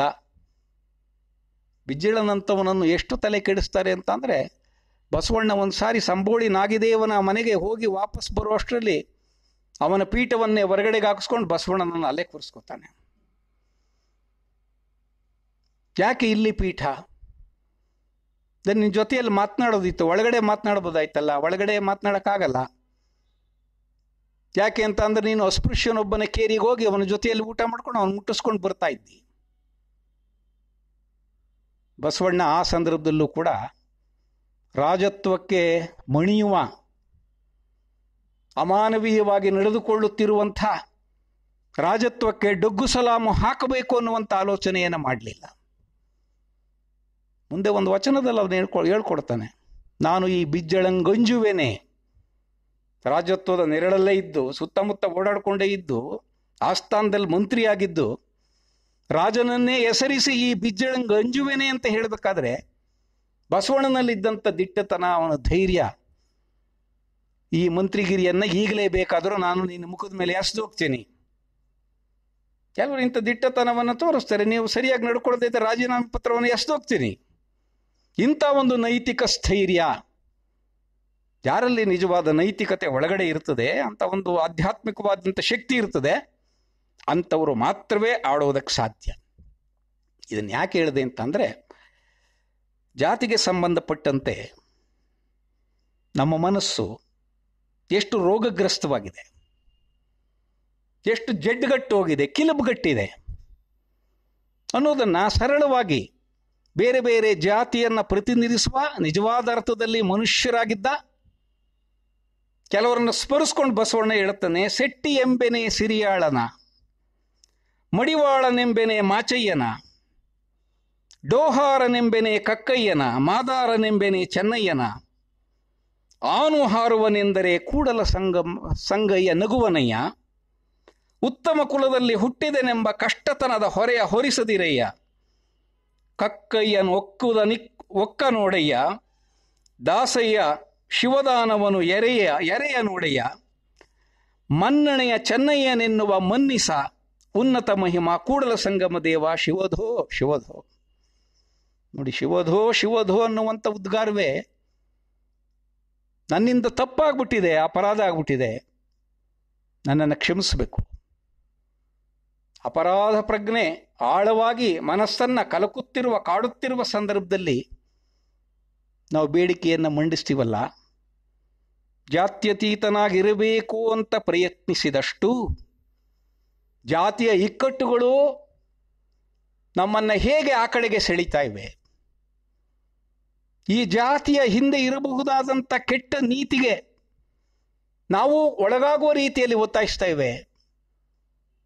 ಇವೆಲ್ಲವೂ ಕೂಡ ನನ್ನಿಂದ ಮಾಡಬಾರದನ್ನು ಮಾಡಿಸ್ತಾ ಇದೆ. ಇದಕ್ಕಾಗಿ ನಾನು ಕ್ಷಮಾಪಣೆಯನ್ನು ಕೇಳ್ತೇನೆ. ಇದಕ್ಕೆ ಸಮಾನವಾಗಿ ಕುವೆಂಪು ಅವರು ಆಲೋಚನೆ ಮಾಡೋದು ಹೇಗೆ ಅಂತ ಅಂದರೆ, ಹಿಂದೂ ಧರ್ಮ ವಿಶ್ವಧರ್ಮ ಆಗಬೇಕಾದರೆ ಅದರಲ್ಲಿರುವಂಥ ವರ್ಣ ವ್ಯವಸ್ಥೆ, ಜಾತಿ ಪದ್ಧತಿ ಮತ್ತು ಅಸ್ಪೃಶ್ಯತೆಗಳನ್ನು ಅದು ಸಂಪೂರ್ಣವಾಗಿ ವಿಸರ್ಜಿಸಿದೆ ಎಂದು ಘೋಷಿಸಬೇಕು. ಕುವೆಂಪು ಗುರುಸೋ ರೀತಿಯಲ್ಲಿ ಹಿಂದೂ ಧರ್ಮಕ್ಕೆ ಅಂಟಿದ ಕಲಂಕಗಳು ಯಾವುದಪ್ಪ ಅಂದರೆ, ಒಂದು ವರ್ಣ ವ್ಯವಸ್ಥೆ, ಜಾತಿ ಪದ್ಧತಿ ಮತ್ತು ಅಸ್ಪೃಶ್ಯತೆ. ಈ ಅಸ್ಪೃಶ್ಯತೆಗಳು ಸಂಪೂರ್ಣವಾಗಿ ನಿವಾರಣೆ ಆಗದೇ ಇದ್ದರೆ ಹಿಂದೂ ಧರ್ಮ, ಆ ಧರ್ಮವನ್ನು ಅತಿಯಾಗಿ ಮೋಹಿಸುವವರು, ಪ್ರೀತಿಸೋದು ಬೇಡ, ಮೋಹಿಸುವವರು ಅದನ್ನು ವಿಶ್ವಧರ್ಮ ಅಂತ ಮತ್ತೆ ಮತ್ತೆ ಕೂಗಾಕ್ತಾ ಇರ್ತಾರೆ. ನಿಮ್ಮ ಆಶಯವೇನೋ ಸರಿ, ನಿಮ್ಮ ಗುರಿ ಚೆನ್ನಾಗಿದೆ, ಆದರೆ ಅದಕ್ಕೆ ಹೋಗ್ಬೇಕಾದ್ರೆ ನಿಮ್ಮ ಮಾರ್ಗವೂ ಕೂಡ ಚೆನ್ನಾಗಿರಬೇಕು. ಮೀನ್ಸ್ ಅಂಡ್ ಎಂಡ್ಸ್ ಅಂತ ಏನು ಗಾಂಧೀಜಿಯವರು ಹೇಳ್ತಾರೆ, ಆ ರೀತಿಯಲ್ಲಿ ಹಿಂದೂ ಧರ್ಮ ವಿಶ್ವಧರ್ಮವಾಗಬೇಕಾದ್ರೆ ಈ ವರ್ಣ ವ್ಯವಸ್ಥೆ, ಜಾತಿ ಪದ್ಧತಿ ಮತ್ತು ಅಸ್ಪೃಶ್ಯತೆಗಳನ್ನು ಸಂಪೂರ್ಣವಾಗಿ ವಿಸರ್ಜಿಸಬೇಕು. ವೇದಾಂತ ದರ್ಶನವು ಮಾತ್ರ ಹಿಂದೂ ಧರ್ಮದ ತಾತ್ವಿಕ ಭಿತ್ತಿಯಾಗಬೇಕು. ಯಾವ ಹಿಂದುವಾದರೂ ಯಾವ ಮಠಕ್ಕಾಗಲಿ ಧಾರ್ಮಿಕ ಸಂಸ್ಥೆಗಾಗಲಿ ಅಧಿಪತಿಯಾಗುವ ಅವಕಾಶವಿರತಕ್ಕದ್ದು. ನೋಡಿ, ಯಾವುದೇ ಜಾತಿಗೆ ಸೇರಿದವರಾದರೂ ಒಂದು ಮಠಕ್ಕೆ ಅಧಿಪತಿಯಾಗುವಂಥ ಒಂದು ಅವಕಾಶ ಇಲ್ಲದೆ ಇದ್ದರೆ ಧಾರ್ಮಿಕ ಸಂಸ್ಥೆಗಳಿಗೆ ಅದು ಹಿಂದೂ ಧರ್ಮ ಅಂತ ಕರೆಸ್ಕೊಳ್ಳೋಕೆ ಸಾಧ್ಯ ಇಲ್ಲ, ಅದು ವಿಶ್ವಧರ್ಮವೂ ಕೂಡ ಆಗುವುದಿಲ್ಲ. ಈಗಿರುವಂತೆ ಜಾತಿ ಮತ ವರ್ಣಗಳಿಂದ ಕಲುಷಿತವಾಗಿರುವ ಹಿಂದೂ ಧರ್ಮ ವಿಶ್ವಧರ್ಮವೆನಿಸಿಕೊಳ್ಳಲಾರದು. ಮಾತ್ರವಲ್ಲ, ಪ್ರಪಂಚದ ಇತರ ಮತಗಳಿಗಿಂತ ನಿಕೃಷ್ಟವಾದದ್ದೆಂದೇ ಹೇಳಬೇಕು. 12ನೇ ಶತಮಾನದಲ್ಲಿ ಬಿಜ್ಜಳನಿಗೆ ಬಸವಣ್ಣ ಸವಾಲನ್ನು ಎಸೆಯುವ, ತನ್ನ ಸಿಟ್ಟನ್ನು ಅಭಿವ್ಯಕ್ತಿಸುವ ದಿಟ್ಟತನವನ್ನು ಏನು ತೋರಿದ್ರೋ, 20ನೇ ಶತಮಾನದಲ್ಲಿ ಕುವೆಂಪು ಅವರು ಕೂಡ ಅದನ್ನೇ ಹೇಳಿ, ಪ್ರಪಂಚದ ಇತರ ಮತಗಳಿಗಿಂತ ಇವೆಲ್ಲವುಗಳನ್ನು ಬಿಡದೇ ಇದ್ದರೆ, ಈ ಜಾತಿ ಪದ್ಧತಿ ತೊಲಗಿಸದೇ ಇದ್ದರೆ, ಅಸ್ಪೃಶ್ಯತೆಯನ್ನು ನಿವಾರಣೆ ಮಾಡದೇ ಇದ್ದರೆ ನೀವು ವಿಶ್ವಧರ್ಮ ಆಗೋದು ಇರಲಿ, ಜಗತ್ತಿನಲ್ಲಿ ಬೇರೆ ಬೇರೆ ಯಾವುದೋ ಧರ್ಮ ಇದೆಯಲ್ಲ, ಆ ಧರ್ಮಕ್ಕಿಂತ ಇದು ನಿಕೃಷ್ಟವಾದ ಧರ್ಮವೇ ಆಗುತ್ತದೆ ಅಂತ ಹೇಳಬೇಕಾಗತ್ತೆ. ಹಾಗೇನೆ ಉನ್ನತ ಸ್ಥಾನದಲ್ಲಿರುವಂಥವರು ಇಟ್ಟುಕೊಳ್ಳಬೇಕಾದಂಥ ಒಂದು ಪರಿಶುದ್ಧವಾಗಿರುವಂಥ ವ್ಯಕ್ತಿತ್ವ ಹೇಗಿರಬೇಕು? ಅದು ಅಧಿಕಾರದ ಎತ್ತರದಲ್ಲಿ ಕುಳಿತಿರುವಂಥವರು ಆಗಿರ್ಬೋದು, ಈ ಅಧಿಕಾರ ಧಾರ್ಮಿಕವಾದದ್ದೂ ಆಗಿರಬಹುದು, ರಾಜಕೀಯವಾದದ್ದೂ ಆಗಿರಬಹುದು, ಸಾಮಾಜಿಕವಾದದ್ದೂ ಆಗಿರಬಹುದು. ಅಧಿಕಾರದ ಔನ್ನತ್ಯದಲ್ಲಿ ಇರುವಂಥವರೆಲ್ಲರೂ ಕೂಡ ಪರಿಶುದ್ಧವಾಗಿರುವಂಥ ವ್ಯಕ್ತಿತ್ವವನ್ನು ಎಷ್ಟರ ಮಟ್ಟಿಗೆ ಇಟ್ಕೊಂಡಿರಬೇಕು ಅನ್ನೋದ್ರ ಬಗ್ಗೆ ಬಸವಣ್ಣನ ಆದರ್ಶ ಇದೆ, ಬಸವಣ್ಣನ ಒಂದು ಪ್ರಶ್ನೆ ಇದೆ. ಅದನ್ನು ಅವರು ನೇರವಾಗಿ ಪ್ರಶ್ನೆ ಮಾಡ್ತಾರೆ. ಆ ವಚನ ಯಾವುದು ಅಂತ ಅಂದರೆ, ತೊರೆಯ ಮೀವ ಅಣ್ಣಂಗಳಿರ, ತೊರೆಯ ಮೀವ ಸ್ವಾಮಿಗಳಿರ, ತೊರೆಯಿಂಭೋ ತೊರೆಯಿಂಭೋ ಪರನಾರಿಯರ ಸಂಗವ ತೊರೆಯಿಂಭೋ ಪರಧನದ ಆಮಿಷವ ತೊರೆಯಿಂಭೋ ಇವ ತೊರೆಯದೇ ಹೋಗಿ ತೊರೆಯ ಮಿಂದಡೆ ಬರುದೊರೆವೋಹುದು ಕೂಡಲ ಸಂಗಮ ದೇವ. ನಮ್ಮಲ್ಲಿ ಆಚಾರಗಳಿದೆ, ಕೊರತೆ ಇರುವುದು ವಿಚಾರಕ್ಕೆ. ಆಚಾರ ವಿಚಾರಗಳ ನಡುವೆ ಇರುವಂಥ ಅಂತರವನ್ನು ಎಷ್ಟೊಂದು ಸರಳವಾಗಿ, ಎಷ್ಟೊಂದು ಸೊಗಸಾಗಿ ಬಸವಣ್ಣನವರು ಗುರುತಿಸ್ತಾ ಇದ್ದಾರೆ ಅಂತ ಅಂದರೆ, ಬೇರೆಯವರಿಗೆ ಉಪದೇಶ ಮಾಡುವಂಥವರು, ಉಪನ್ಯಾಸ ಮಾಡುವಂಥವರು, ಯಾವುದು ಸರಿ ಯಾವುದು ತಪ್ಪು ಅಂತ ಕಾರಣಗಳನ್ನು ಕೊಟ್ಟು ನಿಷ್ಕರ್ಷೆ ಮಾಡುವಂಥವರು. ಜನ ನಮ್ಮ ಮಾತುಗಳನ್ನಷ್ಟೇ ಕೇಳೋದಿಲ್ಲ, ನಮ್ಮನ್ನು ನೋಡ್ತಾ ಇರ್ತಾರೆ. ಆಡಿದ್ದಕ್ಕೆ ವ್ಯತಿರಿಕ್ತವಾಗಿ ನಡೆದುಕೊಂಡರೆ ಜನರನ್ನು ನೀವೇ ದಾರಿ ತಪ್ಪಿಸಿದಂತಾಗುತ್ತದೆ ಎನ್ನುವಂಥ ಎಚ್ಚರ ಉಪದೇಶ ಮಾಡುವಂಥವರಲ್ಲಿ, ಉಪನ್ಯಾಸ ನೀಡುವಂಥವರಲ್ಲಿ ಇರಬೇಕು. ಇದನ್ನ ಅಲ್ಲಮ ಪ್ರಭುವಿನ ರೀತಿಯಲ್ಲಿ ವೇದಶಾಸ್ತ್ರ ಪುರಾಣಗಳನ್ನು ಕುರಿತಂತೆ ಕುವೆಂಪು ಅವರ ಚಿಂತನೆಯೂ ಕೂಡ ಪ್ರಖರವಾಗಿ ಇರುವಂಥದ್ದು.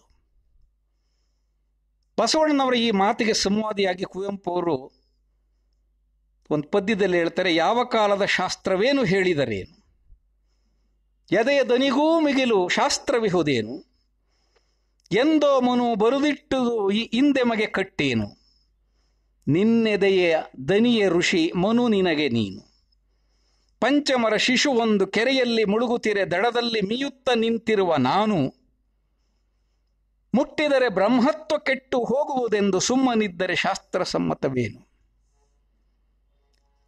ನೋಡಿ, ಇದಕ್ಕೆ ಬಸವಣ್ಣನ ಒಂದು ವಚನದ ಸಾಲು ಕುವೆಂಪು ಅವರು ಶಾಸ್ತ್ರವನ್ನು ಕುರಿತು ಹೇಳುತ್ತಿರುವಂತಹ, ಶಾಸ್ತ್ರವನ್ನು ಓದುತ್ತಿರುವವರು, ಶಾಸ್ತ್ರವನ್ನು ಬೋಧಿಸುತ್ತಿರುವಂಥವರು, ಆ ಶಾಸ್ತ್ರದಲ್ಲಿ ಹೇಳಿರುವುದಕ್ಕೆ ವ್ಯತಿರಿಕ್ತವಾಗಿ ಅಮಾನವೀಯವಾಗಿ ನಡೆದುಕೊಳ್ಳುವಂತಹ ಒಂದು ಸಂದರ್ಭವನ್ನು ಕುವೆಂಪು ಅವರು ಉಲ್ಲೇಖ ಮಾಡೋದಕ್ಕೆ ಕಾರಣವಾಗುವುದಕ್ಕೆ ಬಸವಣ್ಣನವರ ಒಂದು ವಚನ ಪ್ರೇರಣೆ ಅಂತ ನಾನು ಅಂದ್ಕೊಂಡಿದ್ದೀನಿ. ಆ ವಚನ ಯಾವುದಿರ್ಬೋದು ಅಂತ ಅಂದರೆ, ಶಾಸ್ತ್ರಕ್ಕೆ ನಿಗಳವ ನಿಕ್ಕುವೆ, ತರ್ಕದ ಬೆನ್ನ ಬಾರೆತ್ತುವೆ, ಆಗಮದ ಮೂಗ ಕೊಯ್ಯುವೆ. ಅಂದರೆ ಇವೆಲ್ಲವೂ ಕೂಡ ಹೇಳಿಕೆಯ ಮಟ್ಟದಲ್ಲಿ ಮಾತ್ರ ವಿರಮಿಸುತ್ತವೆ.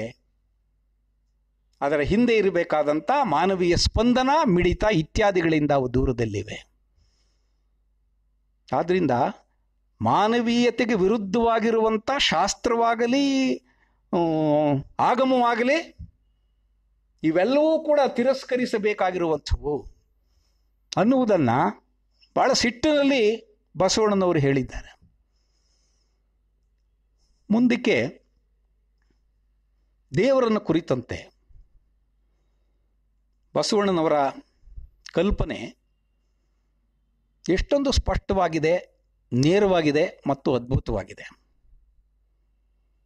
ಇದು ಶತಶತಮಾನಗಳ ಪ್ರಶ್ನೆ. ದೇವರು ಇದ್ದಾನೆಯೋ ಇಲ್ಲವೋ, ದೇವರು ಇರುವುದಾದರೆ ಯಾವ ಸ್ವರೂಪದಲ್ಲಿ? ಪ್ರಾರಂಭದಲ್ಲೇ ನಾವು ಚರ್ಚೆ ಮಾಡೋದು, ಗುಡಿ ಚರ್ಚು ಮಸೂಜಿದಿಗಳ ಬಿಟ್ಟು ಹೊರಬನ್ನಿ, ಸ್ಥಾವರ ಕಳಿವುಂಟು ಜಂಗಮ ಕಳಿವಿಲ್ಲ, ದೇವಾಲಯ ಸಂಸ್ಕೃತಿಯನ್ನು ನಿರಾಕರಿಸಿ ನೀವೆಲ್ಲ ನಂಬ್ಕೊಂಡಿರುವಂಥ ದೇವಸ್ಥಾನದಲ್ಲಿ ನಿಜವಾಗಿಯೂ ಕೂಡ ದೇವರು ಇರೋದಕ್ಕೆ ಸಾಧ್ಯವಿಲ್ಲ. ಆ ದೇವರನ್ನು ನಾವು ಕಂಡುಕೊಳ್ಳಬೇಕಾಗಿದೆ ನಮ್ಮೊಳಗೆ. ಈ ವಿಚಾರವನ್ನು ಮುಂದುವರಿಸಿ ಬಸವಣ್ಣನವರು ಹೇಳೋದು, ನಿಜವಾಗಿ ದೈವದ ಕಲ್ಪನೆಯ ಒಂದು ವಿಶಿಷ್ಟತೆ ಹೇಗಿದೆ? ದೇವರು ಯಾರು ಅಂದರೆ, ಕಲ್ಲು ದೇವರು ದೇವರಲ್ಲ, ಮಣ್ಣು ದೇವರು ದೇವರಲ್ಲ, ಮರದ ದೇವರು ದೇವರಲ್ಲ, ಪಂಚಲೋಹದಲ್ಲಿ ಮಾಡಿದ ದೇವರು ದೇವರಲ್ಲ, ಸೇತುರಾಮೇಶ್ವರ, ಗೋಕರ್ಣ, ಕಾಶಿ, ಕೇದಾರ ಮೊದಲಾಗಿ ಅಷ್ಟಾಷಷ್ಟಿ ಪುಣ್ಯಕ್ಷೇತ್ರಗಳಲ್ಲಿ ದೇವರು ದೇವರಲ್ಲ, ತನ್ನ ತಾನರಿದು ತಾನಾರೆಂದು ತಿಳಿದೆಡೆ ತಾನೇ ದೇವ ನೋಡ ಅಪ್ರಮಾಣ ಕೂಡಲ ಸಂಗಮ ದೇವ. ನೋಡಿ, ಜನ ಜಂಗುಳಿಯಾಗಿ ಅನೇಕ ದಿವಸಗಳ ಕಾಲ ಯಾತ್ರಾ ಸ್ಥಳಗಳನ್ನು ಮುಟ್ಟುವುದಕ್ಕೆ ಪಡಬಾರದ ಕಷ್ಟಗಳನ್ನು ಪಟ್ಕೊಂಡು ಹೋಗ್ತಾ ಇರ್ತಾರೆ. ಹಾರಿಕೆಗಳನ್ನು ಕಟ್ಕೊಳ್ತಾ ಇರ್ತಾರೆ, ಮುಡಿಪುಗಳನ್ನು ಕಟ್ಕೊಳ್ತಾ ಇರ್ತಾರೆ. ಅದು ಈಡೇರದೇ ಇದ್ರೂ ಮುಂದೆ ಈಡೇರೀತು ಅನ್ನುವಂಥ ಭರವಸೆಯನ್ನು ಇಟ್ಕೊಂಡೋಗಿ ಭಕ್ತಿ ನಿವೇದನೆಯನ್ನು ಮಾಡ್ತಾ ಇರ್ತಾರೆ. ಆಕಸ್ಮಿಕವಾಗಿ ಅವರ ಅಭೀಷ್ಟ ನೆರವೇರಿದ್ದರೆ ದೇವರು ಕಣ್ಣು ತೆರೆದ ಅಂತ ಭಾವಿಸ್ಕೊಂಡು ಪೂಜೆ ಸಲ್ಲಿಸ್ತಾರೆ. ಇವತ್ತು ಆಧುನಿಕ ಸಂದರ್ಭದಲ್ಲಿ ಈ ಪುರೋಹಿತಶಾಹಿಯ ಉರುಳು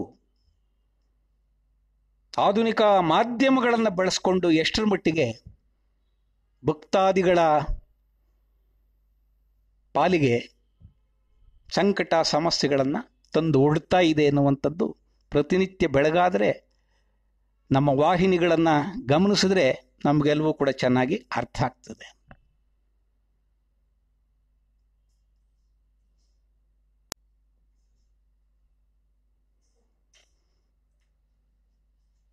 ನೋಡಿ, ಇಲ್ಲಿ ಸ್ಪಷ್ಟವಾದಂಥ ನಿರಾಕರಣೆ ಇದೆ. ಯಾವ್ಯಾವುದನ್ನ ಶತಶತಮಾನಗಳಿಂದ ಜನ ಎಲ್ಲಿ ದೇವರಿದ್ದಾನೆ, ಯಾವ ಆರಾಧನಾ ಸ್ಥಳಗಳು, ಯಾವ ಪೂಜಾ ಸ್ಥಾನಗಳು ಅಂತ ಭಾವಿಸಲಾಗಿದೆಯೋ ಅವುಗಳನ್ನೆಲ್ಲ ಬಸವಣ್ಣನವರು ಸ್ಪಷ್ಟವಾಗಿ ನಿರಾಕರಿಸ್ತಾರೆ. ಜಲಗಾರ ನಾಟಕದಲ್ಲಿ ಒಂದು ಸಂದರ್ಭ ಬರುತ್ತದೆ. ಜಲಗಾರ ಅಂತ ಅಂದರೆ ಊರಿನ ಬೀದಿಗಳನ್ನು ಸ್ವಚ್ಛ ಮಾಡುವಂಥವನು, ಚರಂಡಿಗಳನ್ನು ಸ್ವಚ್ಛ ಮಾಡುವಂಥವನು, ಜಾಡ್ಮಾಲಿ ಅಂತ ಕರಿತೀವಿ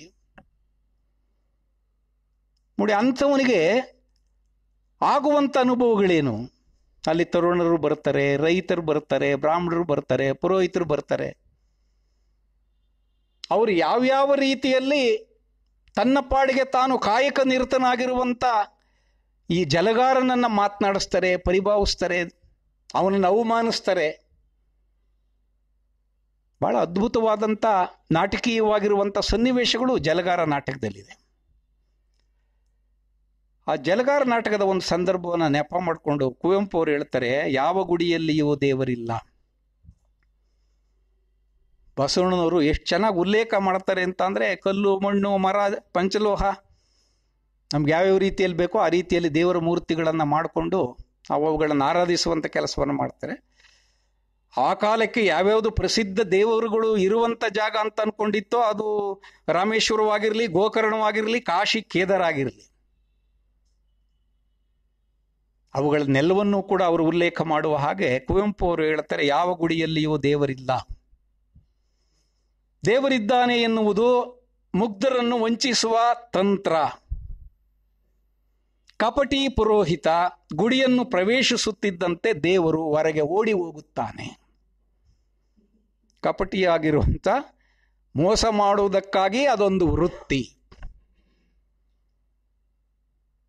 ಪುರೋಹಿತಶಾಹಿಯನ್ನು ಕುರಿತು, ಪುರೋಹಿತರ ಕುತಂತ್ರಗಳನ್ನು ಕುರಿತು ಕುವೆಂಪು ಅವರು ಬಸವಣ್ಣನವರಷ್ಟೇ ತೀಕ್ಷ್ಣವಾಗಿ, ಬಸವಣ್ಣನವರಷ್ಟೇ ಸಿಟ್ಟಿನಿಂದ, ಯಾಕೆಂದ್ರೆ ಕೆಳವರ್ಗದ ಕೆಳಜಾತಿಯ ಅಜ್ಞಾನವನ್ನ ಬಂಡವಾಳವನ್ನಾಗಿ ಮಾಡಿಕೊಂಡು ಈ ಅತಿ ಬುದ್ಧಿವಂತರಾಗಿರುವಂಥ ಪುರೋಹಿತ ಶಾಹಿ ಅವರನ್ನೆಲ್ಲ ಎಷ್ಟರ ಮಟ್ಟಿಗೆ ಹಿಂಡುತ್ತಾ ಇದೆ, ಎಷ್ಟರ ಮಟ್ಟಿಗೆ ಶೋಷಣೆ ಮಾಡ್ತಾ ಇದೆ, ಅನ್ಯಾಯ ಮಾಡ್ತಾ ಇದೆ, ದಬ್ಬಾಳಿಕೆ ಮಾಡ್ತಾ ಇದೆ, ದೌರ್ಜನ್ಯ ಮಾಡ್ತಾ ಇದೆ.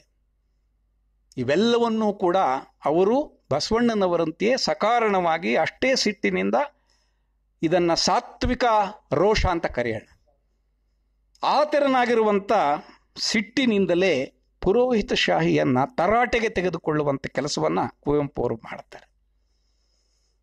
ಇನ್ನು ಸ್ವಾತಂತ್ರ್ಯ ಹೋರಾಟದ ಸಂದರ್ಭದಲ್ಲಂತೂ ನೀವೆಲ್ಲ ಆ ದೇವರು, ಈ ದೇವರು, ಆ ದೇವಸ್ಥಾನ, ಈ ದೇವಸ್ಥಾನ, ತೀರ್ಥಸ್ಥಾನ ಅಂತ ಅಂದ್ಕೊಂಡು ಅದಕ್ಕಷ್ಟೇ ಗಮನ ಕೊಟ್ಟರೆ ಇಲ್ಲಿವರೆಗೆ ನೂರಾರು ವರ್ಷಗಳ ಕಾಲ ನಮ್ಮನ್ನ ಬಡಿದು ಆಳುತ್ತಿರುವಂಥ ಬ್ರಿಟಿಷರು ಇನ್ನಷ್ಟು ವರ್ಷಗಳ ಕಾಲ ನಮ್ಮನ್ನು ದಂಡಿಸುತ್ತಾರೆ. ಅದರಿಂದ ಹೊರಗಡೆ ಬರಬೇಕಾದ್ರೆ ನೀವು ಯಾವ್ಯಾವುದನ್ನ ದೇವರು ದೇವರು ಅಂತ ತಿಳ್ಕೊಂಡು ಆ ದೇವರನ್ನ ಆರಾಧಿಸುವುದಕ್ಕೆ, ಪೂಜಿಸುವುದಕ್ಕೆ ನಿಮ್ಮ ಅಮೂಲ್ಯವಾಗಿರುವಂಥ ಸಮಯವನ್ನು ವಿನಿಯೋಗ ಮಾಡ್ತಾ ಇದ್ದೀರೋ ಅದನ್ನು ಬಿಟ್ಟು ಹೊರಗಡೆ ಬರದೇ ಇದ್ದರೆ ನಮಗೆ ಈ ಬ್ರಿಟಿಷರ ಕಾಟ ಇನ್ನೂ ಅನೇಕ ವರ್ಷಗಳವರೆಗೆ ತಪ್ಪಿದ್ದಲ್ಲ. ಆ ಸಂದರ್ಭದಲ್ಲಿ ಅವರು ಎಷ್ಟು ಸಿಟ್ಟಿನಿಂದ ಮಾತನಾಡ್ತಾರೆ ಅಂದರೆ, 100 ದೇವರನ್ನೆಲ್ಲ ನೂಕಾಚೆ ದೂರ. ಈ ಕವಿತೆಯ ಶೀರ್ಷಿಕೆ ಹೆಸರು ಇಂದಿನ ದೇವರು. ಇವತ್ತು ನಾವು ಕಾಣಬೇಕಾದ, ನಾವು ಪೂಜಿಸಬೇಕಾದಂಥ, ನಾವು ಭಕ್ತಿ ತೋರಬೇಕಾದಂಥ ದೇವರು ಯಾವುದು ಅಂದರೆ, ಇಲ್ಲಿಯವರೆಗೆ ದೇವರು ಅಂತ ಭಾವಿಸ್ಕೊಂಡಿರುವಂಥ ಎಲ್ಲವೊಂದಲೂ ನಮಗೇನು ಪ್ರಯೋಜನ ಆಗಿಲ್ಲ ಅಂತ ನಿಷ್ಪ್ರಯೋಜಕವಾಗಿರುವಂಥ ದೇವರುಗಳನ್ನು ಇಟ್ಕೊಂಡು ಇನ್ನೂ ಯಾಕೆ ನೀವು ಇಷ್ಟು ಕಷ್ಟಪಡ್ತಾ ಇದ್ದೀರಿ? ಆ 100 ದೇವರನ್ನೆಲ್ಲ ನೂಕಾಚೆ ದೂರ, ಭಾರತಾಂಬೆಯೇ ದೇವಿ ನಮಗೆಂದು ಪೂಜಿಸುವ ಭಾರ. ಶತಮಾನಗಳು ಬರಿಯ ಜಡಶಿಲೆಯ ಪೂಜಿಸಾಯಿತು, ಪಾವುಗಳಿಗೆ ಪಾಲೆರೆದು ಪೋಷಿಸಾಯಿತು. ಬಿಸಿಲು ಮಳೆಗಾಳಿ ಬೆಂಕಿಯನ್ನೆಲ್ಲ ಬೇಡಿಯಾಯಿತು, ದಾಸರನ್ನು ಪೂಜಿಸಿಯ ದಾಸ್ಯವಾಯಿತು.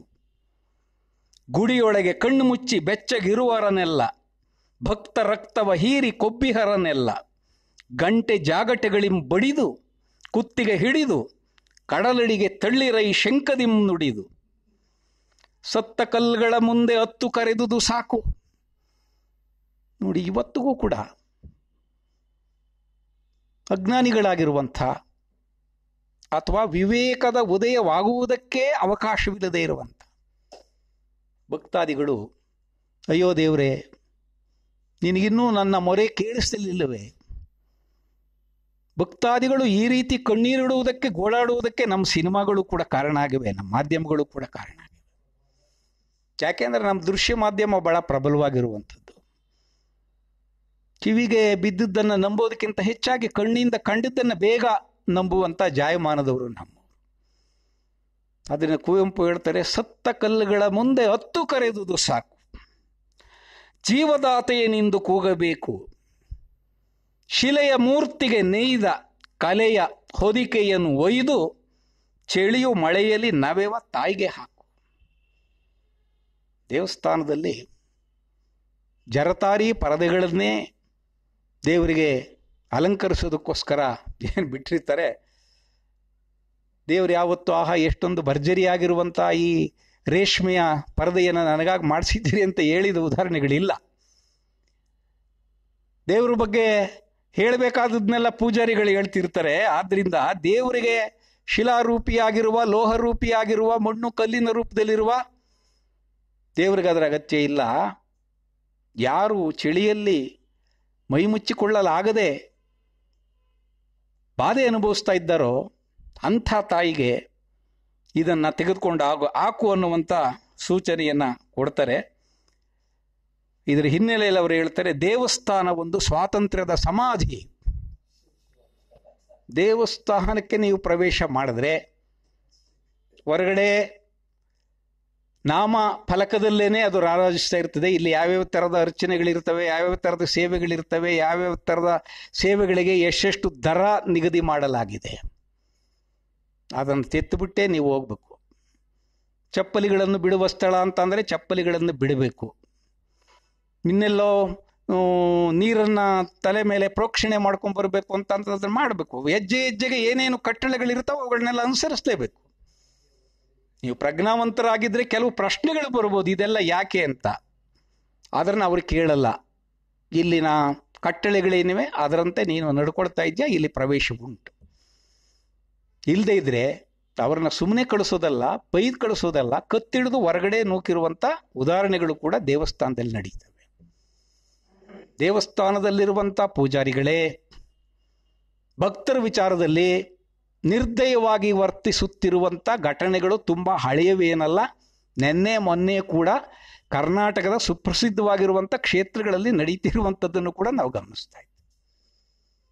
ಅವರಿಗೆ ಬರುವಂಥ ಆದಾಯ, ಅವರ ಆಸ್ತಿ, ದೇವರ ಹೆಸರಿನಲ್ಲಿ ಅವರೇನೇನು ವರಮಾನದ ಮೂಲಗಳನ್ನೆಲ್ಲ ಮಾಡ್ಕೊಂಡಿದ್ದಾರೋ ಅದನ್ನು ಅನಾಯಾಸವಾಗಿ ಪಡೆಯೋದಕ್ಕೆ ಅವರು ಯಾವ ಮಟ್ಟಕ್ಕೆ ಹೋಗೋದಕ್ಕೂ, ಜಗಳ ಆಡೋದಕ್ಕೂ, ಮಂತ್ರಿಗಳಿಗೆ, ಮುಖ್ಯಮಂತ್ರಿಗಳಿಗೆ ಅರ್ಜಿ ಕೊಡೋದಕ್ಕೂ, ನ್ಯಾಯಕ್ಕಾಗಿ ಬೇಡಿಕೆಯನ್ನು, ವಾಸ್ತವವಾಗಿ ಅದು ಅನ್ಯಾಯ, ಆ ನ್ಯಾಯಕ್ಕಾಗಿ ಬೇಡಿಕೆಯನ್ನು ಸಲ್ಲಿಸುವಂಥ ಕೆಲಸವನ್ನು ಕೂಡ ಮಾಡ್ತಾರೆ. ಅದಕ್ಕೇನೆ ಕುವೆಂಪು ಅವರು ದೇವರು ಪೂಜಾರಿ ಎನ್ನುವಂಥ ಹೆಸರಿನಲ್ಲಿ ಒಂದು ಪದ್ಯವನ್ನು ಬರೆದು, ದೇವಸ್ಥಾನ ಒಂದು ಸ್ವಾತಂತ್ರ್ಯದ ಸಮಾಧಿ, ಭಕ್ತಿಯೊಂದು ವಂಚನೆಯ ಜಾಲ, ಪೂಜೆಯೊಂದು ಮಂಗನ ಚೇಷ್ಟೆ, ಇವುಗಳ ಲಾಭ ಪೂಜಾರಿಗೆ ಮಾತ್ರ. ಕೆಲವು ಸಾರಿ ಈ ಸಿನಿಮಾಗಳಲ್ಲಿ, ಈ ಹೊಸ ಸಿನಿಮಾಗಳಲ್ಲಿ ನಾಯಕ ನಾಯಕಿ ಅವರ ಸಖಿಯರು ಎಲ್ಲ ಸೇರ್ಕೊಂಡು ಕುಣಿತಾ ಇರ್ತಾರೆ. ಆ ಕುಣಿತಾ ಇದ್ದಂಥ ಸಂದರ್ಭದಲ್ಲಿ ಕೆಲವು ಸಾರಿ ಆಡಿಯೋ ಹೋಗ್ಬಿಡ್ತದೆ. ಕೇಳಿಸ್ಕೊಳ್ಳೋದು, ಹಾಡು ಕೇಳಿಸಲ್ಲ, ಬರೀ ಕುಣಿತ ಮಾತ್ರ ಕಾಣಿಸ್ತಾ ಇರ್ತದೆ. ಅವಾಗ ನಮ್ಗೆ ಅನಿಸ್ತದೆ, ಯಾಕೆ ಇವ್ರು ಹಿಂಗೆ ಕುಣಿತಾ ಇದ್ದಾರಲ್ಲ, ಇವ್ರಿಗೇನಾಗಿದೆ? ಏನೋ ಹಾಡಿದ್ರೆ, ಹಾಡಿಗೊಂದು ಅರ್ಥ ಇದ್ರೆ ಅದಕ್ಕೆ ಸಕ್ಕಂತೆ ಇವರು ಕುಣಿತಾ ಇದ್ದಾರೆ ಅಂತ ಅನಿಸುತ್ತೆ. ಕೇಳಿಸಿಕೊಳ್ಳೋದು ಇಲ್ಲದೇನೆ ಬರೀ ಕುಣಿಯುವಂಥದ್ದು ಮಾತ್ರ ಇರುವಾಗ ಅವ್ರು ಮಾಡುವಂಥ ಕಸರತ್ತುಗಳನ್ನು ನೋಡಿದ್ರೆ, ಕುವೆಂಪು ಅವರು ಹೇಳುವಂಥ ಮಾತಿದೆಯಲ್ಲ, ಆರಂಭದಿಂದ ಅಂತ್ಯದವರೆಗೆ ದೇವಸ್ಥಾನದಲ್ಲಿ ನಾನಾ ರೀತಿಯ ಸೇವೆಗಳನ್ನು ಒದಗಿಸುವ ಸಂದರ್ಭದಲ್ಲಿ ಆ ಪೂಜೆ ಪುನಸ್ಕಾರಗಳು ಯಾಂತ್ರಿಕವಾಗಿ ಹೇಗೆ ನಡೀತವೆ ಅಂತಂದರೆ ಅದನ್ನು ಒಂದು ಮಂಗನ ಚೇಷ್ಟೆ ಅಂತ ಕುವೆಂಪು ಅವರು ಕರೀತಾರೆ. ಇನ್ನು ನಾವು ಕೊನೆಗೆ ಬರೋಣ. ದೇವರ ಕಲ್ಪನೆ ಬಸವಣ್ಣನವರ ಕಾಲದಲ್ಲಿ ಯಾವ ರೀತಿಯಲ್ಲಿತ್ತು? ಪ್ರಜ್ಞಾವಂತರಾಗಿರುವಂಥವರನ್ನು ಆದವರು ಅದನ್ನು ಎಷ್ಟು ಎಚ್ಚರಿಕೆಯಿಂದ ಗಮನಿಸಿದ್ರು, ಅದರ ಬಗ್ಗೆ ತಮ್ಮ ಪ್ರತಿಕ್ರಿಯೆಯನ್ನು ವ್ಯಕ್ತಪಡಿಸಿದ್ರು. ಅನುಭವ ಮಂಟಪದಲ್ಲಿ ಸಮಾನ ಮನಸ್ಕರಾಗಿರುವ, ಸಮಾನ ಚಿಂತಕರಾಗಿರುವ ನೂರಾರು ಜನ ಸೇರಿಕೊಂಡು ಚರ್ಚೆಗೆ ಅವರನ್ನು ಕಾಡುತ್ತಿರುವ ಸಮಸ್ಯೆಗಳಿರ್ಬೋದು, ಅವರ ನೋವಿರ್ಬೋದು, ರಾಜಪ್ರಭುತ್ವದ ಹಿಂಸೆ ಇರ್ಬೋದು, ಇವುಗಳನ್ನೆಲ್ಲವನ್ನೂ ಕೂಡ ಆಲೋಚನೆ ಮಾಡ್ತಾ ಇದ್ದಾಗ, ಅವರ ಕಷ್ಟಗಳಿಗೆ ಇನ್ನೊಬ್ಬರು ಸ್ಪಂದಿಸ್ತಾ ಇದ್ದಾಗ, ಒಬ್ಬರ ಪ್ರಶ್ನೆಗೆ ಇನ್ನೊಬ್ಬರು ಉತ್ತರ ಕೊಡ್ತಾ ಇದ್ದಂಥ ಸಂದರ್ಭದಲ್ಲಿ ನೋಡಿ, ವಚನಕಾರರು ಅನುಭವ ಮಂಟಪದಲ್ಲಿ ಕೂತ್ಕೊಂಡು ಎಷ್ಟೊಂದು ಪ್ರಗತಿಪರವಾಗಿರುವಂಥ ಆಲೋಚನೆಗಳನ್ನು ಮಾಡ್ತಾ ಇದ್ರು. ಇದು ವರ್ತಮಾನಕ್ಕೂ ಕೂಡ ಈ ವಿಚಾರಗಳು ಹರಿದು ಬರ್ತಾ ಇರೋದ್ರಿಂದ, ಅರಿವಿನ ಮನೆಯಲ್ಲಿ ನಾವು ಚರ್ಚೆ ನಡೆಸ್ತಾ ಇರೋದ್ರಿಂದ, ಈ ಅರಿವಿನ ಮನೆಯಲ್ಲಿ ನಡೀತಾ ಇರುವಂಥ ಚರ್ಚೆಗಳನ್ನು ನೂರಾರು ಸಾವಿರಾರು ಜನ ಪ್ರಜ್ಞಾವಂತರು ಕೇಳಿಸ್ಕೊಂಡು ಸ್ಪಂದಿಸಬೇಕಾಗಿರೋದ್ರಿಂದ ನಮ್ಮ ಅರಿವಿಗೆ ಸಮಕಾಲೀನ ಜಗತ್ತಿನಲ್ಲಿ ತಟ್ತಾ ಇರುವಂಥ ಅನೇಕ ಸಂಗತಿಗಳನ್ನು ಒಳಗು ಮಾಡಿಕೊಳ್ಳಬೇಕಾಗ್ತದೆ. ಪೂಜ್ಯ ಸ್ವಾಮೀಜಿಯವರಿಗೆ ಗೊತ್ತಿದೆ, ಅರವಿಂದ್ ಜತ್ತಿಯವರು ಕೂಡ ಇದನ್ನು ಪತ್ರಿಕೆಗಳು ನೋಡಿದ್ದಾರೆ, ಪ್ರತಿಕ್ರಿಯಿಸಿದ್ದಾರೆ. ಸರ್ಕಾರವೇ ಕೂಡಲ ಸಂಗಮದಲ್ಲಿ ಒಂದು ಶರಣರ, ಪ್ರಗತಿಪರ ಶರಣರ ಅನುಭವ ಮಂಟಪ ಬಹಳ ಅದ್ಭುತವಾದಂಥ ಪರಿಕಲ್ಪನೆ. ಅಂದರೆ 12ನೇ ಶತಮಾನದಲ್ಲಿ ಸಮಾನ ಮನಸ್ಕರು, ಸಮಾನ ಚಿಂತಕರು ಕೂತ್ಕೊಂಡು ಪ್ರಸ್ತುತದ ಅನೇಕ ಸಂಗತಿಗಳನ್ನು ಹೇಗೆ ಚರ್ಚೆ ಮಾಡ್ತಾ ಇದ್ರು, ನೋವುಗಳನ್ನು ಹಂಚ್ಕೊಳ್ತಾ ಇದ್ರು, ಸಮಾಧಾನಗಳನ್ನು ಹೇಳ್ತಿದ್ರು. ಅವುಗಳನ್ನೆಲ್ಲವನ್ನೂ ಆಧುನಿಕ ಜಗತ್ತಿಗೆ, ಇವತ್ತಿನ ಸಮಾಜಕ್ಕೆ ತರೋದಾದ್ರೆ ಅದು ಸಂತೋಷವೇ. ಆದರೆ ಆಕ್ಷೇಪಣೆ ಇರೋದು ಯಾವುದಕ್ಕೆ ಅಂದರೆ, ಶರಣರ ಪ್ರಗತಿಪರ ಶರಣರ ಅನುಭವ ಮಂಟಪ ಅನ್ನೋದರ ಆರಂಭದಲ್ಲಿ ಸೇರಿಸಿರುವಂಥ ಸನಾತನ. ಬಸವಣ್ಣ ಮತ್ತು ಅನುಭವ ಮಂಟಪ ವೈಚಾರಿಕತೆಯ ಸಂಕೇತ, ಪ್ರಗತಿಪರತೆಯ ಸಂಕೇತ. ಸನಾತನ ಅನ್ನುವಂಥದ್ದು ಇದಕ್ಕೆ ತದ್ವಿರುದ್ಧವಾದದ್ದು. ಸನಾತನತೆಯಲ್ಲಿ ಎಲ್ಲಿ ಪ್ರಗತಿಪರತೆ ಇದೆ? ಇದು ಪ್ರಶ್ನಾರ್ಹ. ಆದ್ದರಿಂದ ಯಾರಾದರೂ ಇದನ್ನು ಸೇರಿಸಿದ್ರೆ ಅದರ ಹಿಂದೆ ಇರುವ ಮನಸ್ಥಿತಿ ಎಂಥದ್ದು ಅನ್ನೋದನ್ನು ನಾವು ಆಲೋಚನೆ ಮಾಡಬೇಕಾಗುತ್ತೆ. ಗೋರು ಚನ್ನಬಸಪ್ಪನವರು ಇದಕ್ಕೆ ಪ್ರತಿಕ್ರಿಯೆ ವ್ಯಕ್ತಪಡಿಸಿದ್ರು ಈಗಾಗಲೇ. ಸಾಣೆಹಳ್ಳಿಯ ಪಂಡಿತಾರಾಧ್ಯ ಸ್ವಾಮೀಜಿಯವರು, ಏನ್ರಿ ಪ್ರಗತಿಪರತೆ ಎನ್ನುವುದಕ್ಕೆ ನೀವು ಸನಾತನತೆಯನ್ನು ಸೇರಿಸಿದ್ರೆ, ಸನಾತನಿಗಳ ಕೈಗೆ ಏನಾದರೂ ಈ ಅನುಭವ ಮಂಟಪ ಸಿಕ್ಕಾಕೊಂಡ್ರೆ ಅದು ಬಸವಣ್ಣನವರಿಗೆ ಮಾಡುವಂಥ ಅವಮಾನ, ವಚನ ಸಾಹಿತ್ಯಕ್ಕೆ ಮಾಡುವಂಥ ಅವಮಾನ. ಆದ್ದರಿಂದ ಈ ಸನಾತನತೆ ಎನ್ನುವಂಥದ್ದು ಪುರೋಹಿತಶಾಹಿಯ ಇನ್ನೊಂದು ರೂಪ. ಇಲ್ಲಿವರೆಗೆ ಆಗಿರುವಂಥ ಎಲ್ಲ ಅನಾಹುತಗಳ ಹಿಂದೆ, ಸಾಮಾಜಿಕವಾಗಿರುವಂಥ, ಧಾರ್ಮಿಕವಾಗಿರುವಂಥ ಅನಾಹುತಗಳ ಹಿಂದೆ ಪುರೋಹಿತಶಾಹಿ ಇದೆ ಎನ್ನುವಂಥದ್ದನ್ನು ವಿಚಾರವಂತರು, ಪ್ರಗತಿಪರವಾಗಿ ಚಿಂತನೆ ಮಾಡುವಂಥವರು ಮತ್ತೆ ಮತ್ತೆ ತೋರಿಸ್ತಾ ಇರುವಾಗ, ಎಚ್ಚರಿಸ್ತಾ ಇರುವಾಗ, ಆ ಸನಾತನತೆಯನ್ನು ನಾವು ಗಂಟು ಹಾಕಿಕೊಳ್ಳಬೇಕಾದಂಥ ಅಗತ್ಯ ಇದೆಯೇ ಅನ್ನೋದ್ರ ಬಗ್ಗೆ ಯಾರು ಈ ಆಧುನಿಕ ಅನುಭವ ಮಂಟಪವನ್ನು ಕೂಡಲ ಸಂಗಮದಲ್ಲಿ ಮಾಡಕ್ಕೆ ಹೊರಟಿದ್ದಾರೆ, ಅವರು ಮತ್ತೊಮ್ಮೆ ಮಗದೊಮ್ಮೆ ಇದನ್ನು ಆಲೋಚನೆ ಮಾಡುವುದು ಒಳ್ಳೆಯದು ಅನ್ನುವಂಥದ್ದು ನನ್ನ ಅಭಿಪ್ರಾಯ. ಈ ವಿಚಾರಕ್ಕೆ ಯಾಕೆ ಹೋದೆ ಅಂತ ಅಂದರೆ, ದೇವರನ್ನು ಕುರಿತು, ದೇವರು ಮಾಡಬಹುದಾದದ್ದು ಏನು, ಅಥವಾ ಅದಕ್ಕೇನಾದ್ರು ಒಂದು ಸಾಮರ್ಥ್ಯ ಇದೆಯಾ ಅನ್ನುವಂಥದ್ದನ್ನು ಕುರಿತು ಆಲೋಚನೆ ಮಾಡಿದಾಗ ಬಸವಣ್ಣನವರು ಹೇಳ್ತಾರೆ, ಕಿಚ್ಚು ದೈವವೆಂದು ಹವಿಯ ನಿಕ್ಕುವ ಹಾರುವರ ಮನೆಯಲ್ಲಿ ಕಿಚ್ಚೆದ್ದು ಸುಡುವಾಗ ಬಚ್ಚಲು ನೀರು ಬೀದಿಯ ಧೂಳ ಹೊಯ್ದು ಬೊಬ್ಬಿಟ್ಟ ಎಲ್ಲರ ಕರೆವರಯ್ಯ ಕೂಡಲ ಸಂಗಮ ದೇವ ವಂದನೆಯ ಮರೆದು ನಿಂದಿಸುತ್ತಿದ್ದರು. ಅಂದರೆ ಕಿಚ್ಚೇ ದೈವ. ಯಾಕೆಂದರೆ ಯಜ್ಞಯಾಗಾದಿಗಳನ್ನು ಮಾಡಿಸುವಂಥವ್ರು ರಾಜನಿಗೆ ಎಷ್ಟರ ಮಟ್ಟಿಗೆ ಅಗತ್ಯ ಇದೆಯೋ ಗೊತ್ತಿಲ್ಲ. ಅಶ್ವಮೇಧ ಯಾಗ ರಾಜನಿಗೆ ಬೇಕಾ? ಪುತ್ರಕಾಮೇಷ್ಠಿ ಯಾಗ ಯಾವ ರಾಜನಿಗೆ ಬೇಕಾ? ಇನ್ಯಾವ್ಯಾವುದೋ ಒಂದಷ್ಟು ಯಾಗಗಳನ್ನೆಲ್ಲ ಹೇಳ್ತಾರೆ. ಆದರೆ ಯಜ್ಞ ಮಾಡಿಸುವವರಿಗೆ ಇದರಿಂದ ಲಾಭ ಇದೆ. ಅದಕ್ಕೆ ಅವರು ಕ್ಷತ್ರಿಯರನ್ನ, ರಾಜರನ್ನ, ಆಳುವವರನ್ನ ಪ್ರಚೋದಿಸಿ ತಮಗೆ ಬೇಕಾದಂಥ ಅನುಕೂಲಗಳನ್ನು ಮಾಡ್ಕೊಳ್ತಾ ಬಂದಿದ್ದಾರೆ. ಹೀಗೆ ಅಗ್ನಿಯನ್ನ ಆರಾಧಿಸುವ ಹಾರುವರ ಮನೆಗೆ ಒಂದು ಪಕ್ಷ ಬೆಂಕಿ ಬಿದ್ದರೆ, ಬೆಂಕಿಯನ್ನ ಆರಿಸುವುದಕ್ಕೆ ತಕ್ಷಣ ನೀರು ಸಿಕ್ಕದೇ ಇದ್ರೆ, ಅದು ಬಚ್ಚಲು ನೀರಾದರೂ ಸರಿ, ಬೀದಿಯಲ್ಲಿ ಬಿದ್ದಿರುವ ಧೂಳಾದರೂ ಸರಿ, ಹಿಂದೆ ಯಾವುದು ತಿರಸ್ಕರಣೀಯವಾಗಿತ್ತೋ, ತ್ಯಾಜ್ಯವಾಗಿತ್ತೋ, ಅನಿಷ್ಟ ಅಂತ ಅಸಹ್ಯ ಅಂತ ಕರೆಸ್ಕೊಳ್ತಿತ್ತೋ ಅದನ್ನೇ ಎರೆದು ಬೆಂಕಿಯನ್ನು ಆರಿಸುವುದು ಮಾತ್ರವಲ್ಲ, ವಂದನೆಯ ಮರೆದು ಇಲ್ಲಿಯವರೆಗೆ ದೇವರು ಹಾಗೆ ಹೀಗೆ ಅಂತ ವೈಭವೀಕರಿಸಿ ವಂದಿಸ್ತಾ ಇದ್ದಂಥವರೆಲ್ಲರೂ ಕೂಡ ದೇವರನ್ನು ಬೈಯುವಂಥ ಕೆಲಸವನ್ನು ಕೂಡ ಮಾಡ್ತಿರ್ತಾರೆ. ಅದನ್ನೇ ಮುಂದುವರಿಸಿ ಬಸವಣ್ಣವರು ಹೇಳ್ತಾರೆ, ಅರಗು ತಿಂದು ಕರಗುವ ದೈವವನೆಂತೂ ಸರಿ ಎಂಬೆನಯ್ಯ, ಉರಿಯ ಕಂಡೆಡೆ ಮುರುಟುವ ದೈವವನು ಎಂತೂ ಸರಿ ಎಂಬೆನಯ್ಯ, ಅವಸರ ಬಂದೆಡೆ ಮಾರುವ ದೈವವನು ಎಂತೂ ಸರಿ ಎಂಬೆನಯ್ಯ, ಸಹಜ ಭಾವ ನಿಜೈಕ್ಯ ಕೂಡಲ ಸಂಗಮ ದೇವನೊಬ್ಬನೇ ದೈವ. ಇದಕ್ಕೆ ಕುವೆಂಪು ಅವರ ಕೆಲವು ಮಾತುಗಳನ್ನು ಸಂವಾದಿಯಾಗಿ ನೋಡಬೇಕು. ಕುವೆಂಪು ಅವರು ಯಾವ ಮುಲಾಜನ್ನು ಇಟ್ಟುಕೊಳ್ಳದೆ ಬಸವಣ್ಣನವರ ರೀತಿಯಲ್ಲೇ ನಾನು ಬಿಜ್ಜಳಂಗಂಜುವೆನೆ ಅಂತ ಬಸವಣ್ಣನವರು ಹೇಳಿದ್ರೆ, ಕುವೆಂಪು ಅವರು ಅದನ್ನೇ ಮತ್ತೊಂದು ರೀತಿಯಲ್ಲಿ ಹೇಳ್ತಾರೆ. ಅವರು ಕೆಲವು ನಿರ್ದಿಷ್ಟವಾಗಿರುವಂಥ ಪ್ರಸಿದ್ಧವಾಗಿರುವಂಥ ಪೂಜಾ ಸ್ಥಾನಗಳನ್ನು ದೃಷ್ಟಿಯಲ್ಲಿ ಇಟ್ಕೊಂಡೇ ಎಷ್ಟು ದಿಟ್ಟತನದಿಂದ ಮಾತನಾಡ್ತಾರೆ ಅಂದರೆ, ದೇವರ ಹೆಸರಿನಲ್ಲಿ, ಧರ್ಮದ ಹೆಸರಿನಲ್ಲಿ, ಭಕ್ತಿ ಪೂಜೆಯ ಹೆಸರಿನಲ್ಲಿ, ತಿರುಪತಿಯ ಹೆಸರಿನಲ್ಲಿ, ಉಡುಪಿಯ ಹೆಸರಿನಲ್ಲಿ, ಧರ್ಮಸ್ಥಳದ ಹೆಸರಿನಲ್ಲಿ ಜನರನ್ನು ಎದುರಿಸಿ ಯಾವ ರೀತಿ ಸುಲಿಗೆ ಮಾಡುತ್ತಿದ್ದಾರೆ, ಮೋಸ ಮಾಡುತ್ತಿದ್ದಾರೆ, ಹಳೆಯ ದೇವಸ್ಥಾನಗಳು, ಹಳೆಯ ದೇವರುಗಳು ಸಾಲದು ಅಂತ ಅವಿವೇಕಿಗಳು, ಆ ಸಂಘ, ಈ ಪರಿಷತ್ತಿನವರು ಪ್ರತಿ ವರ್ಷ 100 ದೇವಸ್ಥಾನಗಳನ್ನು ಕಟ್ಟಿಸಿ ಪ್ರತಿಗಾಮಿ ಕುತ್ಸಿತ ಸಂಸ್ಕೃತಿಯನ್ನು ಬೆಳೆಸುತ್ತಿದ್ದಾರೆ. ಹೊಸ ದೇವರುಗಳು ಹೆಚ್ಚಿದಷ್ಟು ಅನೈಕ್ಯಕ್ಕೆ ದಾರಿ, ಪ್ರತ್ಯೇಕತಾ ಮನೋಭಾವಕ್ಕೆ ಕಂದಕವನ್ನು ಅಗಲವಾಗಿ ತೋಡಿದಂತಾಗುತ್ತದೆ. ಅಯ್ಯಪ್ಪನ ಉದಯದ ಕಥೆಯಂತೂ ಹಾಸ್ಯಾಸ್ಪದವಾಗಿದೆ. ಇದು ಇದ್ದುದರಲ್ಲಿ ಸೌಮ್ಯವಾಗಿರುವಂಥ ಮಾತುಗಳು ನಾನು ಆಯ್ಕೆ ಮಾಡ್ಕೊಳ್ತಿರುವ. ಇದಕ್ಕಿಂತ ಕಟುವಾದ ಅಲ್ಲೇನು ನಡೀತದೆ, ಹೇಗೆ ನಡೀತದೆ, ಯಾಕೆ ನಡೀತದೆ?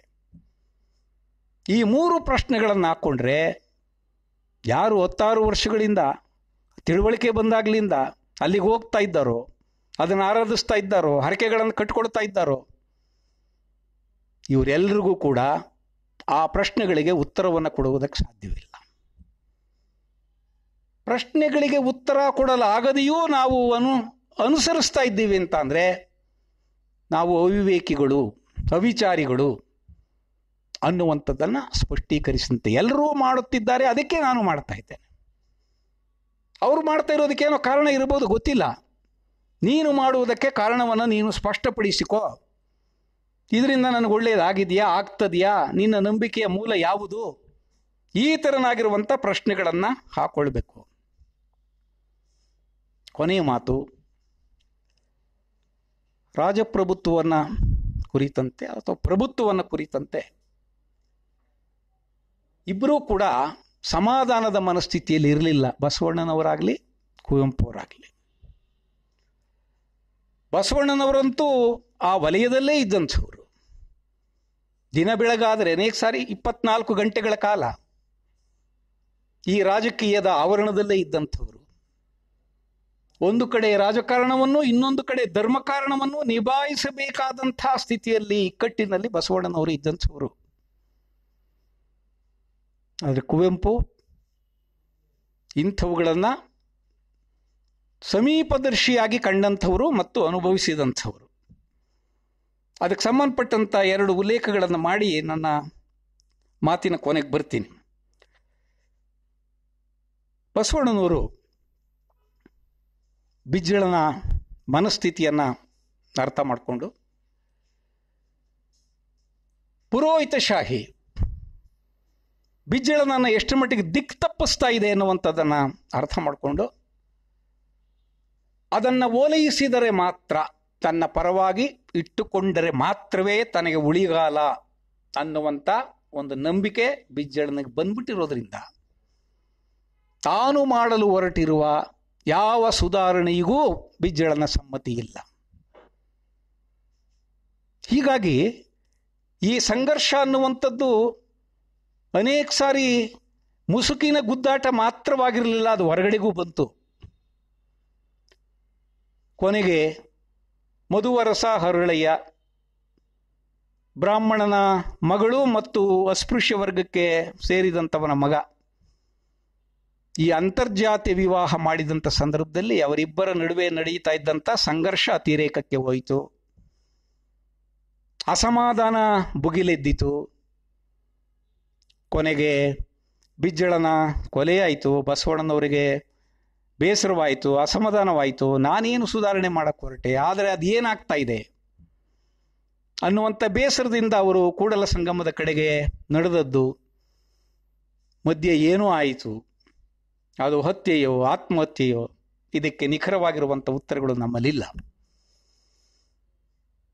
ಆದರೆ ರಾಜಪ್ರಭುತ್ವವನ್ನು ಪುರೋಹಿತಶಾಹಿಯ ಮರ್ಜಿಯಲ್ಲಿ ತನ್ನನ್ನು ಮುನ್ನಡೆಸಿಕೊಳ್ಳಲು ಹೊಂಚು ಹಾಕುತ್ತಿರುವಂಥ ಒಂದು ಪ್ರಭುತ್ವವನ್ನು ಬಸವಣ್ಣ ಯಾವ ರೀತಿಯಲ್ಲಿ ಗಮನಿಸ್ತಾ ಇದ್ರು ಅಂದರೆ, ಬಿಜ್ಜಳನಿಗೆ ಸವಾಲು ಹಾಕುವ ರೀತಿಯಲ್ಲಿ ನ್ಯಾಯನಿಷ್ಠುರಿ ದಾಕ್ಷಿಣ್ಯಪರನು ನಾನಲ್ಲ, ಲೋಕವಿರೋಧಿ ಶರಣ ನಾರಿಗಂಜುವನಲ್ಲ, ಕೂಡಲ ಸಂಗಮ ದೇವರ ರಾಜ ತೇಜದಲ್ಲಿ ಇಪ್ಪನಾಗಿ. ಅವರು ಇಡೀ ಜೀವಮಾನವೇ ಹಾಗೆ ನಡ್ಕೊಂಡ್ರು. ಇದಕ್ಕೆ ಹೆಚ್ಚಿನ ವಿವರಣೆ ಬೇಕಾಗಿಲ್ಲ. ಇದಕ್ಕೆ ಸಂವಾದಿಯಾಗಿರುವಂಥ ಒಂದು ಘಟನೆಗೆ ಕುವೆಂಪು ಅವ್ರ ಕಡೆಗೆ ನಾವು ತಿರುಗಿದ್ರೆ, ನಾಲ್ವಡಿ ಕೃಷ್ಣರಾಜ ಒಡೆಯರು ಮೈಸೂರು ಸಾಮ್ರಾಜ್ಯವನ್ನು ಆಳ್ತಾ ಇದ್ದಂಥ ಸಂದರ್ಭದಲ್ಲಿ ಯುವರಾಜರು ಜಯಚಾಮರಾಜೇಂದ್ರ ಒಡೆಯರ್ ಕುವೆಂಪು ಅವರಿಗೆ ಅರಮನೆಯಿಂದ ಕರೆ ಹೋಗ್ತದೆ. ಪುಟ್ಟಪ್ಪನವರು ಭಾಳ ಒಳ್ಳೆ ಮೇಷ್ಟ್ರಂತೆ. ವಾರಕ್ಕೆ 3 ದಿವಸ ಅರಮನೆಗೆ ಬಂದು ಯುವರಾಜರಿಗೆ ಪಾಠ ಹೇಳ್ಕೊಡ್ಬೇಕು. ಪುಟ್ಟಪ್ಪನವರನ್ನು ಅವರ ಮನೆಯಿಂದ ಕಾರ್ನಲ್ಲಿ ಕರ್ಕೊಂಡು ಬರಲಾಗ್ತದೆ. ಅವತ್ತಿನ ಕಾಲಕ್ಕೆ 1 ಗಂಟೆಯ ತರಗತಿಗೆ 100 ರೂಪಾಯಿ ಸಂಭಾವನೆ. ಆ 100 ರೂಪಾಯಿ ಸಂಭಾವನೆಯನ್ನು ಕೊಡಲಾಗ್ತದೆ. ಯುವರಾಜನಿಗೆ ಪಾಠ ಹೇಳ್ಕೊಡೋದಕ್ಕೆ ಬರೋದಕ್ಕೆ ತಿಳಿಸಿ. ಕುವೆಂಪು ಅವರು ಅದಕ್ಕೆ ಒಪ್ಪಲ್ಲ. ಅರಮನೆಗೆ ಹೋಗಿ ರಾಜಕುಮಾರನಿಗೆ ಯುವರಾಜನಿಗೆ ಪಾಠ ಹೇಳೋದಕ್ಕಿಂತ ಬಹಳ ಮುಖ್ಯವಾಗಿರುವಂಥ ಕೆಲಸಗಳು ನನಗಿದೆ, ಆದ್ದರಿಂದ ನಾನು ಅಲ್ಲಿಗೆ ಬರೋದಿಲ್ಲ ಅಂತ ಪ್ರಭುತ್ವದ ಮಾತನ್ನು ನಿರಾಕರಿಸ್ತಾರೆ. ಆದರೆ ಅದ್ರ ಬಗ್ಗೆ ನಾಲ್ವಡಿಯವರು ಏನು ಬೇಸರ ಮಾಡಿಕೊಳ್ಳಲ್ಲ. ಬಸವಣ್ಣವರು ಹೇಳಿದ ರೀತಿಯಲ್ಲೇ ನ್ಯಾಯನಿಷ್ಠುರೇ ದಾಕ್ಷಿಣ್ಯ ಪರ ನಾನಲ್ಲ, ಲೋಕವಿರೋಧಿ ಈ ಥರದ ವ್ಯಕ್ತಿತ್ವ ಇರಬಹುದು ಅಂದ್ಬಿಟ್ಟು ಅವರು ಮುಂದೆ ಅವ್ರನ್ನ ಏನು ವಿಚಾರಿಸೋದಕ್ಕೆ ಬರಲ್ಲ, ಅವ್ರ ಪಾಡಿಗೆ ಅವರು ಬಿಡ್ತಾರೆ. ಆ ಸಂದರ್ಭದಲ್ಲಿ ಪ್ರಭುತ್ವ ಅನ್ನುವಂಥದ್ದು ನಮ್ಮನ್ನು ಹತ್ತು ಕಡೆಗೆ ಸೆಳೆದುಕೊಡೋದಕ್ಕೆ ನಾನಾ ತೆರನಾಗಿರುವಂಥ ಅಂಶಗಳನ್ನು ಹೇಗೆ ಒಡ್ಡುತ್ತಾ ಇರ್ತದೆ. ಯಾಕಂದ್ರೆ ಕುವೆಂಪು ಅವರಿಗೆ ಗೊತ್ತಿರೋ ರೀತಿಯಲ್ಲಿ ಅನೇಕರು ಅರಮನೆಯಿಂದ ಕರೆ ಬರುವಂಥದ್ದೇ ದೊಡ್ಡದು.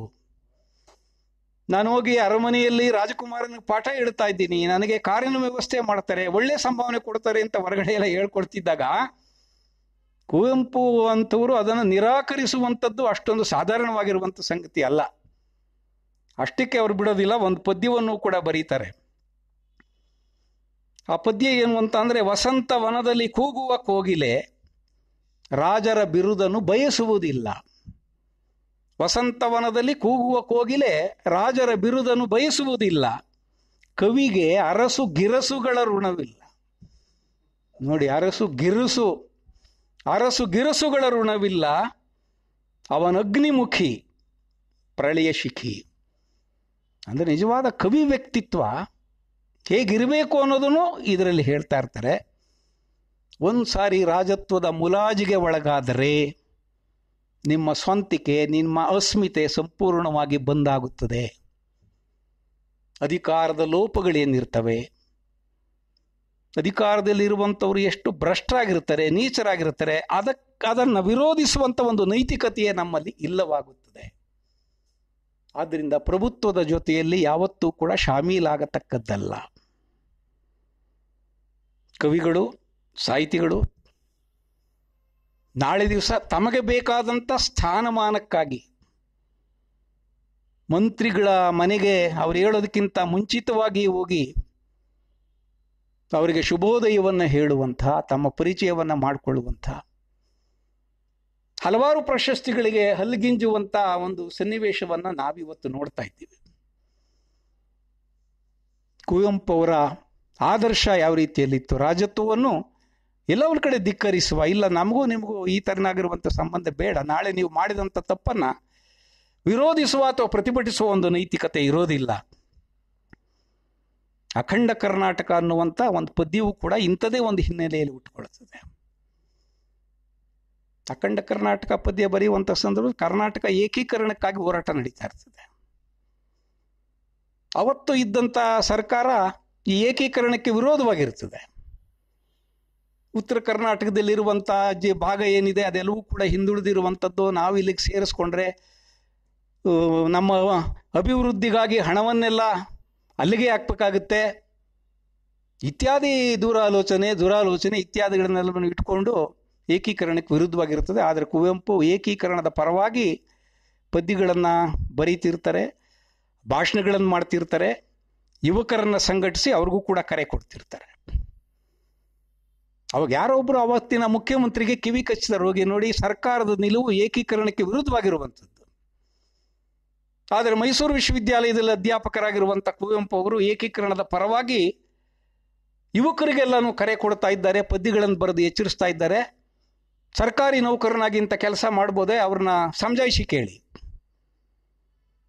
ಸರ್ಕಾರದಿಂದ ಒಂದು ನೋಟಿಸು ಕುವೆಂಪು ಅವ್ರಿಗೆ ಹೋಗ್ತದೆ, ಸರ್ಕಾರದ ನಿಲುವಿಗೆ ವಿರುದ್ಧವಾಗಿ ನೀವು ನಡ್ಕೊಳ್ತಾ ಇದ್ದೀರಿ, ಆದ್ದರಿಂದ ನಿಮ್ಮ ಮೇಲೆ ಯಾಕೆ ಕ್ರಮ ತಗೋಬಾರ್ದು. ಅನೇಕರು ಕುವೆಂಪು ಅವ್ರ ಬಗ್ಗೆ ಅಸೂಯೆ ಇದ್ದಂಥವ್ರು ಆಲೋಚನೆ ಮಾಡ್ತಾರೆ, ಕುವೆಂಪುಗೆ ಪುಟ್ಟಪ್ಪನಿಗೆ ಏನೋ ಒಂದು ಗತಿ ಆಗ್ತದೆ, ಮೆರೀತಾ ಇದ್ದ ಇಲ್ಲಿವರೆಗೂ. ಇವಾಗ ಸರ್ಕಾರನೇ ನೋಟಿಸ್ ಕೊಟ್ಟಿದೆ, ಕೆಲಸ ಕಳ್ಕೊಳ್ಳುವಂಥ ಭೀತಿ ಎದುರಾಗ್ತದೆ, ಇವನು ಹೋಗಿ ಮುಖ್ಯಮಂತ್ರಿಗಳು ಕಾಲಿಡ್ಕೋತಾನೆ ಅಂತ ಎಲ್ಲರೂ ಭಾವಿಸ್ಕೊಂಡಿರ್ತಾರೆ. ಆದರೆ ಕುವೆಂಪು ಅವರು ಏನು ಕೆಲಸ ಮಾಡಲಿಲ್ಲ, ನೋಟಿಸನ್ನು ಪಕ್ಕಕ್ಕಿಟ್ಟರು, ಅವರಿಗೆ ಉತ್ತರ ರೂಪದಲ್ಲಿ ಒಂದು ಪದ್ಯ ಬರೆದ್ರು, ಅದೇ ಅಖಂಡ ಕರ್ನಾಟಕ. ಅಖಂಡ ಕರ್ನಾಟಕ, ಅಖಂಡ ಕರ್ನಾಟಕ ಅಲ್ತೋ ನಿಮ್ಮ 4 ದಿನದ ರಾಜಕೀಯ ನಾಟಕ, ಬೂಟಾಟದ ನಾಟಕ. ಕೊನೆಗೆ ಅವರು ಇಂದು ಬಂದು ನಾಳೆ ಸಂದು ಹೋಹ ಮಂತ್ರಿಮಂಡಲ. ನಿಮ್ದೆಲ್ಲ ಇವತ್ತು ಬರುತ್ತೆ, ನಿಮಗೆ ಗೊತ್ತಿರಲ್ಲ ಎಷ್ಟು ಕಾಲ ಇರ್ತದೆ ಅಂತ. 5 ವರ್ಷ ಇದ್ದೇ ಇರ್ತದೆ ಅಂತ ಯಾವ ಭರವಸೆ ಇಲ್ಲ, ಮಧ್ಯೆ ಏನು ಬೇಕಾದರೂ ಆಗ್ಬೋದು, ಆಗ್ತಾ ಇದೆ. ಆದ್ದರಿಂದ ಇಂದು ಬಂದು ನಾಳೆ ಸಂದು ಹೋಹ ಮಂತ್ರಿಮಂಡಲ. ನನ್ನ ದೃಷ್ಟಿಯಲ್ಲಿ ಯಾವುದಪ್ಪ ನಮ್ಮ ಸರ್ಕಾರ ಅಂತಂದರೆ, ನೃಪತುಂಗನೇ ಚಕ್ರವರ್ತಿ, ಪಂಪನಲ್ಲಿ ಮುಖ್ಯಮಂತ್ರಿ, ರನ್ನ ಪೊನ್ನ ಜನ್ನ ಇತ್ಯಾದಿಗಳಲ್ಲಿ ಏನಿದ್ದಾರೆ ಅವರು ಈ ಕನ್ನಡ ಸರಸ್ವತಿಯ ಕೊರಳಿನಲ್ಲಿರುವಂಥ ಮುತ್ತಿನ ಹಾರಗಳು. ಅದ್ರ ಬಗ್ಗೆ ನನಗೆ ವಿಶ್ವಾಸ ಇದೆಯೇ ಹೊರತು ಈ ಅಶಾಶ್ವತವಾದಂಥ ಮಂತ್ರಿಮಂಡಲಕ್ಕೆ ನಾನು ಯಾವುದೇ ಗೌರವವನ್ನು ಕೊಡಲ್ಲ ಅಂತ. ಮುಖ್ಯಮಂತ್ರಿಗಳಿಗೆ ಕುವೆಂಪು ಅವ್ರ ಪದ್ಯ ಬರೆದದ್ದು ನೋಡಿ ಬೆಚ್ಚಿ ಬೀಳಿಸಿದ ಒಂದು ಕ್ಷಣ ಏನು ಮಾಡಬೇಕು ಅಂತ ತೋಚಲ್ಲ. ಮತ್ತು ಕುವೆಂಪು ಅವರಿಗೆ ಏಕೀಕರಣದ ಪರವಾಗಿದ್ದಾರೆ ಅನ್ನೋ ಕಾರಣಕ್ಕೆ ಯಾರ್ಯಾರು ವಿರೋಧಿಸ್ತಾ ಇದ್ರು ಅವರು ಮತ್ತೆ ಹೋಗಿ ಮುಖ್ಯಮಂತ್ರಿಗಳಿಗೆ ಹೇಳ್ತಾರೆ, ಇವ್ರನ್ನ ಸುಮ್ಮನೆ ಬಿಡಬೇಡಿ, ಅವ್ರ ಮೇಲೆ ಶಿಸ್ತಿನ ಕ್ರಮ ತೆಗೆದುಕೊಳ್ಳಿ, 1-2 ಬಡ್ತಿಗಳನ್ನು ನಿಲ್ಲಿಸಿ. ಆದರೆ ಮುಖ್ಯಮಂತ್ರಿ KC ರೆಡ್ಡಿಯವರು ಬುದ್ಧಿವಂತರು. ಅವ್ರು ಹೇಳ್ತಾರೆ, ನೋಡಪ್ಪ, ನಾವು ಕೊಟ್ಟ ಒಂದು ನೋಟಿಸಿಗೆ ಅವರು ಅಖಂಡ ಕರ್ನಾಟಕ ಅಂತ ಬರೆದ್ರು. ಆವಾಗ ನ್ಯಾಯಮೂರ್ತಿ ನಿಟ್ಟೂರು ಶ್ರೀನಿವಾಸ ರಾಯರು ಇರ್ತಾರೆ. ನಿಟ್ಟೂರು ಶ್ರೀನಿವಾಸ ರಾಯರ ಅಭಿಪ್ರಾಯ ಕೇಳ್ತಾರೆ, ನೋಡಿ ನಾವು ಕೊಟ್ಟ ನೋಟಿಸ್ಗೆ ಈ ರೀತಿ ಅವರು ಉತ್ತರ ಕೊಟ್ಟಿದ್ದಾರೆ, ಏನು ಮಾಡೋದು ಅಂತ. ನಿಟ್ಟೂರು ಶ್ರೀನಿವಾಸ ರಾಯರು ಹೇಳ್ತಾರೆ, ನೋಡಿ ಕುವೆಂಪು ಕೈ ಎತ್ತಿದರೆ ಅವರ ಪರವಾಗಿ ಕೈ ಎತ್ತೋದಕ್ಕೆ 1000 ಜನ ಇದ್ದಾರೆ, ಆದ್ದರಿಂದ ಅವರನ್ನು ನೀವು ಮೈ ಮೇಲೆ ಹಾಕೊಳ್ಳದೆ ಇರುವಂಥದ್ದು ಜಾಣತನ, ಇದು ನಿಲ್ಲಿಗೆ ಬಿಟ್ಬಿಡಿ ಅಂತ. ಹಂಗಾಗಿ ಅದನ್ನು ಅಲ್ಲಿಗೇನೆ ಬರ್ಖಾಸ್ತು ಮಾಡ್ತಾರೆ, ಮುಂದಕ್ಕೆ ಅದು ಹೋಗೋದಿಲ್ಲ. ಅಂದರೆ ಅಖಂಡ ಕರ್ನಾಟಕದಂಥ ಪದ್ಯವನ್ನು ಬರೆದು ರಾಜಕಾರಣವನ್ನು ಪ್ರಶ್ನಿಸುವುದಕ್ಕೆ, ಅದಕ್ಕೊಂದು ಸವಾಲನ್ನು ಎಸೆಯುವುದಕ್ಕೆ, ನಿಮ್ಮ ಯೋಗ್ಯತೆ ಏನು ಅನ್ನುವಂಥದ್ದನ್ನು ಬಹಿರಂಗಪಡಿಸೋದಕ್ಕೆ ಎಷ್ಟು ತಾಕತ್ತಿರಬೇಕು, ಎಷ್ಟು ಸಾಮರ್ಥ್ಯ ಇರಬೇಕು, ಎಷ್ಟು ಕೆಚ್ಚದೆ ಇರಬೇಕು. ಈ ಎಲ್ಲ ಮಾದರಿಗಳು ಕುವೆಂಪು ಅವರಿಗೆ ಬಸವಣ್ಣನವರ ಈ ಆದರ್ಶದಿಂದಲೇ ಬಂದಿರುವಂಥವು. ಆದ್ದರಿಂದ 12ನೇ ಶತಮಾನದ ಬಸವಣ್ಣನವರು ಮತ್ತು 20ನೇ ಶತಮಾನದ ಕುವೆಂಪು ಅವರ ನಡುವೆ 800 ವರ್ಷಗಳು ಕಳೆದು ಹೋಗಿದ್ರೂ ಬಸವಣ್ಣನವರು ಅವತ್ತು ಜನಪರವಾದ ನಿಲುವಿಗೆ ಯಾವ ರೀತಿಯಲ್ಲಿ ಬದ್ಧರಾಗಿದ್ದರು, ಸಮಾಜಮುಖಿಯಾಗಿ ಕೆಲಸ ಮಾಡಿದ್ರು, ರಾಜಕಾರಣವನ್ನು ಸಮಾಜವನ್ನು ಸುಧಾರಿಸುವಂಥ ಕೆಲಸವನ್ನು ಮಾಡಿದ್ರು. ಆದರ್ಶವನ್ನು ತಮ್ಮ ತಲೆ ಮೇಲೆ ಹೊತ್ಕೊಂಡು, ಬೆನ್ನ ಮೇಲೆ ಹೊತ್ಕೊಂಡು ಬಸವಣ್ಣನವರ ಬಗ್ಗೆ ಪ್ರೀತಿ, ಭಕ್ತಿ, ಗೌರವ ಇತ್ಯಾದಿಗಳನ್ನೆಲ್ಲವನ್ನು ಇಟ್ಕೊಂಡು ತಮ್ಮ ಮಿತಿಯಲ್ಲಿ ಕುವೆಂಪು ಅವರು ಅದನ್ನು ಮುನ್ನಡೆಸಿದಂಥವರು. ಇಷ್ಟನ್ನು ಈ ಸಂದರ್ಭದಲ್ಲಿ ಹೇಳಿ, ಇನ್ನೂ ಭಾಳಷ್ಟು ಸಂಗತಿಗಳಿವೆ. ಇಬ್ಬರನ್ನು ತೌಲನಿಕವಾಗಿ ಅಧ್ಯಯನ ಮಾಡಿದ್ರೆ ನನಗೆ ಮುಂದೆ ಅನ್ನಿಸ್ತದೆ, ಯಾರ ಕಡೆಯಿಂದಲಾದ್ರೂ ಬಸವ ಸಮಿತಿಯಿಂದಲೇ ಒಂದು ಮಹಾಪ್ರಬಂಧಕ್ಕೆ ಅಧ್ಯಯನ ಮಾಡಿಸಬಹುದಾದಂಥ ಸಂಗತಿಗಳು ಬಸವಣ್ಣ ಮತ್ತು ಕುವೆಂಪು ಒಂದು ತೌಲನಿಕ ಅಧ್ಯಯನ ಅಂತ ಇದನ್ನು ಇಟ್ಕೊಂಡ್ರೆ ಅದು ಒಳ್ಳೆಯ ಪುಸ್ತಕ ಆಗ್ತದೆ. ಈ ಎರಡೂ ನಿಟ್ಟುಗಳಲ್ಲಿ ವಿಶ್ಲೇಷಣೆ ಮಾಡೋದಕ್ಕೆ ಬೇಕಾದಷ್ಟು ಸಂಗತಿಗಳು ಸಿಗ್ತವೆ ಅನ್ನುವಂಥದ್ದನ್ನು ನಿಮ್ಮ ಗಮನಕ್ಕೆ ತರ್ತಾ, ಅರಿವಿನ ಮನೆಗೆ ಬಂದು ಇಂಥ ಒಂದು ವಿಶೇಷವಾದ ಶೀರ್ಷಿಕೆಯ ಮೇಲೆ ನಾನು ಅಧ್ಯಯನವನ್ನು ನಡೆಸಿ ಚಿಂತನೆ ಮಾಡಿ ಈ ಸಮಯದ ಮಿತಿಯಲ್ಲಿ ಎಷ್ಟನ್ನು ನಾನು ಹಂಚಿಕೊಳ್ಳೋದಕ್ಕೆ ಸಾಧ್ಯವೋ ಅದನ್ನೆಲ್ಲ ಹಂಚಿಕೊಳ್ಳೋದಕ್ಕೆ ಅವಕಾಶವನ್ನು ಕೊಟ್ಟಿದ್ದಕ್ಕೋಸ್ಕರ ಬಸವ ಸಮಿತಿಯ ಅಧ್ಯಕ್ಷರಾದಂಥ ಅರವಿಂದ ಜತ್ತಿಯವರಿಗೆ, ಪೂಜ್ಯ ಸ್ವಾಮೀಜಿಯವರು, ಬೇಲಿಮಠ ಸ್ವಾಮೀಜಿಯವರು ಒಂದು 10-15 ನಿಮಿಷ ಕೂತ್ಕೋಬೋದು, ಆಮೇಲೆ ಹೋಗ್ತಾರೆ ಪ್ರಾರಂಭ ಆದಮೇಲೆ ಅಂತ ನಾನು ತಿಳ್ಕೊಂಡೆ. ತಮ್ಮ ಅಮೂಲ್ಯವಾಗಿರುವಂಥ ಸಮಯವನ್ನು ಇಲ್ಲಿ ಕಳೆದು ನಾನು ಮಾತನಾಡೋದಕ್ಕೆ ಸ್ಫೂರ್ತಿಯನ್ನು ಕೊಟ್ಟಿದ್ದಾರೆ. ಅವರಿಗೆ ಮತ್ತು ಪರೋಕ್ಷವಾಗಿ ಇದನ್ನು ಯಾರೆಲ್ಲ ಆಲಿಸ್ತಾ ಇದ್ದೀರೋ ಅವರೆಲ್ಲರಿಗೆ ಧನ್ಯವಾದಗಳನ್ನು ಹೇಳಿ ನಾನು ಮಾತುಗಳನ್ನು ಮುಗಿಸ್ತೇನೆ. ನಮಸ್ಕಾರ.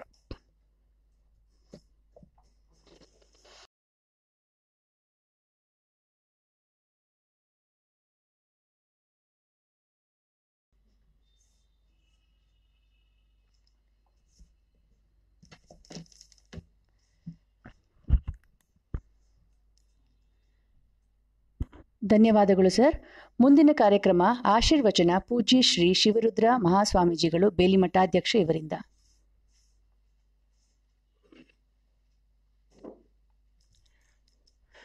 ಇವನಾರವ ಇವನಾರವ ಇವನಾರವನೆಂದೆನಿಸದಿರಯ್ಯ, ಇವ ನಮ್ಮವ ಇವ ನಮ್ಮವ ಇವ ನಮ್ಮವನೆಂದೆನಿಸಯ್ಯ, ಕೂಡಲ ಸಂಗಮ ದೇವ ನಿಮ್ಮ ಮನೆಯ ಮಗನೆಂದೆನಿಸಯ್ಯ.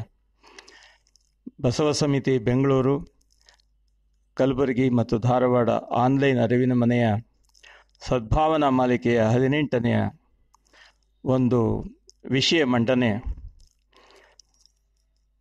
ಮಹಾಮಾನವತಾವಾದಿ ಬಸವಣ್ಣನವರ ಮತ್ತು ರಾಷ್ಟ್ರಕವಿ ಕುವೆಂಪುರವರ ಸಮಾನ ಚಿಂತನೆಗಳು ಅಂತನ್ನುವಂಥ ವಿಷಯವನ್ನು ಕುರಿತು ಅನುಭವವನ್ನು ನೀಡಿದ ಡಾಕ್ಟರ್ ಬೈರಮಂಗಲ ರಾಮೇಗೌಡರು, ಹಿರಿಯ ಸಾಹಿತಿಗಳು ಮತ್ತು ವಿಮರ್ಶಕರು, ಭಾಳ ಅದ್ಭುತವಾದ ರೀತಿಯಲ್ಲಿ ಆ ವಿಷಯಗಳನ್ನು ನಮ್ಮೆಲ್ಲರ ಮನಸ್ಸಿನಲ್ಲಿ ಚಿರಕಾಲ ಉಳಿಯುವಂತೆ ಅದನ್ನು ಪ್ರತಿಪಾದನೆ ಮಾಡಿದ್ದಾರೆ. ಮೈಸೂರು ಮಹಾರಾಜರು ತಮ್ಮ ಯುವರಾಜರಿಗೆ ಪಾಠ ಹೇಳುವಂಥ ಒಂದು ಅವಕಾಶವನ್ನು ಕೊಟ್ಟಾಗ ಅವರು ಅದನ್ನು ಒಪ್ಪಲಿಲ್ಲ. ಅಷ್ಟೇ ಅಲ್ಲ, ಕಾಲೇಜಿನಲ್ಲೂ ಸಹ ಶಾಲೆಯಲ್ಲಿ ಮಹಾರಾಜರ ಯುವರಾಜನಿಗೆ ಸಪರೇಟ್ ಆಗಿರುವಂಥ ಕುರ್ಚಿ ಹಾಕಿ ಬೇರೆ ವಿದ್ಯಾರ್ಥಿಗಳ ಸಾಲಿನಿಂದ ದೂರ ಕುಳ್ಳಿರಿಸುವಂಥ ಒಂದು ವ್ಯವಸ್ಥೆ ಇತ್ತು. ಅದನ್ನು ವಿರೋಧಿಸಿ ಎಲ್ಲ ಮಕ್ಕಳ ಜೊತೆಯಲ್ಲಿ ಅವರನ್ನು ಕೂತುಗೊಳಿಸಿದವರು ಮಹಾಕವಿ ಕುವೆಂಪು ಅವರು. ಅದರ ಪ್ರಭಾವದ ಒಂದು ನೆಲೆ ಹೇಳ್ತೇನೆ. ಮುಂದೆ ಒಂದು ಮಂಡ್ಯದಲ್ಲಿ ಜಯಚಾಮರಾಜ ಒಡೆಯರವರು ರಾಜರಾಗಿದ್ದಂಥ ಒಂದು ಸನ್ನಿವೇಶದಲ್ಲಿ ಒಂದು ವಿಶೇಷವಾದ ಕಾರ್ಯಕ್ರಮ ಇರ್ತದೆ.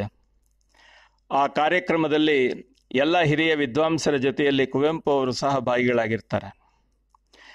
ಅಂದಿನ ಒಂದು ವ್ಯವಸ್ಥೆ ಹೇಗಿತ್ತು ಅಂತಂದರೆ, ವೇದಿಕೆಯಲ್ಲಿ ಮಹಾರಾಜರು ಒಬ್ಬರೇ ಇರ್ತಾಯಿದ್ರು, ಬಾಕಿಯವರೆಲ್ಲ ಈ ಕಡೆ ಆ ಕಡೆ ಸೈಡ್ನಲ್ಲಿ ಕೂತ್ಕೊಂಡು ವಿಷಯ ಬಂದಾಗ ಮೇಲೆ ಮಾತನಾಡಿ ಬರುವಂಥ ಒಂದು ಸನ್ನಿವೇಶ ಇತ್ತು. ಆ ಒಂದು ವಿಷಯದಲ್ಲಿ ಕುವೆಂಪು ಅವರ ಕೆಲವು ನುಡಿಗಳನ್ನು ಜನ ಇಚ್ಛೆಪಟ್ಟಿದ್ರು. ಆ ಪ್ರಕಾರವಾಗಿ ಕುವೆಂಪು ಅವರು ಮಾತನಾಡ್ತಾರೆ ಅಂತ ಹೇಳಿ ವೇದಿಕೆ ಮೇಲೆ ವ್ಯವಸ್ಥಾಪಕರು ಘೋಷಣೆ ಮಾಡಿದಾಗ ಕುವೆಂಪು ಅವರು ವೇದಿಕೆಯನ್ನು ಹತ್ತುವ ಸನ್ನಿವೇಶದಲ್ಲಿ ಜಯಚಾಮರಾಜ ಒಡೆಯರು ದಿಗ್ಗೆಂದು ಎದ್ದು ನಿಂತರು. ಎದ್ದು ನಿಂತು ಕೈ ಮುಗಿದ್ರು. ಹಿಂದಿನ ಎಲ್ಲ ದಿವಾನರು ಯಾರೇ ಬಂದು ಮಾತನಾಡುವಾಗಲೂ ಸಹ ಸುಮ್ಮನೆ ಕೂತಿದ್ದಂಥ ಮಹಾರಾಜ ಇವರು ವೇದಿಕೆಯನ್ನು ಹತ್ತಿದ್ದಾಗೆ ಎದ್ದು ಕೈ ಮುಗಿದ್ರು, ತಲೆ ಬಗ್ಗಿಸಿ. ಕಾರಣ ಏನು ಅಂತ ಹೇಳಿದ್ರೆ, ವರ್ಣ ಮಾತ್ರಂ ಕಲಿಸಿದಾತಂ ಗುರು, ಅಂದರೆ ಸಂಪೂರ್ಣವಾಗಿ ಪ್ರಾಮಾಣಿಕತೆಯಿಂದ ಶಿಷ್ಯನಿಗೆ ವಾತ್ಸಲ್ಯದಿಂದ ಪಾಠ ಹೇಳಿದ ಗುರು, ಅದನ್ನು ಭಕ್ತಿಯಿಂದ ಸ್ವೀಕರಿಸಿದ ಶಿಷ್ಯ ಇಬ್ಬರೇ ವೇದಿಕೆ ಮೇಲೆ ಇದ್ದರೆ ಹೊರತು ಅಲ್ಲಿ ರಾಜ ಮತ್ತು ಬೇರೆ ಅಂತನ್ನುವಂಥ ವ್ಯವಸ್ಥೆ ಇಲ್ಲದ ರೀತಿಯಲ್ಲಿ ಆ ಪುಣ್ಯಾತ್ಮ ಬೆಳೀಲಿಕ್ಕೆ ಕಾರಣರಾದವರಲ್ಲಿ ಕುವೆಂಪು ಅವರು ಒಬ್ಬರು ಅಂತನ್ನುವಂಥದ್ದು ಈ ಒಂದು ಸನ್ನಿವೇಶ ಹೇಳ್ತದೆ. ಕುವೆಂಪು ಅವರು ರಾಷ್ಟ್ರ ನಿರ್ಮಾಪಕರಷ್ಟೇ ಅಲ್ಲ, ಆಧ್ಯಾತ್ಮದ ನೆಲೆಯಲ್ಲಿ ಅತ್ಯಂತ ಎತ್ತರವನ್ನು ಸಾಧಿಸಿದಂತಹ ಒಬ್ಬ ಮಹಾನ್ ಯೋಗಿಯೂ ಸಹ. ಅವರು ತಮ್ಮ ಧಾರ್ಮಿಕ ಆಚರಣೆಗಳನ್ನು ಅಪ್ಪ ಬಸವಣ್ಣನವರಂತೆ ನಡೆನುಡಿಗಳೊಂದಾಗಿ ಸೇರಿಸಿಕೊಂಡಂತಹ ಒಂದು ಅದ್ಭುತ ಅನುಭಾವಿ ಸಾಧಕ ಅವರು. ಬಸವಣ್ಣವರು ಹೇಳ್ತಾರೆ, ಅವರು ದೇವರನ್ನು ಏನೂ ಬೇಡಲಿಲ್ಲ, ದೇವರಿಗೆ ಒಂದು ಸವಾಲನ್ನು, ಒಂದು ಜವಾಬ್ದಾರಿಯನ್ನು ಒಪ್ಪಿಸಿದ್ರು. ಭಕ್ತಿ ಸುಭಾಷೆಯ ನುಡಿವೆ, ನುಡಿದಂತೆ ನಡೆವೆ, ನಡೆಯಲ್ಲಿ ನುಡಿಯ ಪೂರೈಸುವೆ, ಇದು ನನ್ನ ಪ್ರತಿಜ್ಞೆ. ತ್ರಾಸು ಕಟ್ಟಲೆ ನಿಮ್ಮ ಕೈಯಲ್ಲಿ, ಜವೆ ಕೊರತೆಯಾದರೆ ಎನ್ನ ನೆದ್ದಿ ನೀನೆದ್ದು ಹೋಗ ಕೂಡಲ ಸಂಗಮ ದೇವ ಅಂತ ದೇವರಿಗೆ ಚಾಲೆಂಜ್ ಹಾಕುವ ಹಾಗೆ ಕುವೆಂಪು ಅವರು ಸಹ ತಮ್ಮ ಸಾಧನೆಯ ಅಂತರಂಗದಲ್ಲಿರ್ತಕ್ಕಂಥ ದೈವಿ ಭಕ್ತಿಯನ್ನು ತನ್ನ ಪರೀಕ್ಷಕನನ್ನಾಗಿ ಇಟ್ಟುಕೊಂಡು, ನನ್ನ ಸಾಧನೆಯಲ್ಲಿ ಸತ್ವ ಇದ್ದರೆ ಮಾತ್ರ ನೀನು ನನ್ನ ಜೊತೆಯಲ್ಲಿರುವಂತ ಅನ್ನುವಂಥ ರೀತಿಯಲ್ಲಿ ದೇವರಿಗೂ ಸಹ ಸವಾಲು ಹಾಕದಂಥ ಒಬ್ಬ ಅದ್ಭುತ ಚೈತನ್ಯ. ಇವನ್ನೆಲ್ಲ ನಾವು ಗಮನಿಸಿದ್ರೆ ಈ ಬಸವಣ್ಣನವರನ್ನು, ಕುವೆಂಪು ಅವರ ರಚನೆಗಳನ್ನು ಇವನ್ನು ನಾವು ಅಧ್ಯಯನಕ್ಕೆ ಅಥವಾ ಉಪನ್ಯಾಸಕ್ಕೆ ಅಥವಾ ಅವರನ್ನು ಹೊಗಳಲಿಕ್ಕಾಗಿ ಮಾತ್ರ ಇಟ್ಟುಕೊಂಡಿರುವಂಥ ರೀತಿಯಲ್ಲಿ ನಾವು ಬಸವವಾದಿಗಳು, ಕುವೆಂಪು ವಾದಿಗಳಾಗಿದ್ದೇವೆ. ಬಸವ ಅನುಯಾಯಿಗಳು, ಕುವೆಂಪು ಅನುಯಾಯಿಗಳಾಗಬೇಕು ಅಂತ ಅನ್ನೋಂಥದ್ದು ಇದೆಯಲ್ಲ, ಇದು ಆ ಆದರ್ಶವನ್ನು ಇಟ್ಟುಕೊಂಡ ಒಂದು ಮಹಾನ್ ವ್ಯಕ್ತಿಗಳ ಅಂತರಂಗದ ಅನುಸಂಧಾನ. ಕುವೆಂಪು ಅವರು ಒಂದು ಕಡೆ ಹೇಳ್ತಾರೆ, ನಾನೇರು ಎತ್ತರಕ್ಕೆ ನೀನೇರ ಬಲ್ಲೆಯ ಅಂತ ಅನ್ನುವಂಥ ಒಂದು ಕವನ ಇದೆ. ಅದರ ಅರ್ಥ ಏನು ಅಂತ ಹೇಳಿದ್ರೆ, ಬೆಟ್ಟವನ್ನು ಹತ್ತುವಂತಹ ಒಂದು ಹಿರಿಯ ಪ್ರಾಣಿ ತನ್ನ ಮರಿಯನ್ನು ಸಹ ಹಿಂದೆ ತಿರುಗಿ ನೋಡಿ ಬಾ ಅಂತ ಹೇಳಿ ಪ್ರೋತ್ಸಾಹ ಕೊಡುವಂಥ ರೀತಿಯಲ್ಲಿ ಆ ಕವನದಿಂದ ಓದುಗರನ್ನು ಪ್ರೋತ್ಸಾಹ ಮಾಡ್ತಕ್ಕಂಥ ಒಂದು ವಿಶಿಷ್ಟವಾದ ಅನುಸಂಧಾನ ಇದೆ.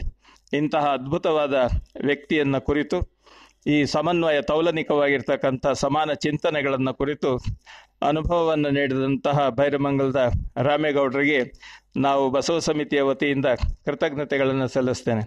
ಅವರಲ್ಲಿ ಒಂದು ಕೋರಿಕೆ, ಈ ಮಹಾಮಾನವತಾವಾದಿ ಬಸವಣ್ಣನವರು ಮತ್ತು ಕುವೆಂಪು ಅವರ ಸಮಾನ ಚಿಂತನೆಗಳು ಅಂತ ಅನ್ನುವಂಥ ಒಂದು ವಿಸ್ತೃತವಾದ ಲೇಖನವನ್ನು ತಾವು ದಯವಿಟ್ಟು ನಮಗೆ ಕೊಟ್ಟರೆ ಅದನ್ನು ಬಸವ ಪಥದಲ್ಲಿ ನಾವು ಅದನ್ನು ಪ್ರಕಟಿಸಿದ್ದೇವೆ, ಅದು ಶಾಶ್ವತವಾಗಿ ಉಳಿಯುವಂಥದ್ದಾಗ್ತದೆ. ಈ ಲೆಕ್ಕದಲ್ಲಿ ನಮ್ಮ ಈ ಕಾರ್ಯಕ್ರಮಕ್ಕೆ ಆಗಮಿಸಿರ್ತಕ್ಕಂಥ ಹಿರಿಯರಿಗೆ ನಾನೇ ವಂದನಾರ್ಪಣೆಯನ್ನು ಸಲ್ಲಿಸಿದ್ದೇನೆ. ಈಗ ಅವರಿಗೆ ಬಸವ ಸಮಿತಿಯ ವತಿಯಿಂದ ಸನ್ಮಾನ.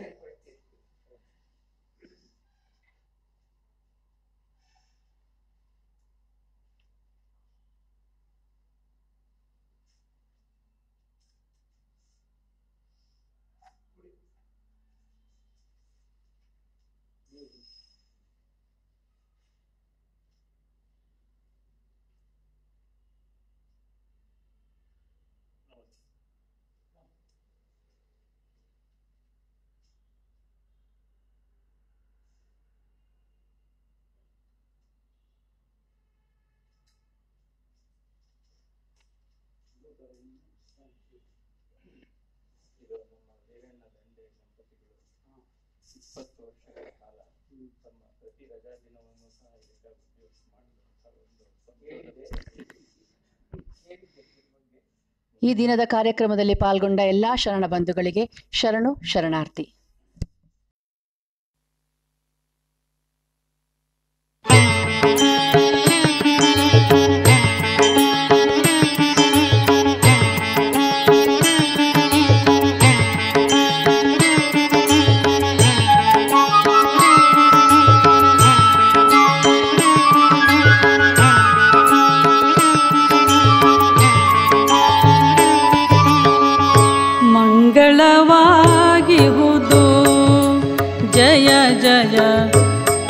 ಮಂಗಳವಾಗಿಹುದು ಮಂಗಳವಾಗಿಹುದು ಜಯ ಜಯ ಮಂಗಳವಾಗಿಹುದು ಕಂಗಳ ಕೊನೆಯೋಳು ಥಳ ಥಳ ಹೊಳೆಯುತ್ತ ತಿಂಗಳ ಬೆಳಕಿನ ತಿಳಿ ರಸ ಉಕ್ಕುತ್ತ ಕಂಗಳ ಕೊನೆಯೋಳು ಥಳ ಥಳ ಹೊಳೆಯುತ್ತ ತಿಂಗಳ ಬೆಳಕಿನ ತಿಳಿ ರಸ ಉಕ್ಕುತ್ತ ಮಂಗಳವಾಗಿಹುದು ಜಯ ಜಯ ಮಂಗಳವಾಗಿಹುದು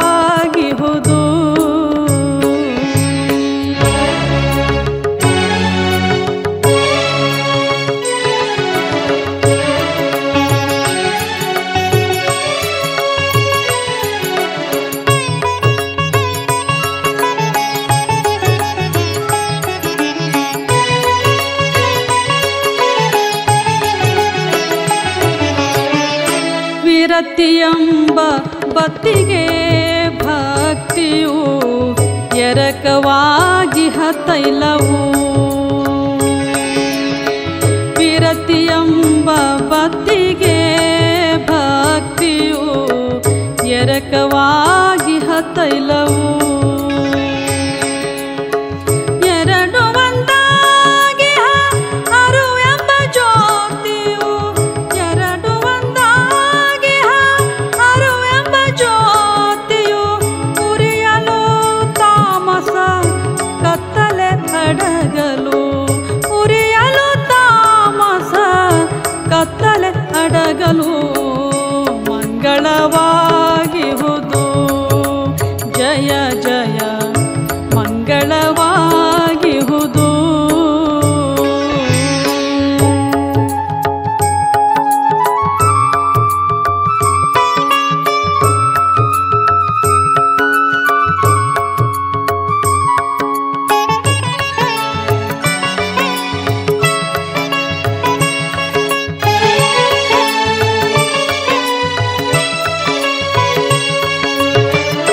ಆರು ಚಕ್ರವ ಮೀರಿ ಸೂಕ್ಷ್ಮ ದ್ವಾರದ ಸೇರಿ ಆರು ಚಕ್ರವ ಮೀರಿ ಸೂಕ್ಷ್ಮ ದ್ವಾರದ ಸೇರಿ ಏರಿ ಸಾಸಿರದಳ ಪದ್ಮ ಸಿಂಹಾಸನ ಭೂರಿ ಬ್ರಹ್ಮಾನಂದ ಪದವಿಯ ದೊರಕಲು ಭೂರಿ ಬ್ರಹ್ಮಾನಂದ ಪದವಿಯ ದೊರಕಲು ಮಂಗಳವಾಗಿಹುದು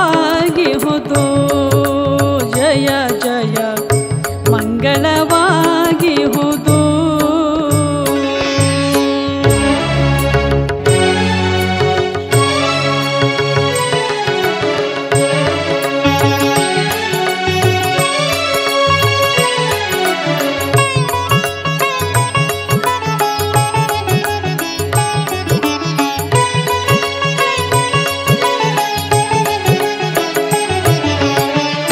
ರವಿ ಶಶಿ ತಾರೆಗಳು ಬೆಳಗುವ ರವಿಮಳ ಚಿತ್ಕಳೆಯು